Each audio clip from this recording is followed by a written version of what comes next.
And, kissing the boy's head, he turned to Manilov and Madame with the slight smile which one assumes before assuring parents of the guileless merits of their offspring. "But you had better stay, Paul Ivanovitch," said the father as the trio stepped out onto the veranda. "See how the clouds are gathering." "They are only small ones," replied Shishakov. "And you know your way to Sobakevich's?" "No, I do not, and should be glad if you would direct me." "If you like I will tell your coachman." And in very civil fashion Manilov did so, even going so far as to address the man in the second person plural. On hearing that he was to pass 2 turnings, and then to take a third, Selifan remarked, "We shall get there all right, sir," and Shishakov departed amid a profound salvo of salutations and wavings of handkerchiefs on the part of his host and hostess, who raised themselves on tiptoe in their enthusiasm. For a long while Manilov stood following the departing britchka with his eyes. In fact, he continued to smoke his pipe and gaze after the vehicle even when it had become lost to view. Then he re-entered the drawing room, seated himself upon a chair, and surrendered his mind to the thought that he had shown his guest most excellent entertainment. Next, his mind passed imperceptibly to other matters, until at last it lost itself God only knows where. He thought of the amenities of a life of friendship and of how nice it would be to live with a comrade on, say, the bank of some river, and to span the river with a bridge of his own, and to build an enormous mansion with a facade lofty enough even to afford a view to Moscow. On that facade he and his wife and friend would drink afternoon tea in the open air, and discuss interesting subjects, after which, in a fine carriage, they would drive to some reunion or other, where with their pleasant manners they would so charm the company that the imperial government, on learning of their merits, would raise the pair to the grade of general or God knows what, that is to say, to heights whereof even Manilov himself could form no idea. Then suddenly Shishikov's extraordinary request interrupted the dreamer's reflections, and he found his brain powerless to digest it, seeing that, turn the matter about as he might, he could not properly explain its bearing. Smoking his pipe, he sat where he was until supper time. Chapter 3. Meanwhile, Shishikov, seated in his britchka and bowling along the turnpike, was feeling greatly pleased with himself. From the preceding chapter the reader will have gathered the principal subject of his bent and inclinations, wherefore it is no matter for wonder that his body and his soul had ended by becoming wholly immersed therein. To all appearances the thoughts, the calculations, and the projects which were now reflected in his face partook of a pleasant nature, since momentarily they kept leaving behind them a satisfied smile. Indeed, so engrossed was he that he never noticed that his coachman, elated with the hospitality of Manilov's domestics, was making remarks of a didactic nature to the off-horse of the troika, a skewbald. This skewbald was a knowing animal, and made only a show of pulling, whereas its comrades, the middle horse, a bay, and known as the assessor, owing to his having been acquired from a gentleman of that rank, and the near horse, a roan, would do their work gallantly, and even evince in their eyes the pleasure which they derived from their exertions. "Ah, you rascal, you rascal! I'll get the better of you," ejaculated Selifan as he sat up and gave the lazy one a cut with his whip. "You know your business all right, you German pantaloon. The bay is a good fellow, and does his duty, and I will give him a bit over his feed, for he is a horse to be respected, and the assessor too is a good horse. But what are you shaking your ears for? You are a fool, so just mind when you're spoken to. 'Tis good advice I'm giving you, you blockhead. Ah! You can travel when you like." And he gave the animal another cut, and then shouted to the trio, "Gee up, my beauties," and drew his whip gently across the backs of the skewbald's comrades, not as a punishment, but as a sign of his approval. That done, he addressed himself to the skewbald again. "Do you think," he cried, "that I don't see what you are doing? You can behave quite decently when you like, and make a man respect you." With that he fell to recalling certain reminiscences. They were nice folk, those folk at the gentleman's yonder, he mused. "I do love a chat with a man when he is a good sort. With a man of that kind I am always hail fellow well met, and glad to drink a glass of tea with him, or to eat a biscuit. One can't help respecting a decent fellow. For instance, this gentleman of mine, why, every one looks up to him, for he has been in the government's service, and is a collegiate councillor." Thus soliloquizing, he passed to more remote abstractions, until, had Shishikov been listening, he would have learned a number of interesting details concerning himself. However, his thoughts were wholly occupied with his own subject, so much so that not until a loud clap of thunder awoke him from his reverie did he glance around him. The sky was completely covered with clouds, and the dusty turnpike beginning to be sprinkled with drops of rain. At length a second and a nearer and a louder peal resounded, and the rain descended as from a bucket. Falling slantwise, it beat upon one side of the basket-work of the tilt until the splashings began to spurt into his face, and he found himself forced to draw the curtains, fitted with circular openings through which to obtain a glimpse of the wayside view, and to shout to Selifan to quicken his pace. Upon that the coachman, interrupted in the middle of his harangue, bethought him that no time was to be lost, wherefore, extracting from under the box seat a piece of old blanket, he covered over his sleeves, resumed the reins, and cheered on his threefold team, which, it may be said, had so completely succumbed to the influence of the pleasant lassitude induced by Selifan's discourse that it had taken to scarcely placing one leg before the other. Unfortunately, Selifan could not clearly remember whether 2 turnings had been passed or 3. Indeed, on collecting his faculties, and dimly recalling the lie of the road, he became filled with a shrewd suspicion that a very large number of turnings had been passed. But since, at moments which call for a hasty decision, a Russian is quick to discover what may conceivably be the best course to take, our coachman put away from him all ulterior reasoning, and, turning to the right at the next cross-road, shouted, "Hi, my beauties," and set off at a gallop. Never for a moment did he stop to think whither the road might lead him. It was long before the clouds had discharged their burden, and, meanwhile, the dust on the road became kneaded into mire, and the horse's task of pulling the britchka heavier and heavier. Also, Shishikov had taken alarm at his continued failure to catch sight of Sobakevich's country house. According to his calculations, it ought to have been reached long ago. He gazed about him on every side, but the darkness was too dense for the eye to pierce. Selifan, he exclaimed, leaning forward in the britchka. What is it, Baron? Replied the coachman. Can you see the country house anywhere? No, Baron. After which, with a flourish of the whip, the man broke into a sort of endless, drawling song. In that song everything had a place. By everything I mean both the various encouraging and stimulating cries with which Russian folk urge on their horses, and a random, unpremeditated selection of adjectives. Meanwhile Shishakov began to notice that the britchka was swaying violently, and dealing him occasional bumps. Consequently he suspected that it had left the road and was being dragged over a ploughed field. Upon Selifan's mind there appeared to have dawned a similar inkling, for he had ceased to hold forth. You rascal, what road are you following? Inquired Shishakov. I don't know, retorted the coachman. What can a man do at a time of night when the darkness won't let him even see his whip? And as Selifan spoke the vehicle tilted to an angle which left Shishakov no choice but to hang on with hands and teeth. At length he realized the fact that Selifan was drunk. Stop, stop, or you will upset us, he shouted to the fellow. No, no, Baron, replied Selifan. How could I upset you? To upset people is wrong. I know that very well, and should never dream of such conduct. Here he started to turn the vehicle round a little, and kept on doing so until the britchka capsized onto its side, and Shishakov landed in the mud on his hands and knees. Fortunately Selifan succeeded in stopping the horses, although they would have stopped of themselves, seeing that they were utterly worn out. This unforeseen catastrophe evidently astonished their driver. Slipping from the box, he stood resting his hands against the side of the britchka, while Shishakov tumbled and floundered about in the mud, in a vain endeavour to wriggle clear of the stuff. Ah, you, said Selifan meditatively to the britchka. To think of upsetting us like this! You are as drunk as a lord, exclaimed Shishakov. No, no, Baron. Drunk, indeed? Why, I know my manners too well. A word or two with a friend, that is all that I have taken.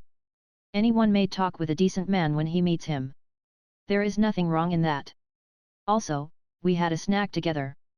There is nothing wrong in a snack, especially a snack with a decent man. What did I say to you when last you got drunk? Asked Shishakov. Have you forgotten what I said then? No, no, Baron. How could I forget it? I know what is what, and know that it is not right to get drunk. All that I have been having is a word or two with a decent man, for the reason that... Well, if I lay the whip about you, you'll know then how to talk to a decent fellow, I'll warrant. As you please, Baron, replied the complacent Selifan. Should you whip me, you will whip me, and I shall have nothing to complain of. Why should you not whip me if I deserve it? 'Tis for you to do as you like.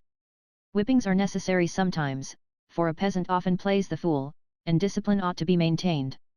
If I have deserved it, beat me. Why should you not? This reasoning seemed, at the moment, irrefutable, and Shishakov said nothing more. Fortunately fate had decided to take pity on the pair, for from afar their ears caught the barking of a dog. Plucking up courage, Shishakov gave orders for the britchka to be righted, and the horses to be urged forward, and since a Russian driver has at least this merit, that, owing to a keen sense of smell being able to take the place of eyesight, he can, if necessary, drive at random and yet reach a destination of some sort, Selifan succeeded, though powerless to discern a single object, in directing his steeds to a country house nearby, and that with such a certainty of instinct that it was not until the shafts had collided with a garden wall, and thereby made it clear that to proceed another pace was impossible, that he stopped. All that Shishakov could discern through the thick veil of pouring rain was something which resembled a veranda. So he dispatched Selifan to search for the entrance gates, and that process would have lasted indefinitely had it not been shortened by the circumstance that, in Russia, the place of a Swiss footman is frequently taken by watchdogs, of which animals a number now proclaimed the traveller's presence so loudly that Shishakov found himself forced to stop his ears. Next, a light gleamed in one of the windows, and filtered in a thin stream to the garden wall, thus revealing the whereabouts of the entrance gates, whereupon Selifan fell to knocking at the gates until the bolts of the house door were withdrawn and there issued therefrom a figure clad in a rough cloak. Who is that knocking? What have you come for? Shouted the hoarse voice of an elderly woman. We are travellers, good mother, said Shishakov. Pray allow us to spend the night here. Out upon you for a pair of gadabouts, retorted the old woman. A fine time of night to be arriving. We don't keep an hotel, mind you. This is a lady's residence. But what are we to do, mother? We have lost our way, and cannot spend the night out of doors in such weather. No, we cannot. The night is dark and cold, added Selifan. Hold your tongue, you fool, exclaimed Shishakov. Who are you, then? Inquired the old woman. A Dvoryanin, good mother. Somehow the word Dvoryanin seemed to give the old woman food for thought. Wait a moment, she said, and I will tell the mistress. 2 minutes later she returned with a lantern in her hand, the gates were opened, and a light glimmered in a second window. Entering the courtyard, the britchka halted before a moderate-sized mansion. The darkness did not permit of very accurate observation being made, but, apparently, the windows only of one half of the building were illuminated, while a quagmire in front of the door reflected the beams from the same. Meanwhile the rain continued to beat sonorously down upon the wooden roof, and could be heard trickling into a water butt, nor for a single moment did the dogs cease to bark with all the strength of their lungs.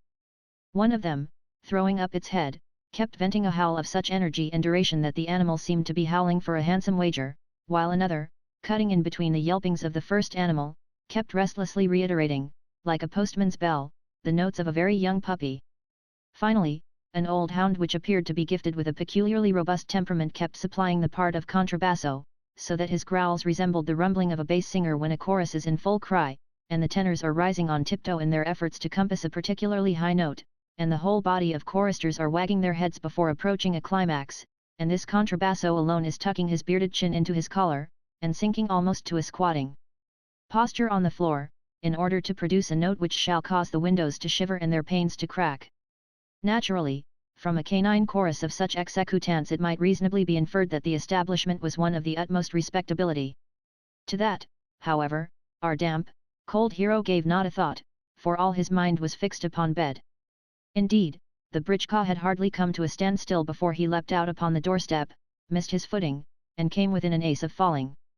To meet him there issued a female younger than the first, but very closely resembling her, and on his being conducted to the parlour, a couple of glances showed him that the room was hung with old striped curtains, and ornamented with pictures of birds and small, antique mirrors, the latter set in dark frames which were carved to resemble scrolls of foliage. Behind each mirror was stuck either a letter or an old pack of cards or a stocking, while on the wall hung a clock with a flowered dial. More, however, Shishakov could not discern, for his eyelids were as heavy as though smeared with treacle. Presently the lady of the house herself entered, an elderly woman in a sort of nightcap, hastily put on, and a flannel neck wrap. She belonged to that class of lady landowners who are forever lamenting failures of the harvest and their losses thereby, to the class who, drooping their heads despondently, are all the while stuffing money into striped purses, which they keep hoarded in the drawers of cupboards.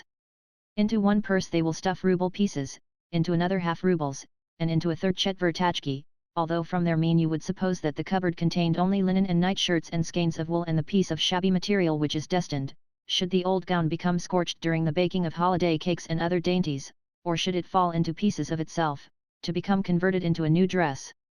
But the gown never does get burnt or wear out, for the reason that the lady is too careful, wherefore the piece of shabby material reposes in its unmade-up condition until the priest advises that it be given to the niece of some widowed sister, together with a quantity of other such rubbish. Shishakov apologized for having disturbed the household with his unexpected arrival. Not at all, not at all, replied the lady. But in what dreadful weather God has brought you hither? What wind and what rain? You could not help losing your way. Pray excuse us for being unable to make better preparations for you at this time of night. Suddenly there broke in upon the hostess' words the sound of a strange hissing, a sound so loud that the guest started in alarm, and the more so seeing that it increased until the room seemed filled with adders. On glancing upwards, however, he recovered his composure, for he perceived the sound to be emanating from the clock, which appeared to be in a mind to strike. To the hissing sound there succeeded a wheezing one, until, putting forth its best efforts, the thing struck two with as much clatter as though someone had been hitting an iron pot with a cudgel. That done, the pendulum returned to its right-left oscillation. Shishakov thanked his hostess kindly, and said that he needed nothing, and she must not put herself about, only for rest was he longing, though also he should like to know whither he had arrived, and whether the distance to the country house of landowner Sobakevich was anything very great. To this the lady replied that she had never so much as heard the name, since no gentleman of the name resided in the locality. But at least you are acquainted with landowner Manilov, continued Shishakov. No. Who is he? Another landed proprietor, madam. Well, neither have I heard of him. No such landowner lives hereabouts. Then who are your local landowners? Bobrov, Svinen, Konopadiev, Kopakin, Trepakin, and Plyashakov. Are they rich men? No, none of them. One of them may own 20 souls, and another 30, but of gentry who own 100 there are none. Shishakov reflected that he had indeed fallen into an aristocratic wilderness. At all events, is the town far away? He inquired. About 60 versts. How sorry I am that I have nothing for you to eat. Should you care to drink some tea? I thank you, good mother, but I require nothing beyond a bed. Well, after such a journey you must indeed be needing rest, so you shall lie upon this sofa. Fitania, bring a quilt and some pillows and sheets. What weather God has sent us! And what dreadful thunder! Ever since sunset I have had a candle burning before the icon in my bedroom. My God! Why, your back and sides are as muddy as a boar's. However have you managed to get into such a state? That I am nothing worse than muddy is indeed fortunate, since, but for the Almighty, I should have had my ribs broken. Dear, dear! To think of all that you must have been through! Had I not better wipe your back? I thank you, but you need not trouble. Merely be so good as to tell your maid to dry my clothes. Do you hear that, Fitania? Said the hostess, turning to a woman who was engaged in dragging in a feather bed and deluging the room with feathers. Take this coat and this vest, and, after drying them before the fire, just as we used to do for your late master, give them a good rub, and fold them up neatly. Very well, mistress, said Fitania, spreading some sheets over the bed, and arranging the pillows. Now your bed is ready for you, said the hostess to Shishakov. Good night, dear sir. I wish you good night. Is there anything else that you require? Perhaps you would like to have your heels tickled before retiring to rest? Never could my late husband get to sleep without that having been done. But the guest declined the proffered heel tickling, and, on his hostess taking her departure, hastened to divest himself of his clothing, both upper and under, and to hand the garments to Fitania. She wished him good night, and removed the wet trappings, after which he found himself alone. Not without satisfaction did he eye his bed, which reached almost to the ceiling. Clearly Fitania was a past mistress in the art of beating up such a couch, and, as the result, he had no sooner mounted it with the aid of a chair than it sank well nigh to the floor, and the feathers, squeezed out of their proper confines, flew hither and thither into every corner of the apartment. Nevertheless he extinguished the candle, covered himself over with the chintz quilt, snuggled down beneath it, and instantly fell asleep. Next day it was late in the morning before he awoke. Through the window the sun was shining into his eyes, and the flies which, overnight, had been roosting quietly on the walls and ceiling now turned their attention to the visitor. One settled on his lip, another on his ear, a third hovered as though intending to lodge in his very eye, and a fourth had the temerity to alight just under his nostrils. In his drowsy condition he inhaled the latter insect, sneezed violently, and so returned to consciousness. He glanced around the room, and perceived that not all the pictures were representative of birds, since among them hung also a portrait of Kutuzov and an oil painting of an old man in a uniform with red facings such as were worn in the days of the Emperor Paul. At this moment the clock uttered its usual hissing sound, and struck 10, while a woman's face peered in at the door, but at once withdrew, for the reason that, with the object of sleeping as well as possible, Shishakov had removed every stitch of his clothing. Somehow the face seemed to him familiar, and he set himself to recall whose it could be. At length he recollected that it was the face of his hostess. His clothes he found lying, clean and dry, beside him, so he dressed and approached the mirror, meanwhile sneezing again with such vehemence that a cock which happened at the moment to be near the window, which was situated at no great distance from the ground, chuckled a short, sharp phrase. Probably it meant, in the bird's alien tongue, "Good morning to you." Shishakov retorted by calling the bird a fool, and then himself approached the window to look at the view. It appeared to comprise a poulterer's premises. At all events, the narrow yard in front of the window was full of poultry and other domestic creatures, of game fowls and barn door fowls, with, among them, a cock which strutted with measured gait, and kept shaking its comb, and tilting its head as though it were trying to listen to something. Also, a sow and her family were helping to grace the scene. First, she rooted among a heap of litter, then, in passing, she ate up a young pullet, lastly, she proceeded carelessly to munch some pieces of melon rind. To this small yard or poultry run a length of planking served as a fence, while beyond it lay a kitchen garden containing cabbages, onions, potatoes, beetroots, and other household vegetables. Also, the garden contained a few stray fruit trees that were covered with netting to protect them from the magpies and sparrows, flocks of which were even then wheeling and darting from one spot to another. For the same reason a number of scarecrows with outstretched arms stood reared on long poles, with, surmounting one of the figures, a cast-off cap of the hostesses. Beyond the garden again there stood a number of peasants' huts. Though scattered, instead of being arranged in regular rows, these appeared to Shishikov's eye to comprise well-to-do inhabitants, since all rotten planks in their roofing had been replaced with new ones, and none of their doors were askew, and such of their tilt sheds as faced him evinced evidence of a presence of a spare wagon, in some cases almost a new one. "This lady owns by no means a poor village," said Shishikov to himself, wherefore he decided then and there to have a talk with his hostess, and to cultivate her closer acquaintance. Accordingly he peeped through the chink of the door whence her head had recently protruded, and, on seeing her seated at a tea table, entered and greeted her with a cheerful, kindly smile. "Good morning, dear sir," she responded as she rose. "How have you slept?" She was dressed in better style than she had been on the previous evening. That is to say, she was now wearing a gown of some dark color, and lacked her nightcap, and had swathed her neck in something stiff. "I have slept exceedingly well," replied Shishikov, seating himself upon a chair. "And how are you, good madam?" "But poorly, my dear sir." "And why so?" "Because I cannot sleep. A pain has taken me in my middle, and my legs, from the ankles upwards, are aching as though they were broken." That will pass, good mother. You must pay no attention to it. God grant that it may pass. However, I have been rubbing myself with lard and turpentine. What sort of tea will you take?" "In this jar I have some of the scented kind." "Excellent, good mother. Then I will take that." Probably the reader will have noticed that, for all his expressions of solicitude, Shishikov's tone towards his hostess partook of a freer, a more unceremonious, nature than that which he had adopted towards Madame Manilov. And here I should like to assert that, howsoever much, in certain respects, we Russians may be surpassed by foreigners, at least we surpass them in adroitness of manner. In fact the various shades and subtleties of our social intercourse defy enumeration. A Frenchman or a German would be incapable of envisaging and understanding all its peculiarities and differences, for his tone in speaking to a millionaire differs but little from that which he employs towards a small tobacconist, and that in spite of the circumstance that he is accustomed to cringe before the former. With us, however, things are different. In Russian society there exist clever folk who can speak in one manner to a landowner possessed of 200 peasant souls, and in another to a landowner possessed of 300, and in another to a landowner possessed of 500. In short, up to the number of 1,000,000 souls the Russian will have ready for each landowner a suitable mode of address. For example, suppose that somewhere there exists a government office, and that in that office there exists a director. I would beg of you to contemplate him as he sits among his myrmidons. Sheer nervousness will prevent you from uttering a word in his presence, so great are the pride and superiority depicted on his countenance.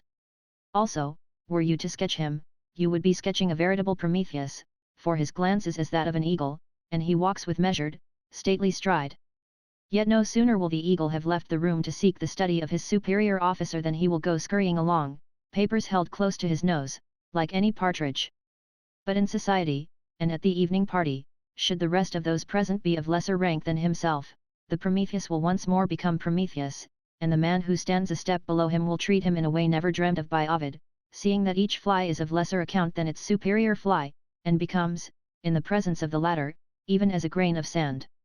Surely that is not Ivan Petrovitch, you will say of such and such a man as you regard him. Ivan Petrovitch is tall, whereas this man is small and spare. Ivan Petrovitch has a loud, deep voice, and never smiles, whereas this man, whoever he may be, is twittering like a sparrow, and smiling all the time.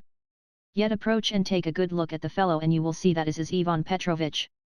Alack, alack! Will be the only remark you can make. Let us return to our characters in real life. We have seen that, on this occasion, Shishikov decided to dispense with ceremony, wherefore, taking up the teapot, he went on as follows. "You have a nice little village here, madam. How many souls does it contain?" "A little less than 80, dear sir. But the times are hard, and I have lost a great deal through last year's harvest having proved a failure. But your peasants look fine, strong fellows. May I inquire your name?"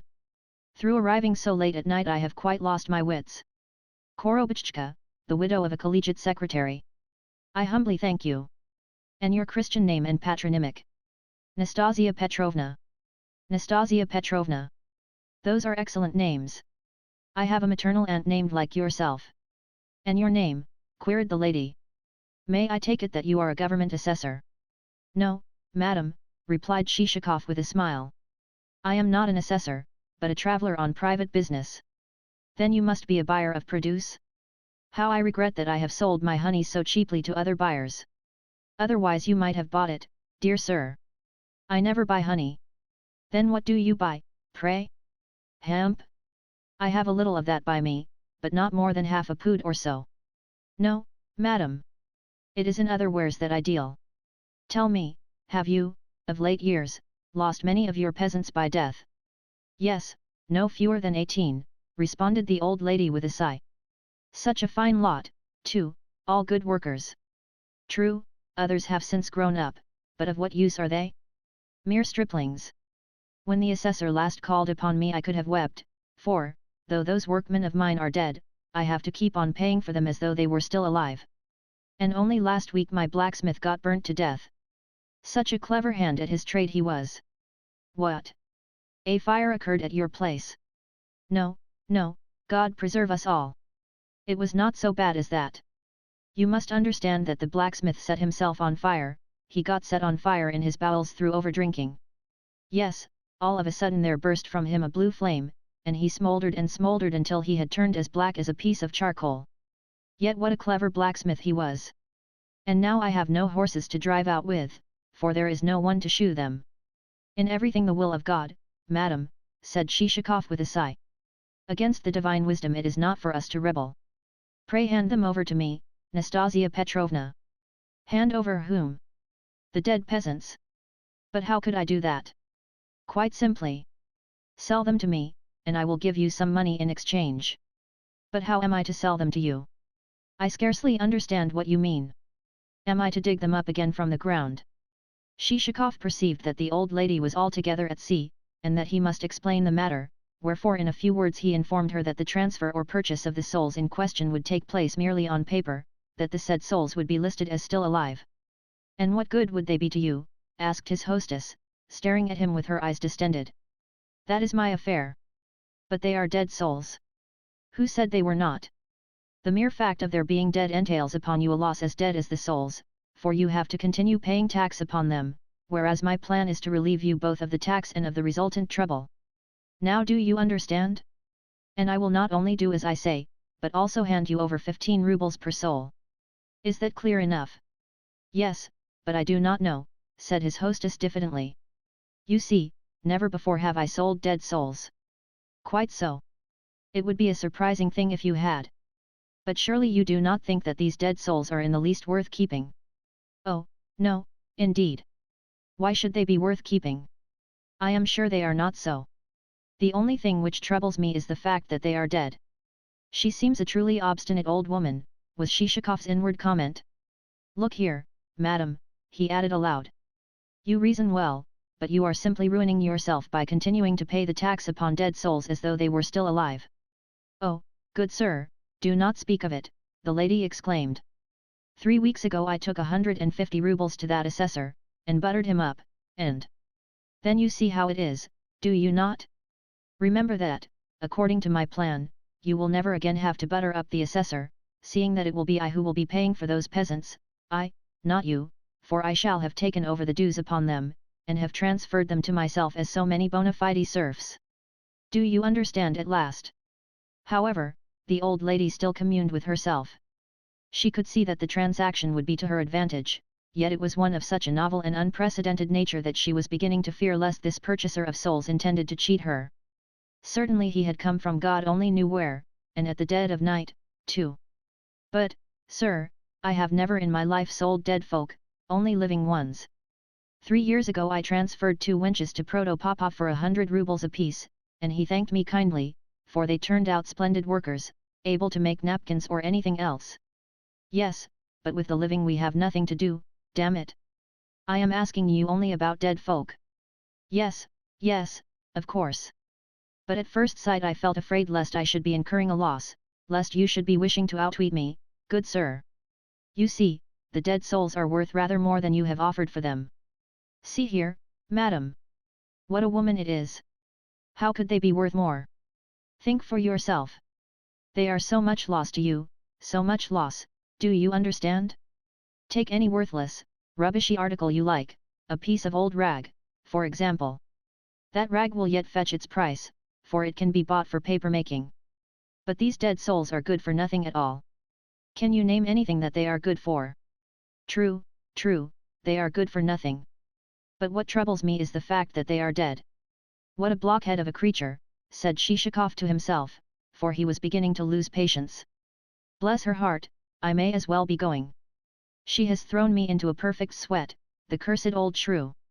He took a handkerchief from his pocket, and wiped the perspiration from his brow. Yet he need not have flown into such a passion. More than one respected statesman reveals himself, when confronted with a business matter, to be just such another as Madame Korobuchka, in that, once he has got an idea into his head, there is no getting it out of him. You may ply him with daylight clear arguments, yet they will rebound from his brain as an India rubber ball rebounds from a flagstone. Nevertheless, wiping away the perspiration, Shishakov resolved to try whether he could not bring her back to the road by another path. Madam, he said, either you are declining to understand what I say or you are talking for the mere sake of talking. If I hand you over some money, 15 rubles for each soul, do you understand, it is money, not something which can be picked up haphazard on the street. For instance, tell me how much you sold your honey for. For 12 rubles per pood. Ah! Then by those words, madam, you have laid a trifling sin upon your soul, for you did not sell the honey for 12 rubles. By the Lord God I did. Well, well. Never mind. Honey is only honey. Now, you had collected that stuff, it may be, for a year, and with infinite care and labor. You had fussed after it, you had trotted to and fro, you had duly frozen out the bees, and you had fed them in the cellar throughout the winter. But these dead souls of which I speak are quite another matter, for in this case you have put forth no exertions, it was merely God's will that they should leave the world, and thus decrease the personnel of your establishment. In the former case you received, so you allege, 12 rubles per pood for your labor, but in this case you will receive money for having done nothing at all. Nor will you receive 12 rubles per item, but 15, and rubles not in silver, but rubles in good paper currency. That these powerful inducements would certainly cause the old woman to yield Shishakov had not a doubt. True, his hostess replied.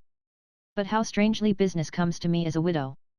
Perhaps I had better wait a little longer, seeing that other buyers might come along, and I might be able to compare prices. For shame, madam! For shame! Think what you are saying. Who else, I would ask, would care to buy those souls? What use could they be to anyone? If that is so, they might come in useful to me, mused the old woman aloud, after which she sat staring at Shishakov with her mouth open and a face of nervous expectancy as to his possible rejoinder. Dead folk useful in a household, he exclaimed. Why, what could you do with them? Set them up on poles to frighten away the sparrows from your garden. The Lord save us, but what things you say, she ejaculated, crossing herself. Well, what could you do with them? By this time they are so much bones and earth. That is all there is left of them. Their transfer to myself would be on paper only. Come, come. At least give me an answer. Again the old woman communed with herself. What are you thinking of, Nastasia Petrovna?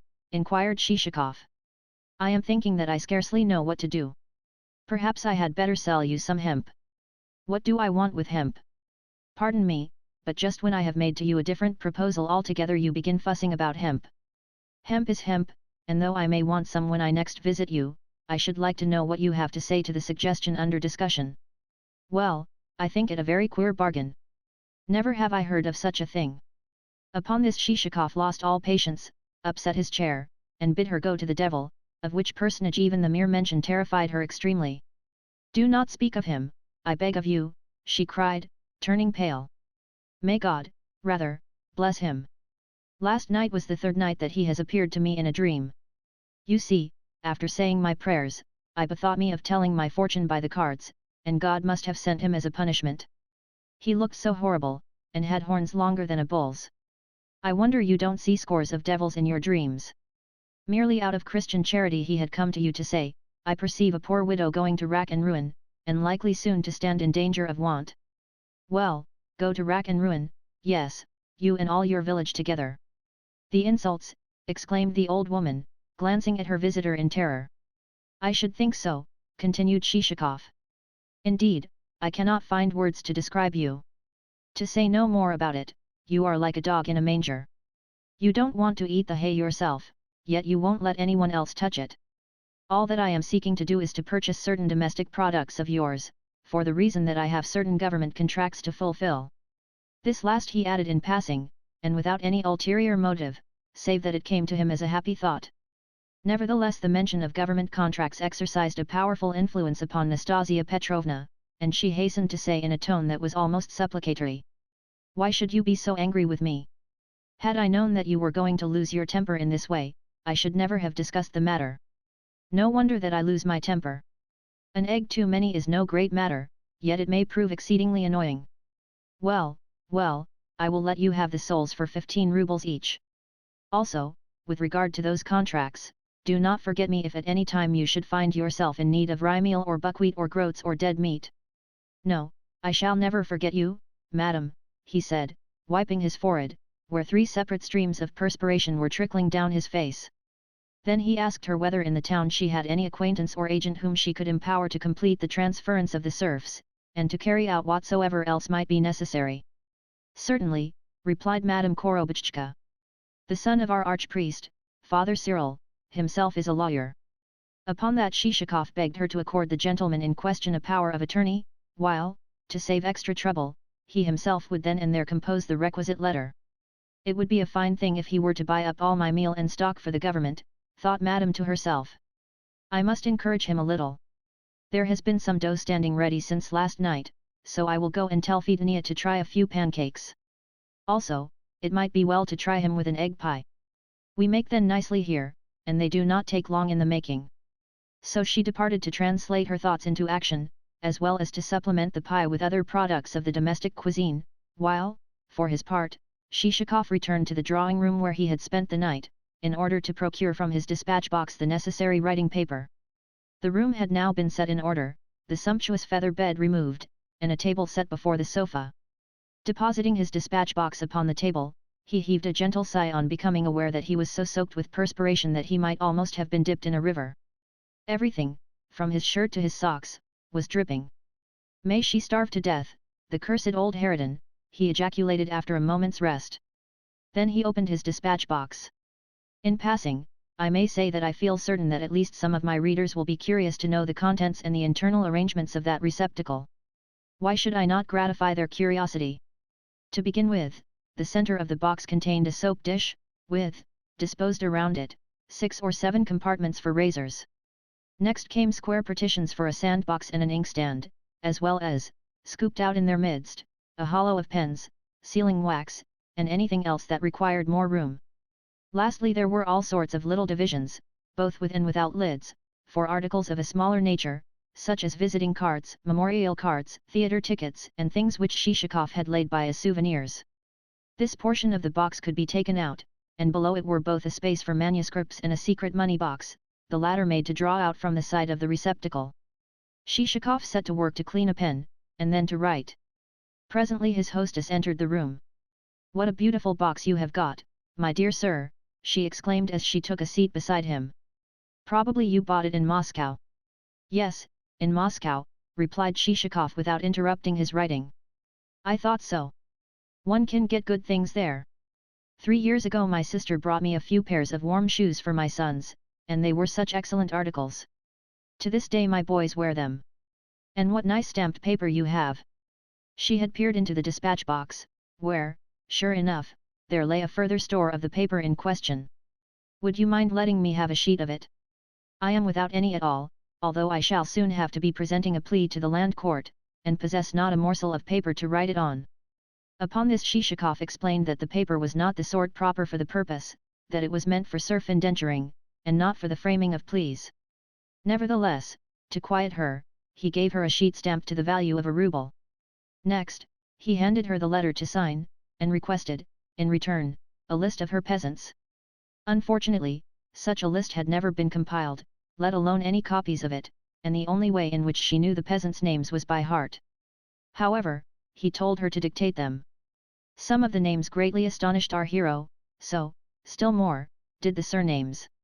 Indeed, frequently, on hearing the latter, he had to pause before writing them down. Especially did he halt before a certain Peter Savliev Nuvazai Korito. What a string of titles, involuntarily he ejaculated. To the Christian name of another serf was appended Korovi Kirpich, and to that of a third Kolso Ivan. However, at length the list was compiled, and he caught a deep breath, which latter proceeding caused him to catch also the attractive odor of something fried and fat. "I beseech you to have a morsel," murmured his hostess. Shishakov looked up, and saw that the table was spread with mushrooms, pies, and other viands. "Try this freshly made pie and an egg," continued Madame. Shishakov did so, and having eaten more than half of what she offered him, praised the pie highly. Indeed, it was a toothsome dish, and, after his difficulties and exertions with his hostess, it tasted even better than it might otherwise have done. "And also a few pancakes," suggested Madame. For answer Shishakov folded 3 together, and, having dipped them in melted butter, consigned the lot to his mouth, and then wiped his mouth with a napkin. Twice more was the process repeated, and then he requested his hostess to order the britchka to be got ready. In dispatching Fedania with the necessary instructions, she ordered her to return with a second batch of hot pancakes. "Your pancakes are indeed splendid," said Shishakov, applying himself to the second consignment of fried dainties when they had arrived. "Yes, we make them well here," replied Madame. "Yet how unfortunate it is that the harvest should have proved so poor as to have prevented me from earning anything on my, but why should you be in such a hurry to depart, good sir?" She broke off on seeing Shishakov reach for his cap. "The britchka is not yet ready." "Then it is being got so, madam, it is being got so, and I shall need a moment or two to pack my things." "As you please, dear sir, but do not forget me in connection with those government contracts." "No, I have said that never shall I forget you," replied Shishakov as he hurried into the hall. "And would you like to buy some lard?" continued his hostess, pursuing him. "Lard? Oh certainly. Why not? Only, I will do so another time. I shall have some ready at about Christmas." "Quite so, madam. Then I will buy anything and everything, the lard included. And perhaps you will be wanting also some feathers? I shall be having some for sale about St. Philip's Day." Very well, madam. "There you see," she remarked as they stepped out onto the veranda. "The britchka is not yet ready. But it soon will be, it soon will be. Only direct me to the main road." "How am I to do that?" said Madame. "'Twould puzzle a wise man to do so, for in these parts there are so many turnings. However, I will send a girl to guide you. You could find room for her on the box seat, could you not?" "Yes, of course. Then I will send her. She knows the way thoroughly. Only do not carry her off for good. Already some traitors have deprived me of one of my girls." Shishakov reassured his hostess on the point, and Madame plucked up courage enough to scan, first of all, the housekeeper, who happened to be issuing from the storehouse with a bowl of honey, and, next, a young peasant who happened to be standing at the gates, and, while thus engaged, she became wholly absorbed in her domestic pursuits. But why pay her so much attention? The widow Korobichka, Madame Manilov, domestic life, non-domestic life, away with them all. How strangely are things compounded! In a trice may joy turn to sorrow, should one halt long enough over it, in a trice only God can say what ideas may strike one. You may fall even to thinking, after all, did Madame Korobichka stand so very low in the scale of human perfection?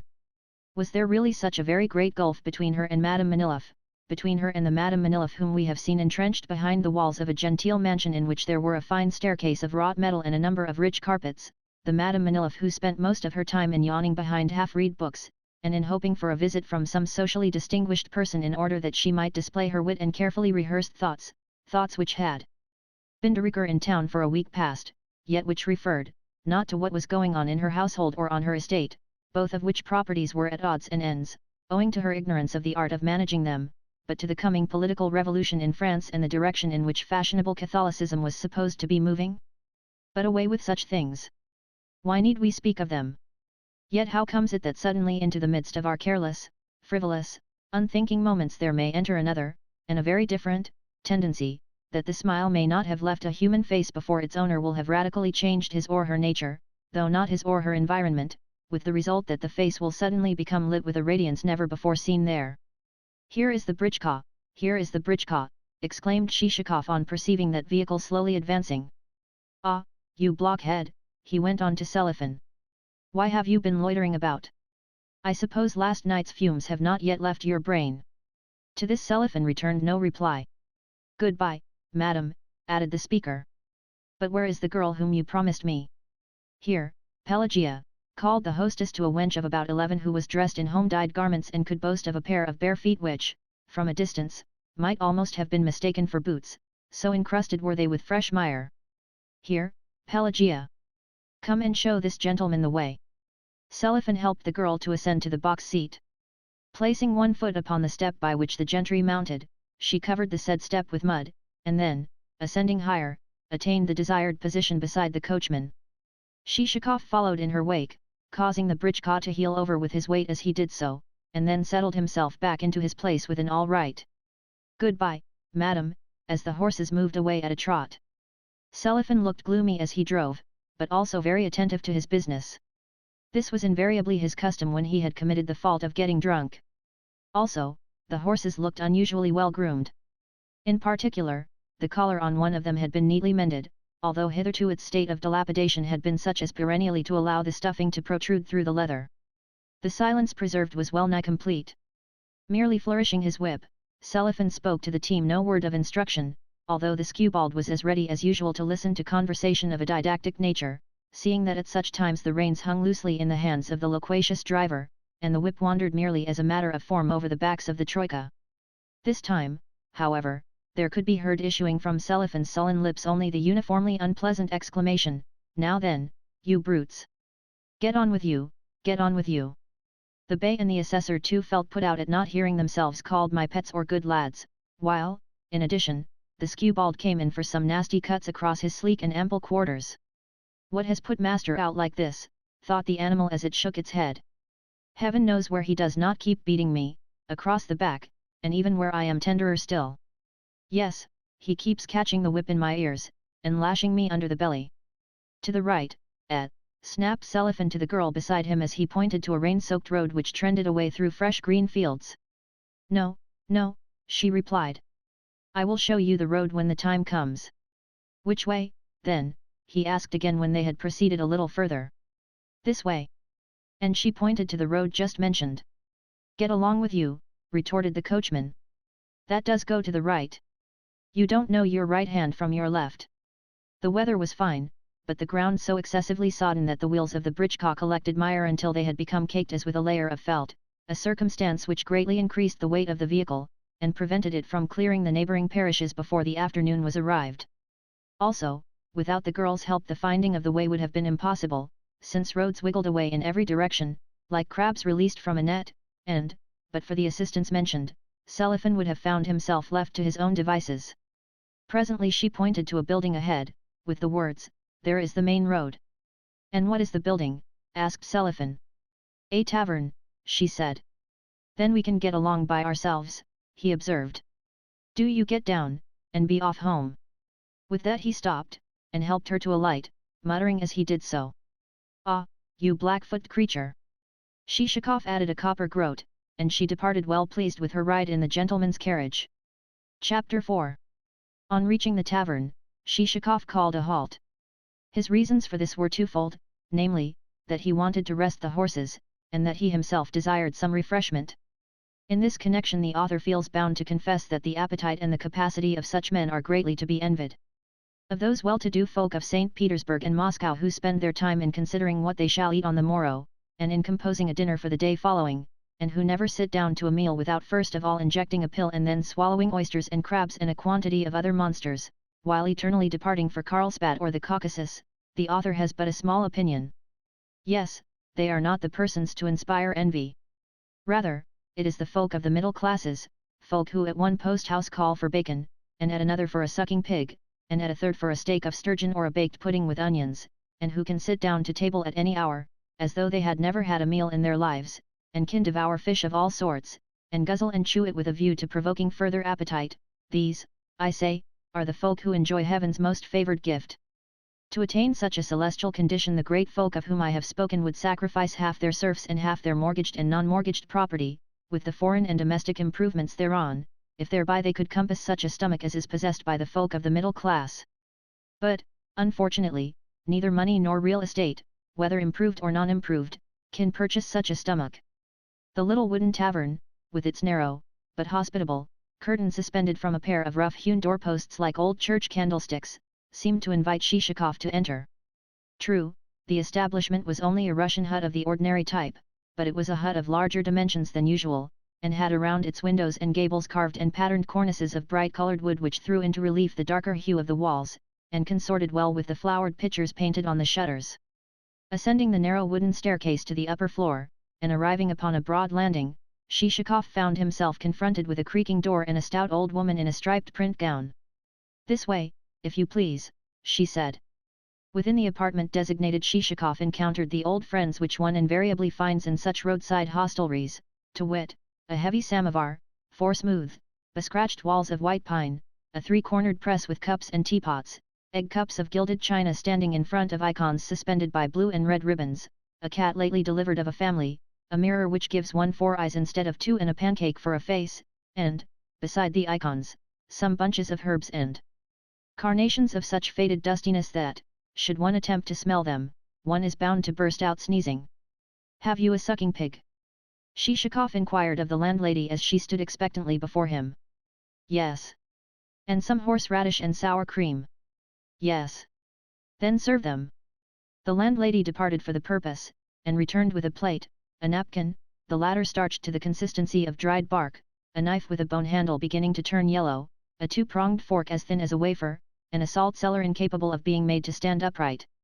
Following the accepted custom, our hero entered into conversation with the woman, and inquired whether she herself or a landlord kept the tavern, how much income the tavern brought in, whether her sons lived with her, whether the oldest was a bachelor or married, whom the eldest had taken to wife, whether the dowry had been large, whether the father-in-law had been satisfied, and whether the said father-in-law had not complained of receiving too small a present at the wedding. In short, Shishakov touched on every conceivable point. Likewise, of course, he displayed some curiosity as to the landowners of the neighborhood. Their names, he ascertained, were Bloshin, Pachitiv, Manoy, Cheprikov, and Sobakevich. "Then you are acquainted with Sobakevich," he said, whereupon the old woman informed him that she knew not only Sobakevich, but also Manilov, and that the latter was the more delicate eater of the two, since, whereas Manilov always ordered a roast fowl and some veal and mutton, and then tasted merely a morsel of each, Sobakevich would order one dish only, but consume the whole of it, and then demand more at the same price. Whilst Shishakov was thus conversing and partaking of the sucking pig until only a fragment of it seemed likely to remain, the sound of an approaching vehicle made itself heard. Peering through the window, he saw draw up to the tavern door a light britchka drawn by 3 fine horses. From it there descended 2 men, one flaxen-haired and tall, and the other dark-haired and of slighter build. While the flaxen-haired man was clad in a dark blue coat, the other one was wrapped in a coat of striped pattern. Behind the britchka stood a second, but an empty, turnout, drawn by 4 long-coated steeds in ragged collars and rope harnesses. The flaxen-haired man lost no time in ascending the staircase, while his darker friend remained below to fumble at something in the britchka, talking, as he did so, to the driver of the vehicle which stood hitched behind. Somehow, the dark-haired man's voice struck Shishakov as familiar, and as he was taking another look at him the flaxen-haired gentleman entered the room.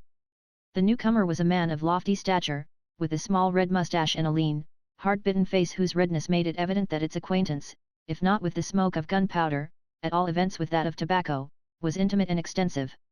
Nevertheless he greeted Shishakov civilly, and the latter returned his bow. Indeed, the pair would have entered into conversation, and have made one another's acquaintance, since a beginning was made with their simultaneously expressing satisfaction at the circumstance that the previous night's rain had laid the dust on the roads, and thereby made driving cool and pleasant, when the gentleman's darker favoured friend also entered the room, and, throwing his cap upon the table, pushed back a mass of dishevelled black locks from his brow. The latest arrival was a man of medium height, but well put together, and possessed of a pair of full red cheeks, a set of teeth as white as snow, and coal-black whiskers. Indeed, so fresh was his complexion that it seemed to have been compounded of blood and milk, while health danced in his every feature. Ha, ha, ha, he cried with a gesture of astonishment at the sight of Shishakov. What chance brings you here? Upon that Shishakov recognized Nozdrev, the man whom he had met at dinner at the public prosecutor's, and who, within a minute or two of the introduction, had become so intimate with his fellow guest as to address him in the second person singular, in spite of the fact that Shishakov had given him no opportunity for doing so. Where have you been today?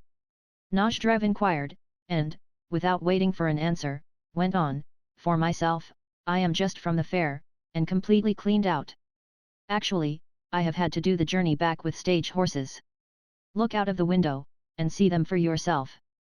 And he turned Shishakov's head so sharply in the desired direction that he came very near to bumping it against the window frame. Did you ever see such a bag of tricks?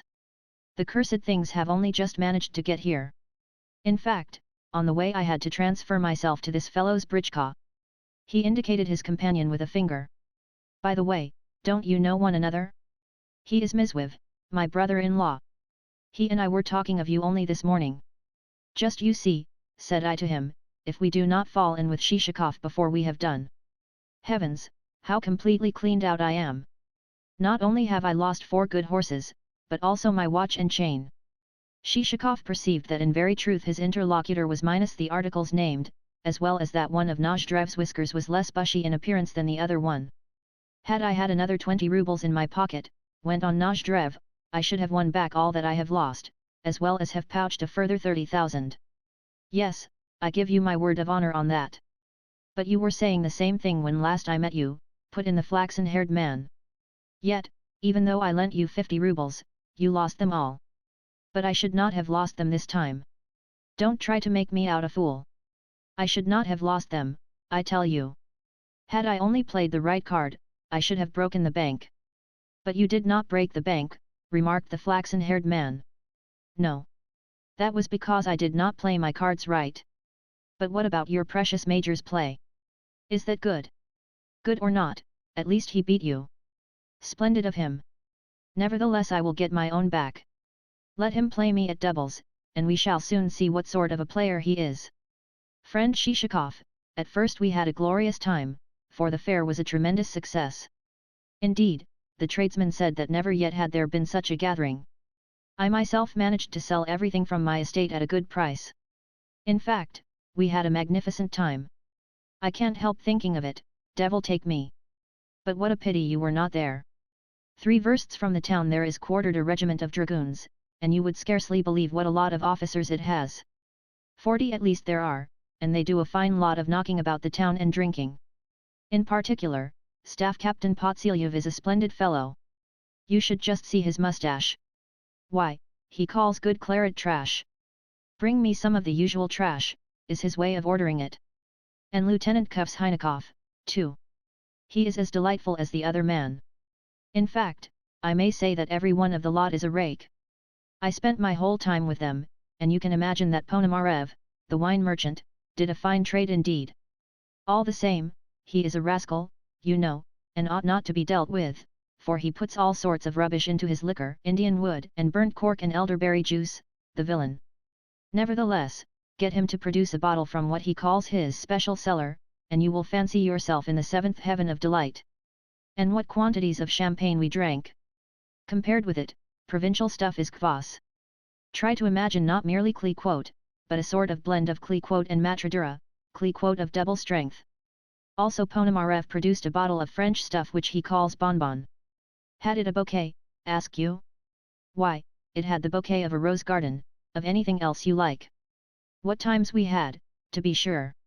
Just after we had left Nomarev's place, some prince or another arrived in the town, and sent out for some champagne, but not a bottle was there left, for the officers had drunk every one. Why, I myself got through 17 bottles at a sitting. Come, come. You can't have got through 17, remarked the flaxen-haired man. But I did, I give my word of honor, retorted Nozdrev. Imagine what you like, but you didn't drink even 10 bottles at a sitting. Will you bet that I did not? No, for what would be the use of betting about it? Then at least wager the gun which you have bought. No, I am not going to do anything of the kind. Just as an experiment. No. It is as well for you that you don't, since, otherwise, you would have found yourself minus both gun and cap. However, friend Shishakov, it is a pity you were not there. Had you been there, I feel sure you would have found yourself unable to part with Lieutenant Kvashynikov. You and he would have hit it off splendidly. You know, he is quite a different sort from the public prosecutor and our other provincial skinflints, fellows who shiver in their shoes before they will spend a single kopeck. He will play pharaoh, or anything else, and at any time. Why did you not come with us, instead of wasting your time on cattle breeding or something of the sort? But never mind. Embrace me. I like you immensely. Mizwiv, see how curiously things have turned out. Shishakov has nothing to do with me, or I with him, yet here is he come from God knows where, and landed in the very spot where I happen to be living. I may tell you that, no matter how many carriages I possessed, I should gamble the lot away. Recently I went in for a turn at billiards, and lost 2 jars of pomade, a china teapot, and a guitar. Then I staked some more things, and, like a fool, lost them all, and 6 rubles in addition. What a dog is that Kvashynikov!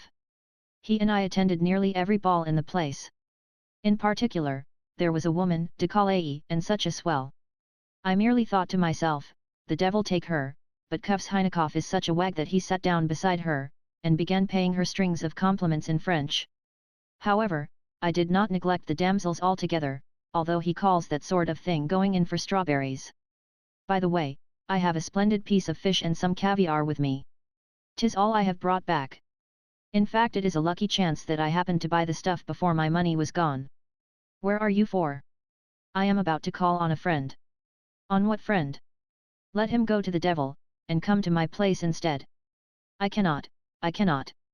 I have business to do. Oh, business again.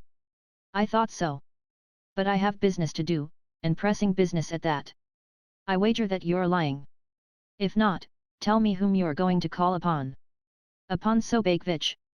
Instantly Nozdrev burst into a laugh compassable only by a healthy man in whose head every tooth still remains as white as sugar. By this I mean the laugh of quivering cheeks, the laugh which causes a neighbor who is sleeping behind double doors 3 rooms away to leap from his bed and exclaim with distended eyes, "Hello! Something has upset him." "What is there to laugh at?" asked Shishakov, a trifle nettled, but Nozdrev laughed more unrestrainedly than ever, ejaculating, "Oh, spare us all! The thing is so amusing that I shall die of it." "I say that there is nothing to laugh at," repeated Shishakov. "It is in fulfillment of a promise that I am on my way to Sobakevich's. Then you will scarcely be glad to be alive when you've got there, for he is the veriest miser in the countryside." "Oh, I know you. However, if you think to find there either faro or a bottle of bonbon you are mistaken. Look here, my good friend. Let Sobakevich go to the devil, and come to my place, where at least I shall have a piece of sturgeon to offer you for dinner. Ponomarev said to me on parting, this piece is just the thing for you. Even if you were to search the whole market, you would never find a better one. But of course he is a terrible rogue. I said to him outright, you and the collector of taxes are the 2 greatest skinflints in the town. But he only stroked his beard and smiled. Every day I used to breakfast with Kvashynikov in his restaurant. Well, what I was nearly forgetting is this, that, though I am aware that you can't forego your engagement, I am not going to give you up, no, not for 10,000 rubles of money. I tell you that in advance." Here he broke off to run to the window and shout to his servant, who was holding a knife in one hand and a crust of bread and a piece of sturgeon in the other. He had contrived to filch the latter while fumbling in the britchka for something else. "Hi, Porfiry! Bring here that puppy, you rascal! What a puppy it is! Unfortunately that thief of a landlord has given it nothing to eat, even though I have promised him the roan filly which, as you may remember, I swapped from Kvasdyaref." As a matter of fact, Shishakov had never in his life seen either Kvasdyaref or the roan filly. "Baron, do you wish for anything to eat?" inquired the landlady as she entered. "No, nothing at all." "Ah, friend Shishakov, what times we had!" "Yes, give me a glass of vodka, old woman." "What sort do you keep?" "Aniseed." "Then bring me a glass of it," repeated Nozdrev. "And one for me as well," added the flaxen-haired man. "At the theatre," went on Nozdrev, "there was an actress who sang like a canary. Kvashynikov, who happened to be sitting with me, said, 'My boy, you had better go and gather that strawberry.' As for the booths at the fair, they numbered, I should say, 50. At this point he broke off to take the glass of vodka from the landlady, who bowed low in acknowledgement of his doing so. At the same moment Porfiry, a fellow dressed like his master, that is to say, in a greasy, wadded overcoat, entered with the puppy. "Put the brute down here," commanded Nozdrev, "and then fasten it up." Porfiry deposited the animal upon the floor, whereupon it proceeded to act after the manner of dogs. "There's a puppy for you," cried Nozdrev, catching hold of it by the back, and lifting it up. The puppy uttered a piteous yelp. "I can see that you haven't done what I told you to do," he continued to Porfiry after an inspection of the animal's belly. "You have quite forgotten to brush him." "I did brush him," protested Porfiry. "Then where did these fleas come from?" "I cannot think. Perhaps they have leapt into his coat out of the britchka." "You liar! As a matter of fact, you have forgotten to brush him." "Nevertheless, look at these ears, Shishakov. Just feel them." "Why should I? Without doing that, I can see that he is well bred." "Nevertheless, catch hold of his ears and feel them." To humor the fellow Shishakov did as he had requested, remarking, "Yes, he seems likely to turn out well. And feel the coldness of his nose. Just take it in your hand." Not wishing to offend his interlocutor, Shishakov felt the puppy's nose, saying, "Some day he will have an excellent scent." "Yes, will he not? 'Tis the right sort of muzzle for that. I must say that I have long been wanting such a puppy. Porfiry, take him away again." Porfiry lifted up the puppy, and bore it downstairs. "Look here, Shishakov," resumed Nozdrev. "You must come to my place. It lies only 5 versts away, and we can go there like the wind, and you can visit Sobakevich afterwards." "Shall I, or shall I not, go to Nozdrev's?" reflected Shishakov. "Is he likely to prove any more useful than the rest? Well, at least he is as promising, even though he has lost so much at play. But he has a head on his shoulders, and therefore I must go carefully if I am to tackle him concerning my scheme." With that he added aloud, "Very well, I will come with you, but do not let us be long, for my time is very precious." That's right," cried Nozdrev. "Splendid, splendid! Let me embrace you." And he fell upon Shishakov's neck. "All 3 of us will go." "No, no," put in the flaxen-haired man. "You must excuse me, for I must be off home." "Rubbish, rubbish! I am not going to excuse you. But my wife will be furious with me. You and Monsieur Shishakov must change into the other britchka. Come, come. The thing is not to be thought of." The flaxen-haired man was one of those people in whose character, at first sight, there seems to lurk a certain grain of stubbornness, so much so that, almost before one has begun to speak, they are ready to dispute one's words, and to disagree with anything that may be opposed to their peculiar form of opinion. For instance, they will decline to have folly called wisdom, or any tune danced to but their own. Always, however, will there become manifest in their character a soft spot, and in the end they will accept what hitherto they have denied, and call what is foolish sensible, and even dance, yes, better than anyone else will do, to a tune set by someone else. In short, they generally begin well, but always end badly. "Rubbish," said Nozdrev in answer to a further objection on his brother-in-law's part. And, sure enough, no sooner had Nozdrev clapped his cap upon his head than the flaxen-haired man started to follow him and his companion. "But the gentleman has not paid for the vodka," put in the old woman. All right, good mother. Look here, brother-in-law. Pay her, will you, for I have not a kopeck left." "How much?" inquired the brother-in-law. "What, sir? 80 kopecks, if you please," replied the old woman. "A lie. Give her half a ruble. That will be quite enough." "No, it will not, Baron," protested the old woman. However, she took the money gratefully, and even ran to the door to open it for the gentleman. As a matter of fact, she had lost nothing by the transaction, since she had demanded fully a quarter more than the vodka was worth. The travellers then took their seats, and since Shishakov's britchka kept alongside the britchka wherein Nozdrev and his brother-in-law were seated, it was possible for all 3 men to converse together as they proceeded. Behind them came Nozdrev's smaller buggy, with its team of lean stage horses and Porfiry and the puppy. But inasmuch as the conversation which the travellers maintained was not of a kind likely to interest the reader, I might do worse than say something concerning Nozdrev himself, seeing that he is destined to play no small role in our story.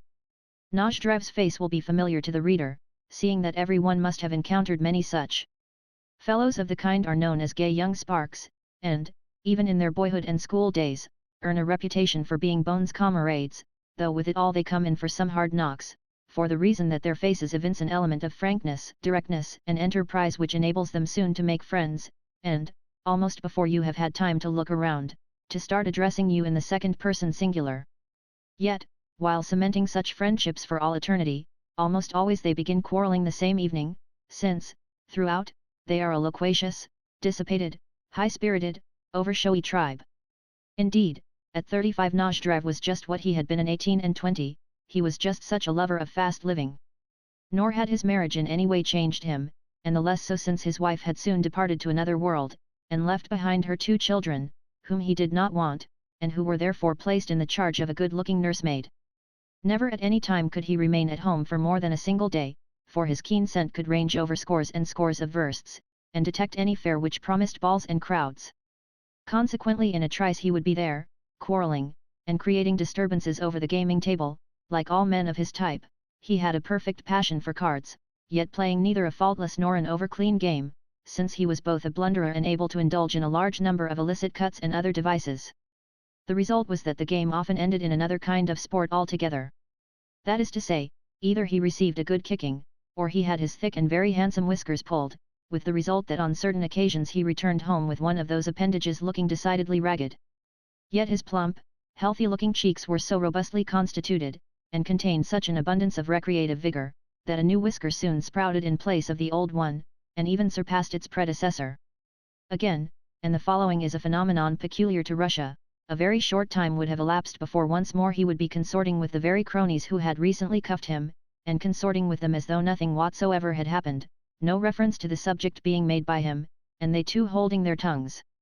In short, Nozdrev was, as it were, a man of incident. Never was he present at any gathering without some sort of a fracas occurring thereat. Either he would require to be expelled from the room by gendarmes, or his friends would have to kick him out into the street. At all events, should neither of those occurrences take place, at least he did something of a nature which would not otherwise have been witnessed. That is to say, should he not play the fool in a buffet to such an extent as to make every one smile, you may be sure that he was engaged in lying to a degree which at times abashed even himself. Moreover, the man lied without reason.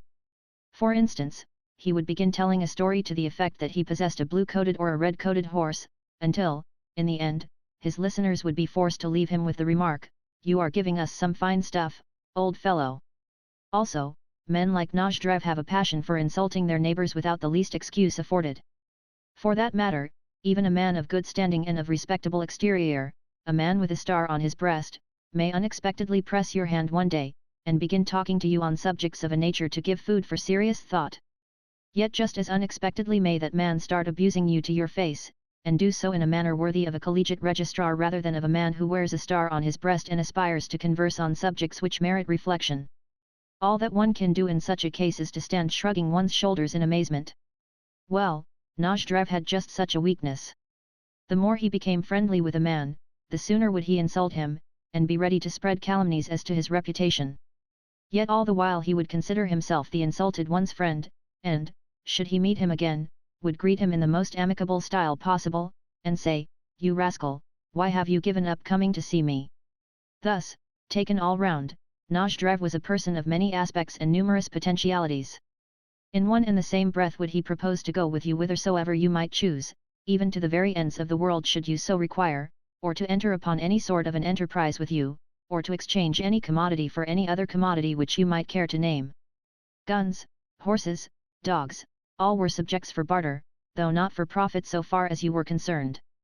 Such traits are mostly the outcome of a boisterous temperament, as is additionally exemplified by the fact that if at a fair he chanced to fall in with a simpleton and to fleece him, he would then proceed to buy a quantity of the very first articles which came to hand, horse collars, cigar lighters, dresses for his nursemaid, foals, raisins, silver ewers, lengths of Holland, wheatmeal, tobacco, revolvers, dried herrings, pictures, whetstones, crockery, boots, and so forth, until every atom of his money was exhausted. Yet seldom were these articles conveyed home, since, as a rule, the same day saw them lost to some more skilful gambler, in addition to his pipe, his tobacco pouch, his mouthpiece, his four-horsed turnout, and his coachman, with the result that, stripped to his very shirt, he would be forced to beg the loan of a vehicle from a friend. Such was Nozdrev. Some may say that characters of his type have become extinct, that Nozdrevs no longer exist. Alas! Such as say this will be wrong, for many a day must pass before the Nozdrevs will have disappeared from our ken. Everywhere they are to be seen in our midst, the only difference between the new and the old being a difference of garments. Persons of superficial observation are apt to consider that a man clad in a different coat is quite a different person from what he used to be. To continue. The three vehicles bowled up to the steps of Nozdrev's house, and their occupants alighted. But no preparations whatsoever had been made for the guests' reception, for on some wooden trestles in the center of the dining room a couple of peasants were engaged in whitewashing the ceiling and drawling out an endless song as they splashed their stuff about the floor. Hastily bidding peasants and trestles to be gone, Nozdrev departed to another room with further instructions. Indeed, so audible was the sound of his voice as he ordered dinner that Shishakov, who was beginning to feel hungry once more, was enabled to gather that it would be at least 5 o'clock before a meal of any kind would be available. On his return, Nozdrev invited his companions to inspect his establishment, even though as early as 2 o'clock he had to announce that nothing more was to be seen. The tour began with a view of the stables, where the party saw 2 mares, the one a grey, and the other a roan, and a colt, which latter animal, though far from showy, Nozdrev declared to have cost him 10,000 rubles. "You never paid 10,000 rubles for the brute," exclaimed the brother-in-law. "He isn't worth even 1,000. "By God, I did pay 10,000, asserted Nozdrev. "You can swear that as much as you like," retorted the other. "Will you bet that I did not?" asked Nozdrev, but the brother-in-law declined the offer. Next, Nozdrev showed his guests some empty stalls where a number of equally fine animals, so he alleged, had lately stood. Also there was on view the goat, which an old belief still considers to be an indispensable adjunct to such places, even though its apparent use is to pace up and down beneath the noses of the horses as though the place belonged to it. Thereafter the host took his guests to look at a young wolf which he had got tied to a chain. "He is fed on nothing but raw meat," he explained, "for I want him to grow up as fierce as possible." Then the party inspected a pond in which there were fish of such a size that it would take 2 men all their time to lift one of them out. This piece of information was received with renewed incredulity on the part of the brother-in-law. "Now, Shishakov," went on Nozdrev, "let me show you a truly magnificent brace of dogs. The hardness of their muscles will surprise you, and they have jowls as sharp as needles." So saying, he led the way to a small, but neatly built, shed surrounded on every side with a fenced-in run. Entering this run, the visitors beheld a number of dogs of all sorts and sizes and colors. In their midst Nozdrev looked like a father lording it over his family circle. Erecting their tails, their stems, as dog fanciers call those members, the animals came bounding to greet the party, and fully a score of them laid their paws upon Shishakov's shoulders. Indeed, one dog was moved with such friendliness that, standing on its hind legs, it licked him on the lips, and so forced him to spit. That done, the visitors duly inspected the couple already mentioned, and expressed astonishment at their muscles. True enough, they were fine animals. Next, the party looked at a Crimean bitch which, though blind and fast nearing her end, had, 2 years ago, been a truly magnificent dog. At all events, so said Nozdrev. Next came another bitch, also blind, then an inspection of the watermill, which lacked the spindle socket wherein the upper stone ought to have been revolving, fluttering, to use the Russian peasant's quaint expression. "But never mind," said Nozdrev. "Let us proceed to the blacksmith's shop." So to the blacksmith's shop the party proceeded, and when the said shop had been viewed, Nozdrev said as he pointed to a field. "In this field I have seen such numbers of hares as to render the ground quite invisible. Indeed, on one occasion I, with my own hands, caught a hare by the hind legs." "You never caught a hare by the hind legs with your hands," remarked the brother-in-law. "But I did," reiterated Nozdrev. "However, let me show you the boundary where my lands come to an end." So saying, he started to conduct his guests across a field which consisted mostly of mole heaps, and in which the party had to pick their way between strips of ploughed land and of harrowed. Soon Shishakov began to feel weary, for the terrain was so low-lying that in many spots water could be heard squelching underfoot, and though for a while the visitors watched their feet, and stepped carefully, they soon perceived that such a course availed them nothing, and took to following their noses, without either selecting or avoiding the spots where the mire happened to be deeper or the reverse. At length, when a considerable distance had been covered, they caught sight of a boundary post and a narrow ditch. That is the boundary, said Nozdrev. Everything that you see on this side of the post is mine, as well as the forest on the other side of it, and what lies beyond the forest. When did that forest become yours? Asked the brother-in-law. It cannot be long since you purchased it, for it never used to be yours. Yes, it isn't long since I purchased it, said Nozdrev. How long? How long? Why, I purchased it 3 days ago, and gave a pretty sum for it, as the devil knows. Indeed? Why, 3 days ago you were at the fair. Wiseacre. Cannot one be at a fair and buy land at the same time? Yes, I was at the fair, and my steward bought the land in my absence. Oh, your steward bought it. The brother-in-law seemed doubtful, and shook his head. The guests returned by the same route as that by which they had come, whereafter, on reaching the house, Nozdrev conducted them to his study, which contained not a trace of the things usually to be found in such apartments, such things as books and papers. On the contrary, the only articles to be seen were a sword and a brace of guns, the one of them worth 300 rubles, and the other about 800. The brother-in-law inspected the articles in question, and then shook his head as before. Next, the visitors were shown some real Turkish daggers, of which one bore the inadvertent inscription, Savly Sibaryakov, Master Cutler. Then came a barrel organ, on which Nozdrev started to play some tune or another. For a while the sounds were not wholly unpleasing, but suddenly something seemed to go wrong, for a mazurka started, to be followed by Marlborough has gone to the war, and to this, again, there succeeded an antiquated waltz. Also, long after Nozdrev had ceased to turn the handle, one particularly shrill-pitched pipe which had, throughout, refused to harmonize with the rest kept up a protracted whistling on its own account. Then followed an exhibition of tobacco pipes, pipes of clay, of wood, of meerschaum, pipes smoked and non-smoked, pipes wrapped in chamois leather and not so wrapped, an amber-mounted hookah, a stake won at cards, and a tobacco pouch, worked, it was alleged, by some countess who had fallen in love with Nozdrev at a post-house, and whose handiwork Nozdrev averred to constitute the sublimity of superfluity, a term which, in the Nozdrevian vocabulary, purported to signify the acme of perfection. Finally, after some ordiovra of Stigion's back, they sat down to table, the time being then nearly 5 o'clock. But the meal did not constitute by any means the best of which Shishakov had ever partaken, seeing that some of the dishes were overcooked, and others were scarcely cooked at all. Evidently their compounder had trusted chiefly to inspiration, she had laid hold of the first thing which had happened to come to hand.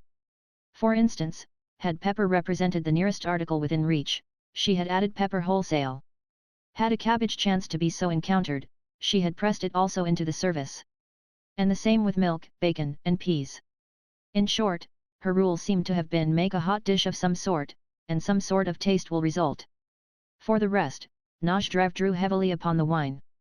Even before the soup had been served, he had poured out for each guest a bumper of port and another of haut sauterne. Never in provincial towns is ordinary, vulgar sauterne even procurable.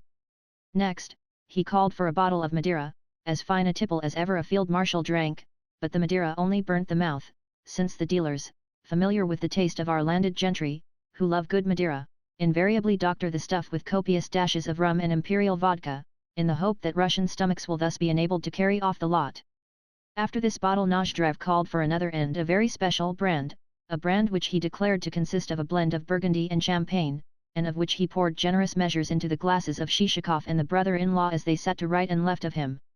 But since Shishakov noticed that, after doing so, he added only a scanty modicum of the mixture to his own tumbler, our hero determined to be cautious, and therefore took advantage of a moment when Nozdrev had again plunged into conversation and was yet a third time engaged in refilling his brother-in-law's glass, to contrive to upset his, Shishakov's, glass over his plate. In time there came also to table a tart of mountain ashberries, berries which the host declared to equal, in taste, ripe plums, but which, curiously enough, smacked more of corn brandy. Next, the company consumed a sort of pasty of which the precise name has escaped me, but which the host rendered differently even on the second occasion of its being mentioned. The meal over, and the whole tale of wines tried, the guests still retained their seats, a circumstance which embarrassed Shishakov, seeing that he had no mind to propound his pet scheme in the presence of Nozdrev's brother-in-law, who was a complete stranger to him. No, that subject called for amicable and private conversation. Nevertheless, the brother-in-law appeared to bode little danger, seeing that he had taken on board a full cargo, and was now engaged in doing nothing of a more menacing nature than picking his nose. At length he himself noticed that he was not altogether in a responsible condition, wherefore he rose and began to make excuses for departing homewards, though in a tone so drowsy and lethargic that, to quote the Russian proverb, he might almost have been pulling a collar onto a horse by the clasps. "No, no," cried Nozdrev. "I am not going to let you go."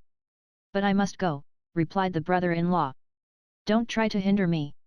You are annoying me greatly." "Rubbish! We are going to play a game of banker." "No, no. You must play it without me, my friend. My wife is expecting me at home, and I must go and tell her all about the fair." "Yes, I must go if I am to please her. Do not try to detain me." "Your wife be?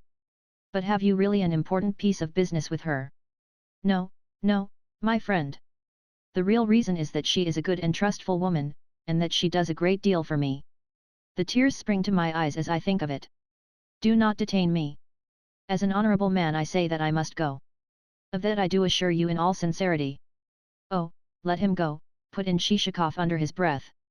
"What use will he be here?" "Very well," said Nozdrev, "though, damn it, I do not like fellows who lose their heads." Then he added to his brother-in-law, "All right, Theduk. Off you go to your wife and your woman's talk, and may the devil go with you." "Do not insult me with the term Theduk," retorted the brother-in-law. "To her I owe my life, and she is a dear, good woman, and has shown me much affection. At the very thought of it I could weep. You see, she will be asking me what I have seen at the fair, and tell her about it I must, for she is such a dear, good woman. Then off you go to her with your pack of lies. Here is your cap. No, good friend, you are not to speak of her like that. By so doing you offend me greatly. I say that she is a dear, good woman. Then run along home to her." "Yes, I am just going. Excuse me for having been unable to stay. Gladly would I have stayed, but really I cannot." The brother-in-law repeated his excuses again and again without noticing that he had entered the britchka, that it had passed through the gates, and that he was now in the open country. Permissibly we may suppose that his wife succeeded in gleaning from him few details of the fair. "What a fool," said Nozdrev as, standing by the window, he watched the departing vehicle. "Yet his off-horse is not such a bad one. For a long time past I have been wanting to get hold of it. A man like that is simply impossible. Yes, he is a Theduk, a regular Theduk." With that they repaired to the parlour, where, on Porfiry bringing candles, Shishakov perceived that his host had produced a pack of cards. "I tell you what," said Nozdrev, pressing the sides of the pack together, and then slightly bending them, so that the pack cracked and a card flew out. "How would it be if, to pass the time, I were to make a bank of 300? Shishakov pretended not to have heard him, but remarked with an air of having just recollected a forgotten point. "By the way, I had omitted to say that I have a request to make of you." "What request?" "First give me your word that you will grant it." "What is the request, I say?" "Then you give me your word, do you?" "Certainly." "Your word of honor?" "My word of honor. This, then, is my request.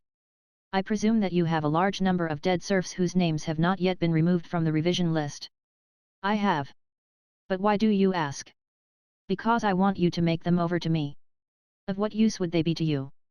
"Never mind. I have a purpose in wanting them." "What purpose?" "A purpose which is strictly my own affair. In short, I need them."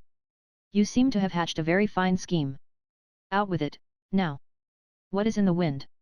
"How could I have hatched such a scheme as you say? One could not very well hatch a scheme out of such a trifle as this." "Then for what purpose do you want the serfs?" "Oh, the curiosity of the man.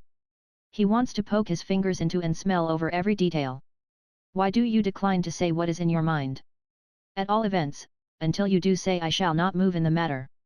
"But how would it benefit you to know what my plans are?" "A whim has seized me. That is all." "Nor are you playing fair. You have given me your word of honor, yet now you are trying to back out of it." "No matter what you desire me to do, I decline to do it until you have told me your purpose."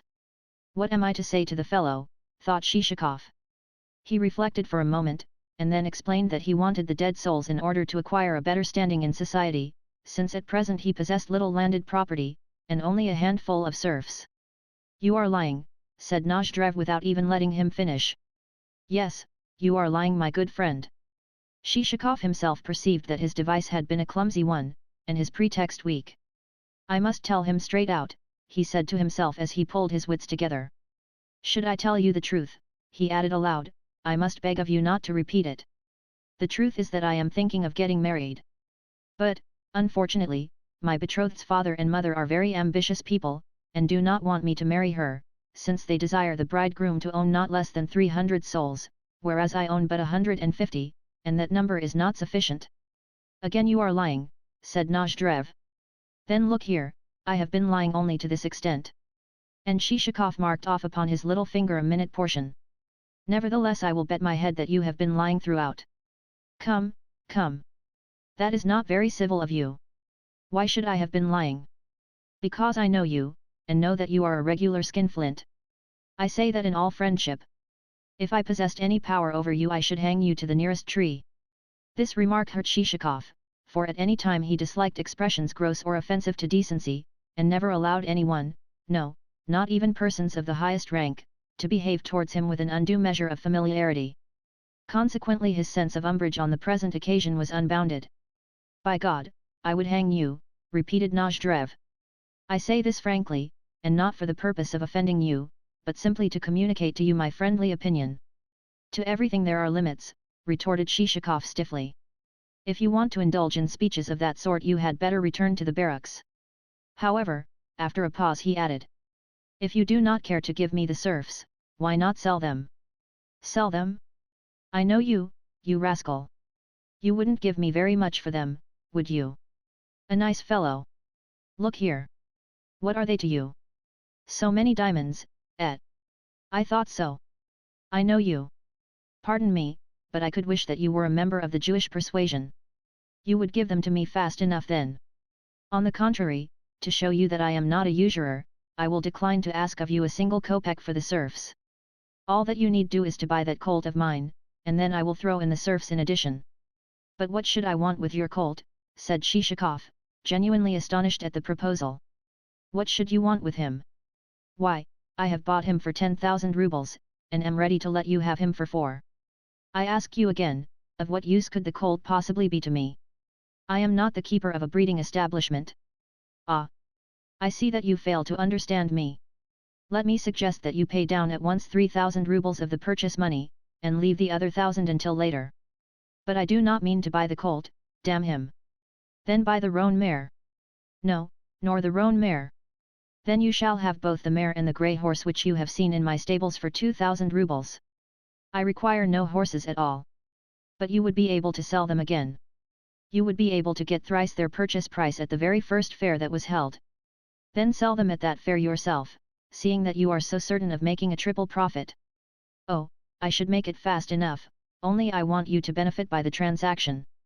Shishakov duly thanked his interlocutor, but continued to decline either the grey horse or the roan mare.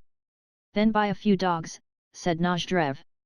I can sell you a couple of hides a quiver, ears well pricked, coats like quills, ribs barrel-shaped, and paws so tucked up as scarcely to graze the ground when they run. Of what use would those dogs be to me? I am not a sportsman. But I want you to have the dogs. Listen. If you won't have the dogs, then buy my barrel organ. 'Tis a splendid instrument. As a man of honor I can tell you that, when new, it cost me 1,500 rubles. Well, you shall have it for 900. Come, come. What should I want with a barrel organ? I am not a German, to go hauling it about the roads and begging for coppers. But this is quite a different kind of organ from the one which Germans take about with them. You see, it is a real organ. Look at it for yourself. It is made of the best wood. I will take you to have another view of it. And seizing Shishakov by the hand, Nozdrev drew him towards the other room, where, in spite of the fact that Shishakov, with his feet planted firmly on the floor, assured his host, again and again, that he knew exactly what the organ was like, he was forced once more to hear how Marlborough went to the war. Then, since you don't care to give me any money for it, persisted Nozdrev, listen to the following proposal. I will give you the barrel organ and all the dead souls which I possess, and in return you shall give me your britchka, and another 300 rubles into the bargain. Listen to the man. In that case, what should I have left to drive in? Oh, I would stand you another britchka. Come to the coach house, and I will show you the one I mean. It only needs repainting to look a perfectly splendid britchka. The ramping, incorrigible devil, thought Shishakov to himself as at all hazards he resolved to escape from britchkas, organs, and every species of dog, however marvellously barrel-ribbed and tucked up of paw. And in exchange, you shall have the britchka, the barrel organ, and the dead souls, repeated Nozdrev. I must decline the offer, said Shishakov. And why? Because I don't want the things, I am full up already. I can see that you don't know how things should be done between good friends and comrades. Plainly you are a man of two faces. What do you mean, you fool? Think for yourself. Why should I acquire articles which I don't want? Say no more about it, if you please. I have quite taken your measure. But see here. Should you care to play a game of banker? I am ready to stake both the dead souls and the barrel organ at cards. No, to leave an issue to cards means to submit oneself to the unknown, said Shishakov, covertly glancing at the pack which Nozdrev had got in his hands. Somehow the way in which his companion had cut that pack seemed to him suspicious. Why to the unknown? Asked Nozdrev. There is no such thing as the unknown. Should luck be on your side, you may win the devil knows what a haul. Oh, luck, luck, he went on, beginning to deal, in the hope of raising a quarrel. Here is the cursed 9 upon which, the other night, I lost everything. All along I knew that I should lose my money. Said I to myself, the devil take you, you false, accursed card. Just as Nozdrev uttered the words Porfiry entered with a fresh bottle of liquor, but Shishakov declined either to play or to drink. Why do you refuse to play? Asked Nozdrev. Because I feel indisposed to do so. Moreover, I must confess that I am no great hand at cards. Why are you no great hand at them? Shishakov shrugged his shoulders. Because I am not, he replied. You are no great hand at anything, I think. What does that matter? God has made me so. The truth is that you are a thetic, and nothing else. Once upon a time I believed you to be a good fellow, but now I see that you don't understand civility. One cannot speak to you as one would to an intimate, for there is no frankness or sincerity about you. You are a regular Sobakevich, just such another as he. For what reason are you abusing me? Am I in any way at fault for declining to play cards? Sell me those souls if you are the man to hesitate over such rubbish. The foul fiend take you. I was about to have given them to you for nothing, but now you shan't have them at all, not if you offer me 3 kingdoms in exchange. Henceforth I will have nothing to do with you, you cobbler, you dirty blacksmith. Porfiry, go and tell the ostler to give the gentleman's horses no oats, but only hay. This development Shishakov had hardly expected. And do you, added Nozdrev to his guest, get out of my sight. Yet in spite of this, host and guest took supper together, even though on this occasion the table was adorned with no wines of fictitious nomenclature, but only with a bottle which reared its solitary head beside a jug of what is usually known as vin ordinaire.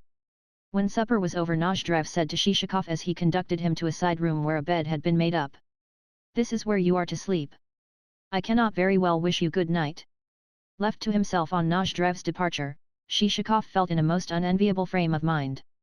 Full of inward vexation, he blamed himself bitterly for having come to see this man and so wasted valuable time, but even more did he blame himself for having told him of his scheme, for having acted as carelessly as a child or a madman.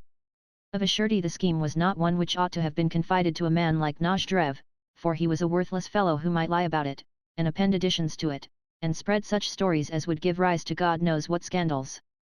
This is indeed bad. Shishakov said to himself. I have been an absolute fool. Consequently he spent an uneasy night, this uneasiness being increased by the fact that a number of small, but vigorous, insects so feasted upon him that he could do nothing but scratch the spots and exclaim, the devil take you and Nozdrev alike. Only when morning was approaching did he fall asleep. On rising, he made it his first business, after donning dressing gown and slippers, to cross the courtyard to the stable, for the purpose of ordering Selifan to harness the britchka. Just as he was returning from his errand he encountered Nozdrev, clad in a dressing gown, and holding a pipe between his teeth. Host and guest greeted one another in friendly fashion, and Nozdrev inquired how Shishakov had slept. Fairly well, replied Shishakov, but with a touch of dryness in his tone. The same with myself, said Nozdrev. The truth is that such a lot of nasty brutes kept crawling over me that even to speak of it gives me the shudders. Likewise, as the effect of last night's doings, A whole squadron of soldiers seemed to be camping on my chest, and giving me a flogging. Ugh! And whom also do you think I saw in a dream? You would never guess. Why, it was Staff Captain Potselyev and Lieutenant Kufs-Heinikov. Yes, though Shishakov to himself, and I wish that they too would give you a public thrashing. I felt so ill, went on Nozdrev. And just after I had fallen asleep something did come and sting me. Probably it was a party of hag fleas. Now, dress yourself, and I will be with you presently. First of all I must give that scoundrel of a bailiff a wigging. Shishakov departed to his own room to wash and dress, which process completed, he entered the dining room to find the table laid with tea things and a bottle of rum. Clearly no broom had yet touched the place, for there remained traces of the previous night's dinner and supper in the shape of crumbs thrown over the floor and tobacco ash on the tablecloth. The host himself, when he entered, was still clad in a dressing gown exposing a hairy chest, and as he sat holding his pipe in his hand, and drinking tea from a cup, he would have made a model for the sort of painter who prefers to portray gentlemen of the less curled and scented order. What think you? He asked of Shishakov after a short silence. Are you willing now to play me for those souls? I have told you that I never play cards. If the souls are for sale, I will buy them. I decline to sell them. Such would not be the course proper between friends. But a game of banker would be quite another matter. Let us deal the cards. I have told you that I decline to play. And you will not agree to an exchange. No. Then look here. Suppose we play a game of chess. If you win, the souls shall be yours. There are lots which I should like to see crossed off the revision list. Hi, Porfiry. Bring me the chessboard. You are wasting your time. I will play neither chess nor cards. But chess is different from playing with a bank. In chess there can be neither luck nor cheating, for everything depends upon skill. In fact, I warn you that I cannot possibly play with you unless you allow me a move or two in advance. The same with me, thought Shishakov. Shall I, or shall I not, play this fellow? I used not to be a bad chess player, and it is a sport in which he would find it more difficult to be up to his tricks. Very well, he added aloud. I will play you at chess. And stake the souls for 100 rubles, asked Nozdrev. No. Why for 100? Would it not be sufficient to stake them for 50? No. What would be the use of 50? Nevertheless, for the 100 rubles I will throw in a moderately old puppy, or else a gold seal and watch chain. Very well, assented Shishakov. Then how many moves are you going to allow me? Is that to be part of the bargain? Why, none, of course. At least allow me two. No, none. I myself am only a poor player. I know you and your poor play, said Nozdrev, moving a chessman. In fact, it is a long time since last I had a chessman in my hand, replied Shishakov, also moving a piece. Ah! I know you and your poor play, repeated Nozdrev, moving a second chessman. I say again that it is a long time since last I had a chessman in my hand. And Shishakov, in his turn, moved. Ah! I know you and your poor play, repeated Nozdrev, for the third time as he made a third move. At the same moment the cuff of one of his sleeves happened to dislodge another chessman from its position. Again, I say, said Shishakov, that 'tis a long time since last, but hi! Look here! Put that piece back in its place. What piece? This one. And almost as Shishakov spoke he saw a third chessman coming into view between the queens. God only knows whence that chessman had materialized. No, no, shouted Shishakov as he rose from the table. It is impossible to play with a man like you. People don't move 3 pieces at once. How 3 pieces? All that I have done is to make a mistake, to move one of my pieces by accident. If you like, I will forfeit it to you. And whence has the third piece come? What third piece? The one now standing between the queens. 'Tis one of your own pieces. Surely you are forgetting. No, no, my friend. I have counted every move, and can remember each one. That piece has only just become added to the board. Put it back in its place, I say. Its place? Which is its place? But Nozdrev had reddened a good deal. I perceive you to be a strategist at the game. No, no, good friend. You are the strategist, though an unsuccessful one, as it happens. Then of what are you supposing me capable? Of cheating you. I am not supposing you capable of anything. All that I say is that I will not play with you any more. But you can't refuse to, said Nozdrev, growing heated. You see, the game has begun. Nevertheless, I have a right not to continue it, seeing that you are not playing as an honest man should do. You are lying, you cannot truthfully say that. 'Tis you who are lying. But I have not cheated. Consequently you cannot refuse to play, but must continue the game to a finish. You cannot force me to play, retorted Shishakov coldly as, turning to the chessboard, he swept the pieces into confusion. Nozdrev approached Shishakov with a manner so threatening that the other fell back a couple of paces. I will force you to play, said Nozdrev. It is no use you making a mess of the chessboard, for I can remember every move. We will replace the chessmen exactly as they were. No, no, my friend. The game is over, and I play you no more. You say that you will not. Yes. Surely you can see for yourself that such a thing is impossible. That cock won't fight.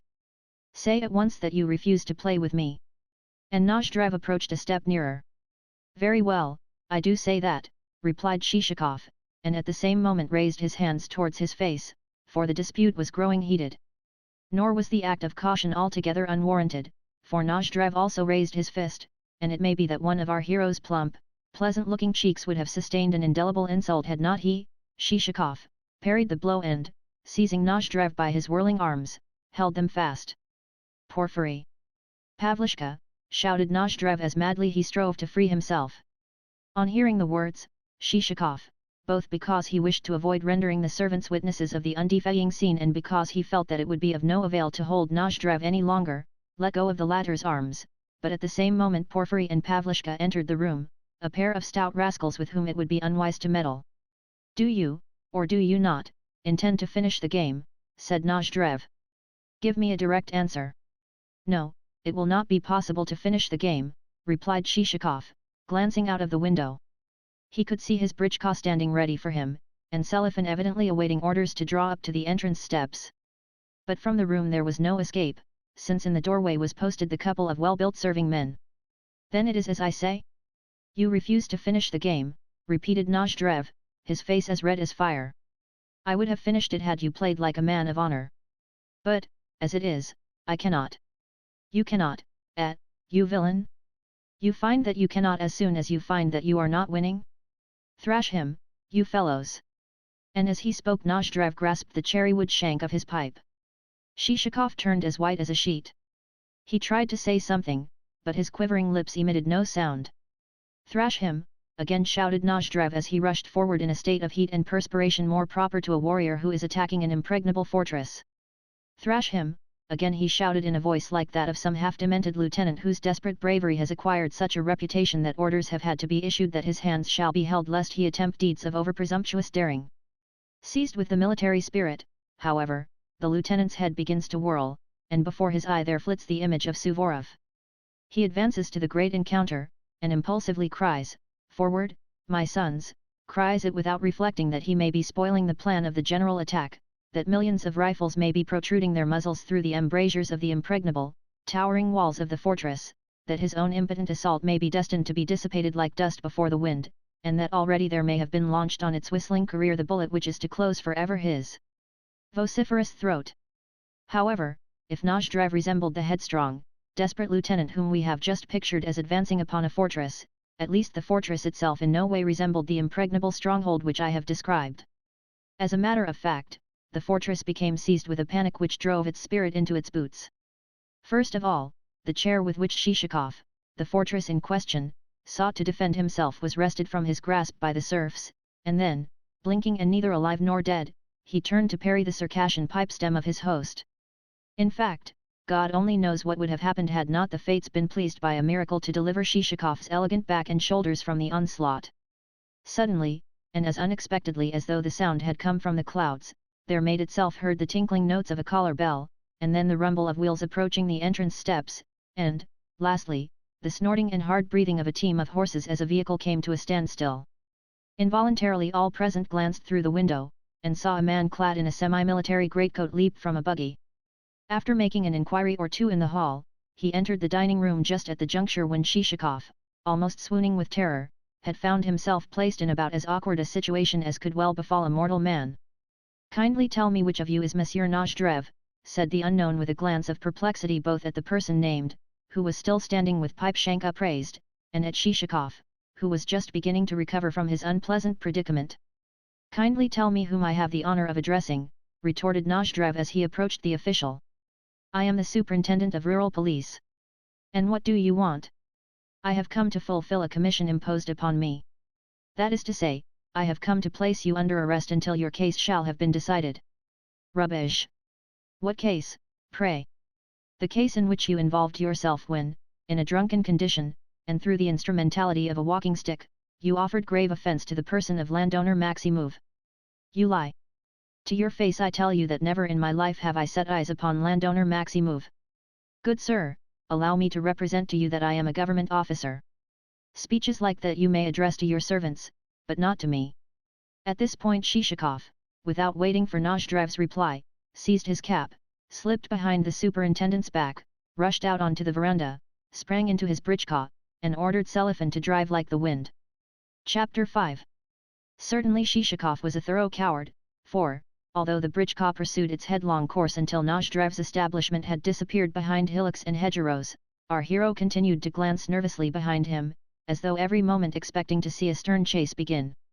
His breath came with difficulty, and when he tried his heart with his hands he could feel it fluttering like a quail caught in a net. What a sweat the fellow has thrown me into, he thought to himself, while many a dire and forceful aspiration passed through his mind. Indeed, the expressions to which he gave vent were most inelegant in their nature. But what was to be done next? He was a Russian and thoroughly aroused. The affair had been no joke. But for the superintendent, he reflected, I might never again have looked upon God's daylight, I might have vanished like a bubble on a pool, and left neither trace nor posterity nor property nor an honourable name for my future offspring to inherit. It seemed that our hero was particularly anxious with regard to his possible issue. What a scurvy baron, mused Selifan as he drove along. Never have I seen such a baron. I should like to spit in his face. 'Tis better to allow a man nothing to eat than to refuse to feed a horse properly. A horse needs his oats, they are his proper fare. Even if you make a man procure a meal at his own expense, don't deny a horse his oats, for he ought always to have them. An equally poor opinion of Nozdrev seemed to be cherished also by the steeds, for not only were the bay and the assessor clearly out of spirits, but even the skewbald was wearing a dejected air. True, at home the skewbald got none but the poorer sorts of oats to eat, and Selifan never filled his trough without having first called him a villain, but at least they were oats, and not hay, they were stuff which could be chewed with a certain amount of relish. Also, there was the fact that at intervals he could intrude his long nose into his companions' troughs, especially when Selifan happened to be absent from the stable, and ascertain what their provender was like. But at Nozdrev's there had been nothing but hay. That was not right. All three horses felt greatly discontented. But presently the malcontents had their reflections cut short in a very rude and unexpected manner. That is to say, they were brought back to practicalities by coming into violent collision with a six-horsed vehicle, while upon their heads descended both a babel of cries from the ladies inside and a storm of curses and abuse from the coachman. Ah, you damned fool, he vociferated. I shouted to you loud enough. Draw out, you old raven, and keep to the right. Are you drunk? Selifan himself felt conscious that he had been careless, but since a Russian does not care to admit a fault in the presence of strangers, he retorted with dignity, why have you run into us? Did you leave your eyes behind you at the last tavern that you stopped at? With that he started to back the britchka, in the hope that it might get clear of the other's harness, but this would not do, for the pair were too hopelessly intertwined. Meanwhile the skewbald snuffed curiously at his new acquaintances as they stood planted on either side of him, while the ladies in the vehicle regarded the scene with an expression of terror. One of them was an old woman, and the other a damsel of about 16. A mass of golden hair fell daintily from a small head, and the oval of her comely face was as shapely as an egg, and white with the transparent whiteness seen when the hands of a housewife hold a new-laid egg to the light to let the sun's rays filter through its shell. The same tint marked the maiden's ears where they glowed in the sunshine, and, in short, what with the tears in her wide-open, arresting eyes, she presented so attractive a picture that our hero bestowed upon it more than a passing glance before he turned his attention to the hubbub which was being raised among the horses and the coachman. Back out, you rook of Nizhny Novgorod, the stranger's coachman shouted. Selifan tightened his reins, and the other driver did the same. The horses stepped back a little, and then came together again, this time getting a leg or two over the traces.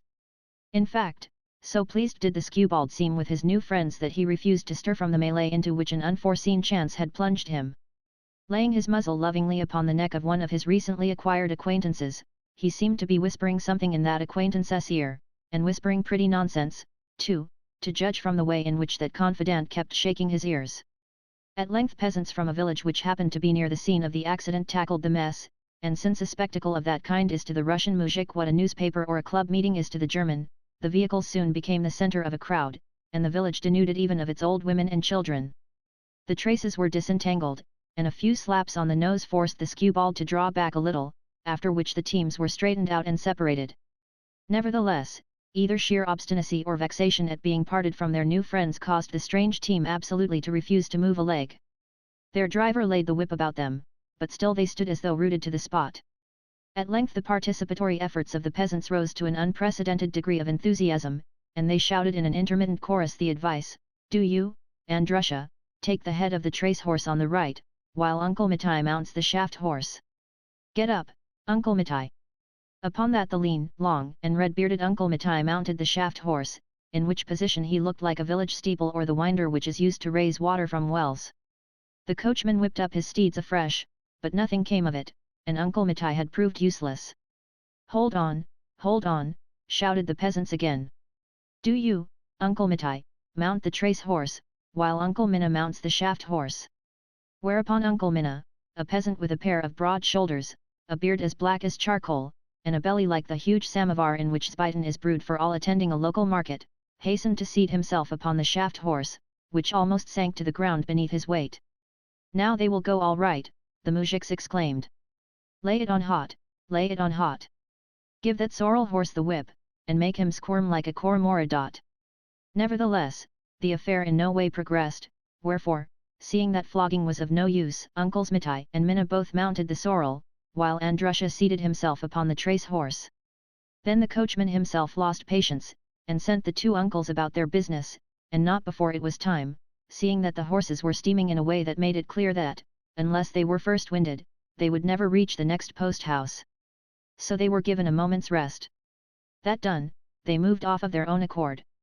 Throughout, Shishakov had been gazing at the young unknown with great attention, and had even made one or two attempts to enter into conversation with her, but without success. Indeed, when the ladies departed, it was as in a dream that he saw the girl's comely presence, the delicate features of her face, and the slender outline of her form vanish from his sight. It was as in a dream that once more he saw only the road, the britchka, the three horses, Selifan and the bare, empty fields. Everywhere in life, yes, even in the plainest, the dingiest ranks of society, as much as in those which are uniformly bright and presentable, a man may happen upon some phenomenon which is so entirely different from those which have hitherto fallen to his lot. Everywhere through the web of sorrow of which our lives are woven there may suddenly break a clear, radiant thread of joy, even as suddenly along the street of some poor, poverty-stricken village which, ordinarily, sees naught but a farm wagon there may come bowling a gorgeous coach with plated harness, picturesque horses and a glitter of glass, so that the peasants stand gaping, and do not resume their caps until long after the strange equipage has become lost to sight. Thus the golden-haired maiden makes a sudden, unexpected appearance in our story, and as suddenly, as unexpectedly, disappears. Indeed, had it not been that the person concerned was Shishakov, and not some youth of 20 summers, a hussar or a student or, in general, a man standing on the threshold of life, what thoughts would not have sprung to birth and stirred and spoken, within him, for what a length of time would he not have stood entranced as he stared into the distance and forgot alike his journey, the business still to be done, the possibility of incurring loss through lingering, himself, his vocation, the world, and everything else that the world contains. But in the present case the hero was a man of middle age, and of cautious and frigid temperament. True, he pondered over the incident, but in more deliberate fashion than a younger man would have done. That is to say, his reflections were not so irresponsible and unsteady. She was a comely damsel, he said to himself as he opened his snuff-box and took a pinch. But the important point is she also a nice damsel? One thing she has in her favor, and that is that she appears only just to have left school, and not to have had time to become womanly in the worser sense. At present, therefore, she is like a child. Everything in her is simple, and she says just what she thinks, and laughs merely when she feels inclined. Such a damsel might be made into anything, or she might be turned into worthless rubbish. The latter, I surmise, for trudging after her she will have a fond mother and a bevy of aunts, and so forth, persons who, within a year, will have filled her with womanishness to the point where her own father wouldn't know her. And to that there will be added pride and affectation, and she will begin to observe established rules, and to rack her brains as to how, and how much, she ought to talk, and to whom, and where, and so forth. Every moment will see her growing timorous and confused lest she be saying too much. Finally, she will develop into a confirmed prevaricator, and end by marrying the devil knows whom. Shishakov paused a while. Then he went on, yet I should like to know who she is, and who her father is, and whether he is a rich landowner of good standing, or merely a respectable man who has acquired a fortune in the service of the government. Should he allow her, on marriage, a dowry of, say, 200,000 rubles, she will be a very nice catch indeed. She might even, so to speak, make a man of good breeding happy. Indeed, so attractively did the idea of the 200,000 rubles begin to dance before his imagination that he felt a twinge of self-reproach because, during the hubbub, he had not inquired of the postilion or the coachman who the travellers might be. But soon the sight of Sobakevitch's country house dissipated his thoughts, and forced him to return to his stock subject of reflection. Sobakevitch's country house and estate were of very fair size, and on each side of the mansion were expanses of birch and pine forest in 2 shades of green. The wooden edifice itself had dark grey walls and a red gabled roof, for it was a mansion of the kind which Russia builds for her military settlers and for German colonists. A noticeable circumstance was the fact that the taste of the architect had differed from that of the proprietor, the former having manifestly been a pedant and desirous of symmetry, and the latter having wished only for comfort. Consequently he, the proprietor, had dispensed with all windows on one side of the mansion, and had caused to be inserted, in their place, only a small aperture which, doubtless, was intended to light an otherwise dark lumber room. Likewise, the architect's best efforts had failed to cause the pediment to stand in the centre of the building, since the proprietor had had one of its 4 original columns removed. Evidently durability had been considered throughout, for the courtyard was enclosed by a strong and very high wooden fence, and both the stables, the coach house, and the culinary premises were partially constructed of beams warranted to last for centuries. Nay, even the wooden huts of the peasantry were wonderful in the solidity of their construction, and not a clay wall or a carved pattern or other device was to be seen. Everything fitted exactly into its right place, and even the draw-well of the mansion was fashioned of the oak wood usually thought suitable only for mills or ships. In short, wherever Shishakov's eye turned he saw nothing that was not free from shoddy make and well and skillfully arranged. As he approached the entrance steps he caught sight of 2 faces peering from a window. One of them was that of a woman in a mob cap with features as long and as narrow as a cucumber, and the other that of a man with features as broad and as short as the Moldavian pumpkins, known as gorlanki, whereof balalaki, the species of light, 2-stringed instrument which constitutes the pride and the joy of the gay young fellow of 20 as he sits winking and smiling at the white-necked, white-bosomed maidens who have gathered to listen to his low-pitched tinkling, are fashioned. This scrutiny made, both faces withdrew, and there came out onto the entrance steps a lackey clad in a grey jacket and a stiff blue collar. This functionary conducted Shishakov into the hall, where he was met by the master of the house himself, who requested his guest to enter, and then led him into the inner part of the mansion. A covert glance at Sobakevitch showed our hero that his host exactly resembled a moderate-sized bear. To complete the resemblance, Sobakevitch's long frock coat and baggy trousers were of the precise color of a bear's hide, while, when shuffling across the floor, he made a criss-cross motion of the legs, and had, in addition, a constant habit of treading upon his companion's toes. As for his face, it was of the warm, ardent tint of a pied taupe. Persons of this kind, persons to whose designing nature has devoted not much thought, and in the fashioning of whose frames she has used no instruments so delicate as a file or a gimlet and so forth, are not uncommon. Such persons she merely rough hews. One cut with a hatchet, and there results a nose, another such cut with a hatchet, and there materializes a pair of lips, 2 thrusts with a drill, and there issues a pair of eyes. Lastly, scorning to plane down the roughness, she sends out that person into the world, saying, there is another live creature.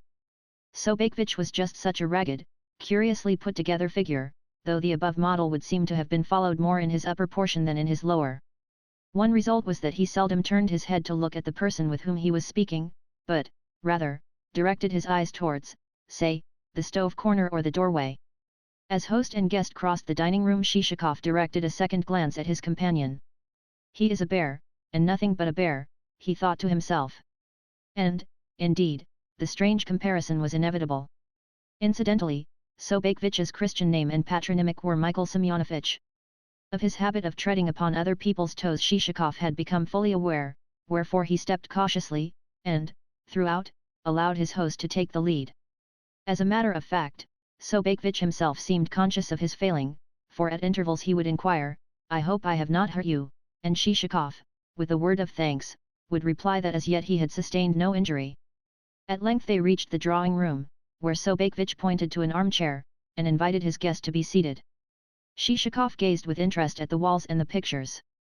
In every such picture there were portrayed either young men or Greek generals of the type of Muvragordato, clad in a red uniform and breeches, Canaris, and others, and all these heroes were depicted with a solidity of thigh and a wealth of moustache which made the beholder simply shudder with awe.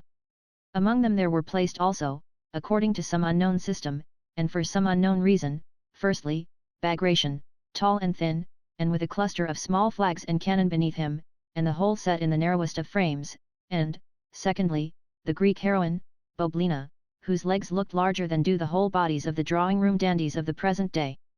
Apparently the master of the house was himself a man of health and strength, and therefore liked to have his apartments adorned with none but folk of equal vigour and robustness. Lastly, in the window, and suspended cheek by jowl with Boblina, there hung a cage whence at intervals there peered forth a white-spotted blackbird. Like everything else in the apartment, it bore a strong resemblance to Sobakvich. When host and guest had been conversing for 2 minutes or so the door opened, and there entered the hostess, a tall lady in a cap adorned with ribbons of domestic colouring and manufacture. She entered deliberately, and held her head as erect as a palm.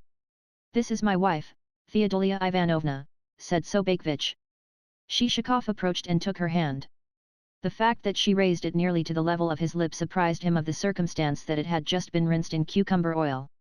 "My dear, allow me to introduce Paul Ivanovich Shishakov," added Sobakvich. "He has the honour of being acquainted both with our governor and with our postmaster." Upon this Theodolia Ivanovna requested her guest to be seated, and accompanied the invitation with the kind of bow usually employed only by actresses who are playing the role of queens. Next, she took a seat upon the sofa, drew around her merino gown, and sat thereafter without moving an eyelid or an eyebrow.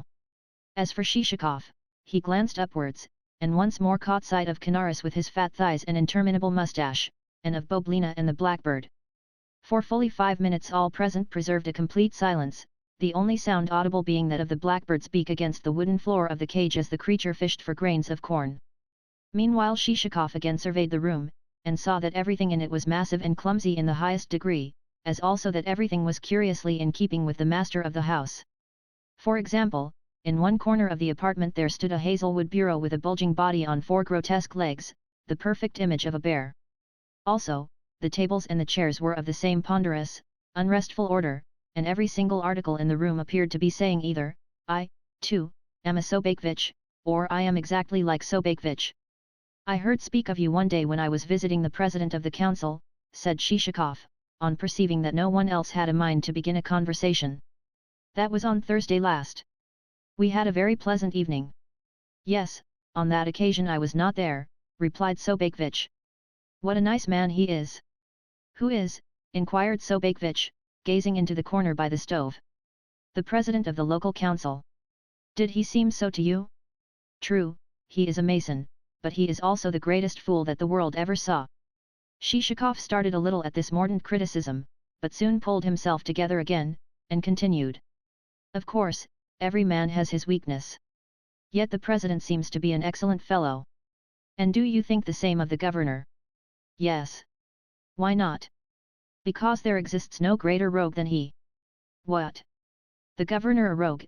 ejaculated Shishakov, at a loss to understand how the official in question could come to be numbered with thieves. "Let me say that I should never have guessed it. Permit me also to remark that his conduct would hardly seem to bear out your opinion, he seems so gentle a man."